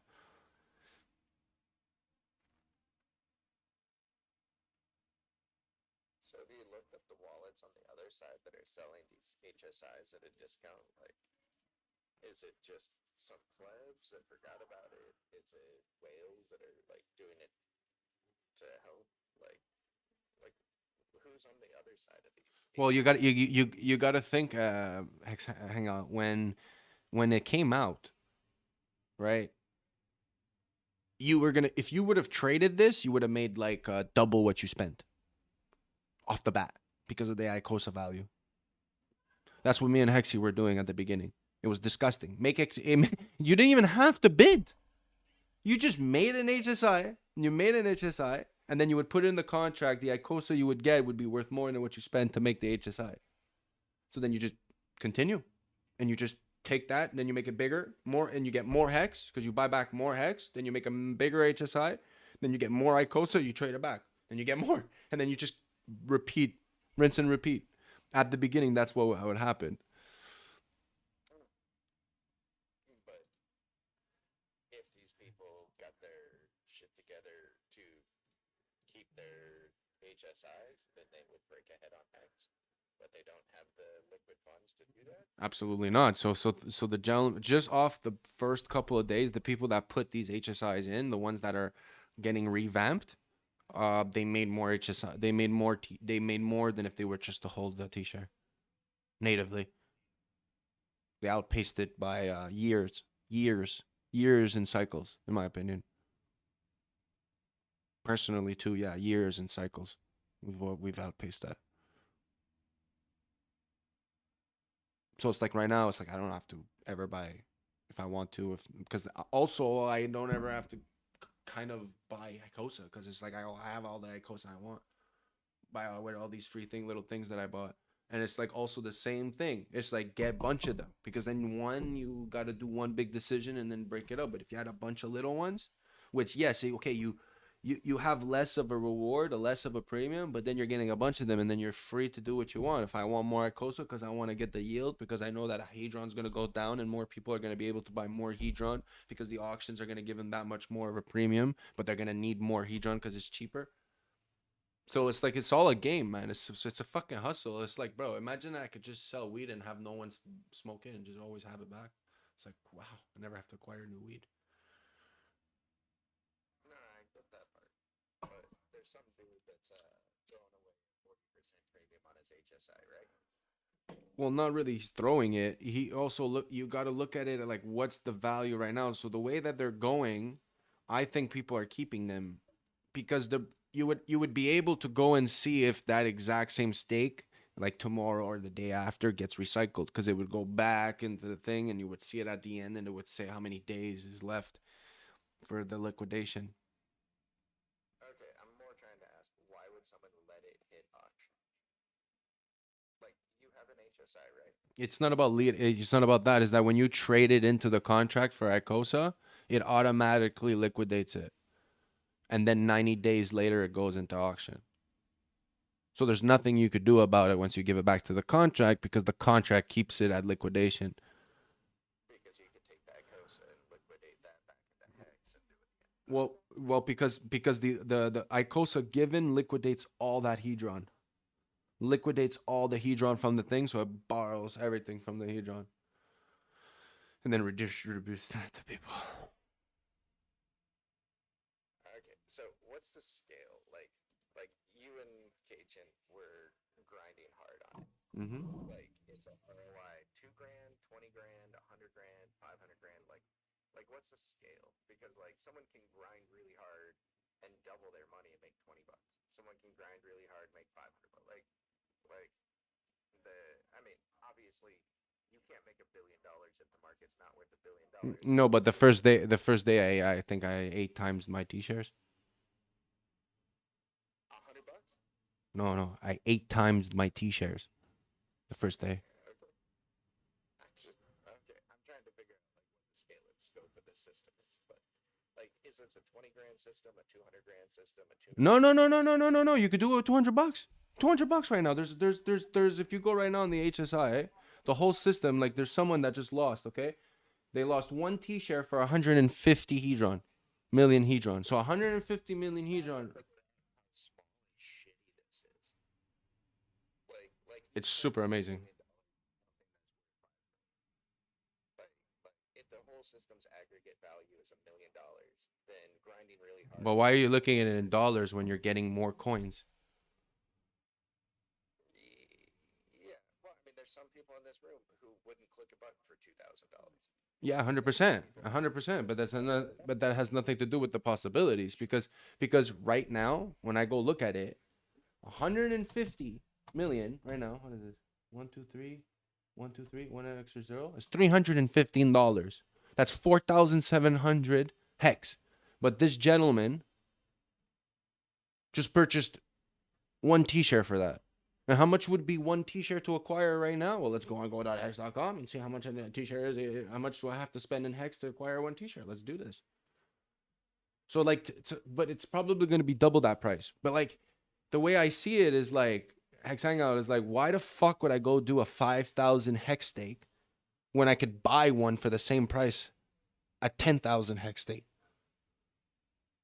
Okay, so I'm assuming that this is on the order of like you can grind out like 500 or 1,000 or maybe even you could break ahead $1,500. No, some address acquired 5,000 T-shares. Okay, there's a couple of big ones out there. Fair enough.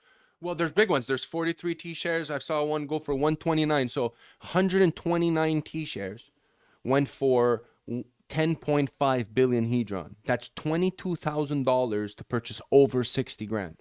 Over the way you look at it, because you have to look at the price of how much it was purchased. And right now you would need 1.1 million to purchase that amount of T-shares. So you're basically saying that guy purchased for $22,000, almost $70,000 worth of hex? That's fucking retarded.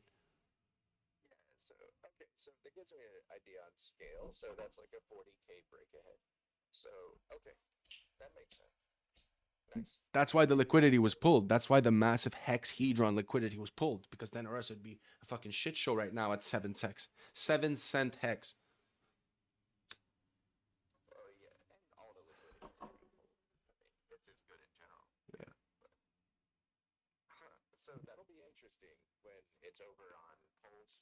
You have low fees for bids. People might get a little wacky with their bidding. Like, yeah, oh, that's awesome. Nice. But also it's also with Hedron. Hedron's inflating itself. So you look at one.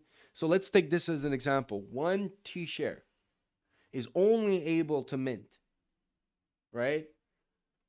Plus it doesn't have a 10x bonus on it. So it only is able to mint what? 1,000 B shares, 1,000 B shares. So that's 1,000 Hedron per day times, so it's 1,000 times 5,555. That's 5.55 million Hedron that it can only mint in existence.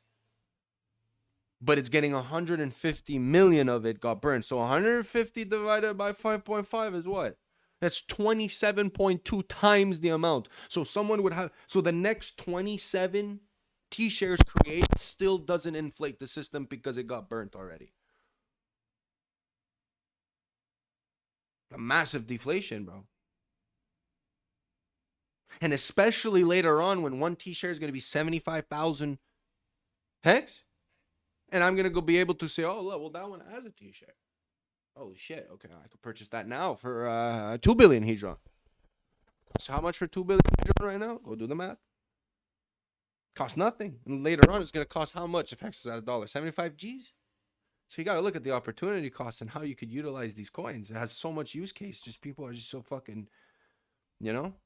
They're not used to buying a building and waiting for it to fucking double in 4 years, and then while at the same time you're making a percentage of ROI off of the rent, and then you're so at the end of the day it's like a 6 times your money. So like people don't look at it like that. They're not used to understanding business like that.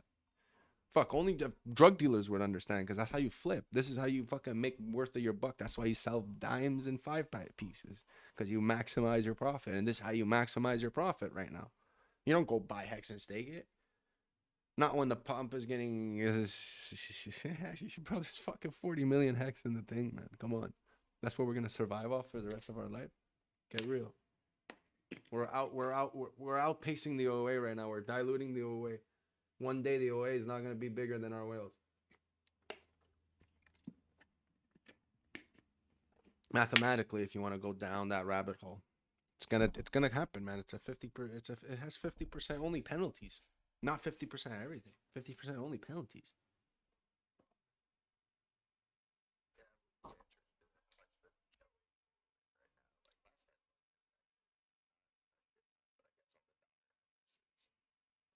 Well, you got to count how much it actually is staking. So how much is it staking compared to its supply? So right now, in my opinion, if it did have 80% of the coins, but it only staked 20 to 30% of it, well, as long as you stake for 40%, you're technically diluting the OA because you're outpacing it.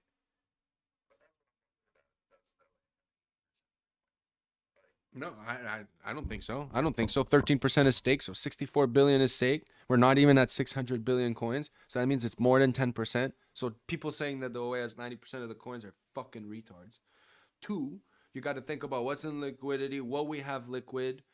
You know, you could actually check what is liquid, but now we would actually have to do a deep dive and go straight from the beginning and look at the OA and see all the money the OA gave to and every single one of those people, who they bought and how much they have, and forget about it.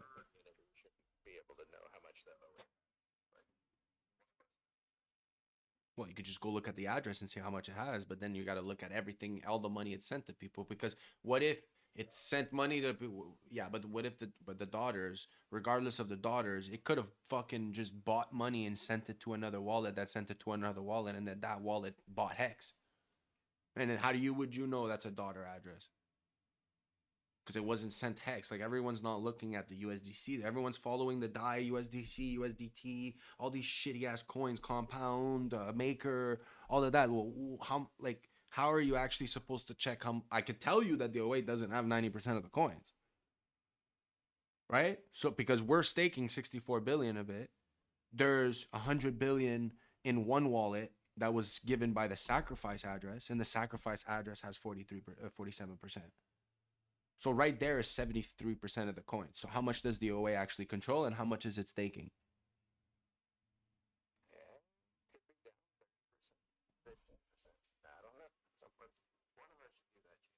And the OA is not staking 30% of its coins, because if it has everything else besides what's staking, it's only staking how much? 5% of it? So if you're staking 100% of your coins, you're diluting the system, because the system is technically, you're paid off the inflation of the total supply. So at one point, we're going to outpace the OA if the OA doesn't go and stake 80% or 100% of its coins.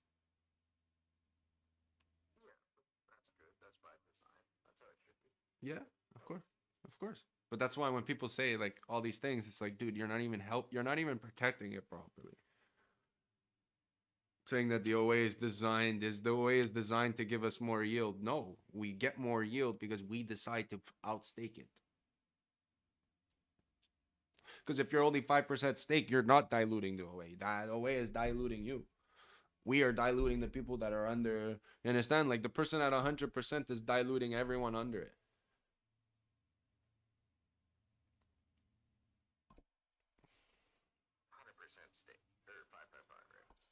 No, no. Well, you could be. That's the max. That's max. If you're looking at the maximization of your profit, yeah, technically that should be the maximization of your profit. If you're looking at coins and receiving yield and growing within the inflation, then yeah, that's the best way to grow your stack because it's the inflation percentage is always same. It's constant, so you can only acquire more of that inflation, which means that over time you'll have more percentage compared to everyone else or compared to yourself.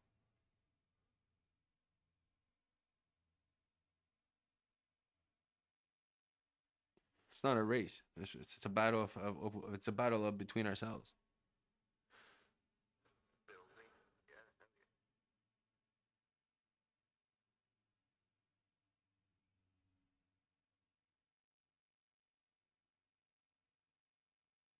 Famous, I found that clip from November. Post it to the top, man. Make a tweet. Post it to the top. Yeah, posted it. It's up there.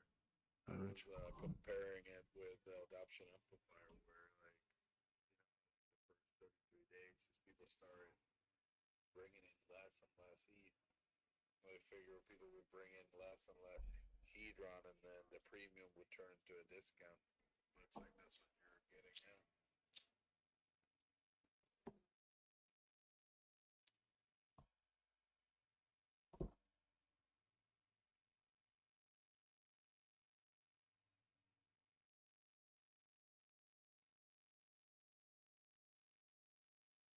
And also, you don't want to burn too much of it too, because then if you burn too much of it, then you won't be able to buy up all the HSI. So it'll just be like, oh, all lost. It's not bad, but there's gonna be a lot of hex just lost.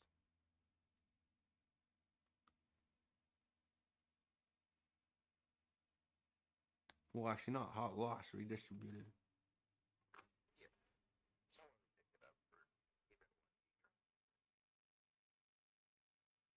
Well, no, you just let them bleed. If we all let it bleed, it's just okay, cool. If it's bleeding, don't start it. Well, yeah, when it's on auction and it's finished, it bleeds. Yeah, well, if no one acquires it and it just bleeds, then it doesn't really hurt anyone. If anything, we should allow it. All the little ones, we should just let them bleed, and we would all get a piece of it.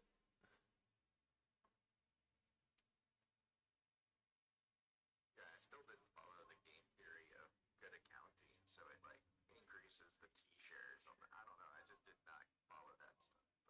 Well, the good accounting just means that you don't bleed, no? Oh yeah, but there was someone that was talking game theory about how if someone did good accounting on them, then it would. I don't know, like. Well, it wouldn't give everyone coins.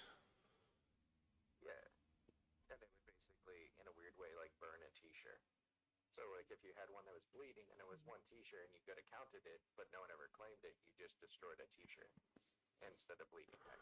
So that means that inevitably you would like not you would just lock the hex until someone ungood accounts it. But there's Like if you assume someone lost the keys, right? Like, and you could either let it bleed or good accounting it. you should good account. Yeah. The hex gets bled into APY, which helps everyone right away.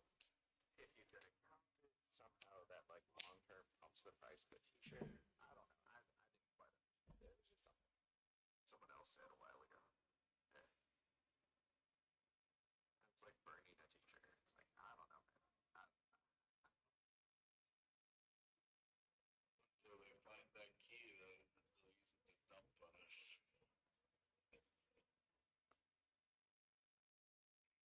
But who really comes back to the crypto? Like, percentage of that is maybe like 3%.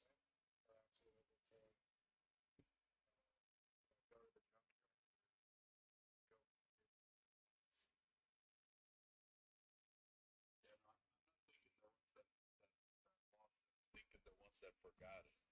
Like the ones that forget it, and then they could come in 3 years from now, and they have 0%.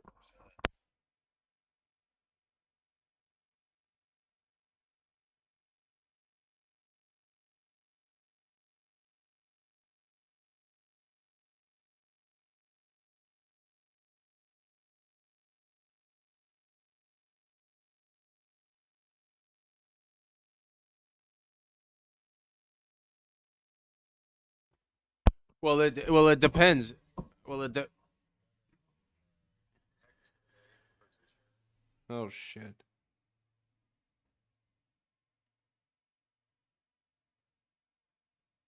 Oh shit.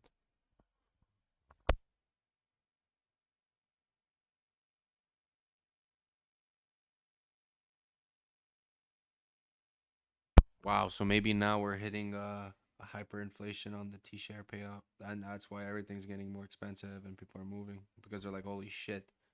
By calculation, it's gonna go up by 20, 30, 40% on the payout. It should be back to normal tomorrow. 56. I don't know what caused it.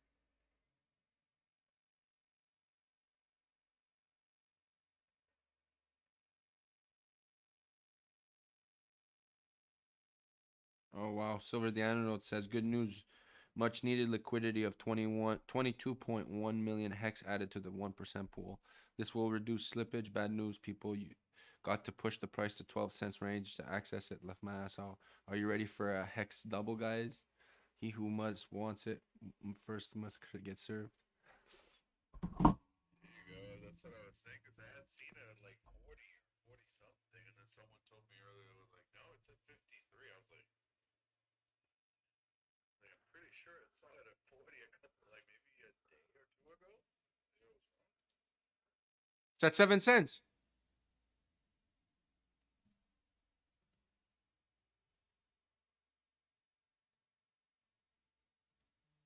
I wonder if Cleo got the fuck out. Yo, Christian, how's it feel to make money, bruh?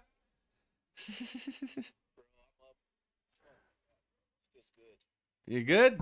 Imagine back at 20 cents. Yeah. He's like, yeah. Fuck your Bitcoin Cash, bro. Told you, man. Fuck you mean, bro. Fuck you mean, bro. No, bro, man. When I first discovered, like, I was like a Roger Beer guy, like last year.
You guys want to do that? There's a lot of people.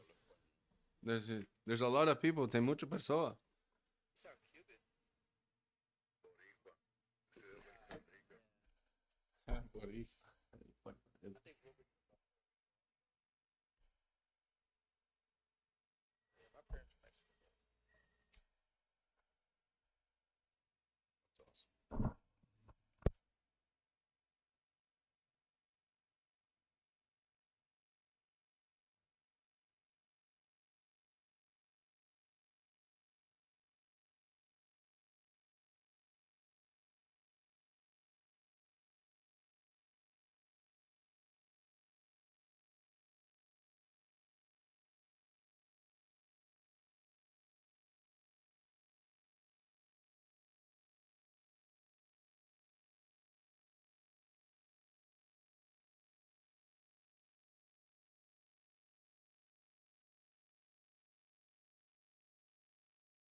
That shit, baby. That's that money, baby. Money gang. Holy shit. You know what I'm saying?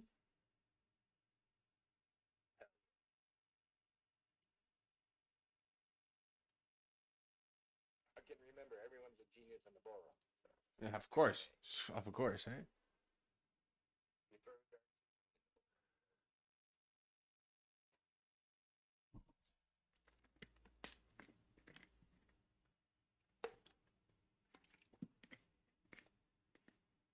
Yeah. What do you want to do, man? There's nothing really to do. Enjoy the ride. Yeah, your mic is doing that thing.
How is it now? Hello.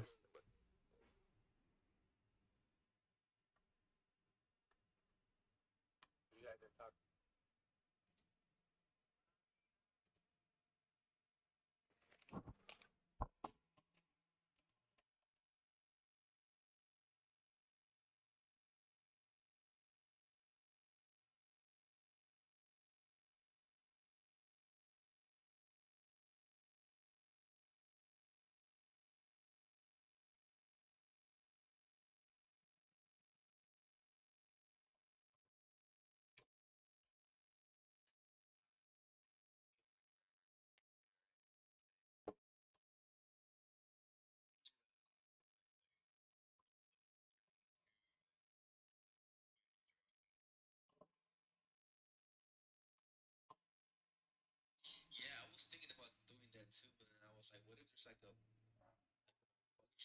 malfunction where like you fall into just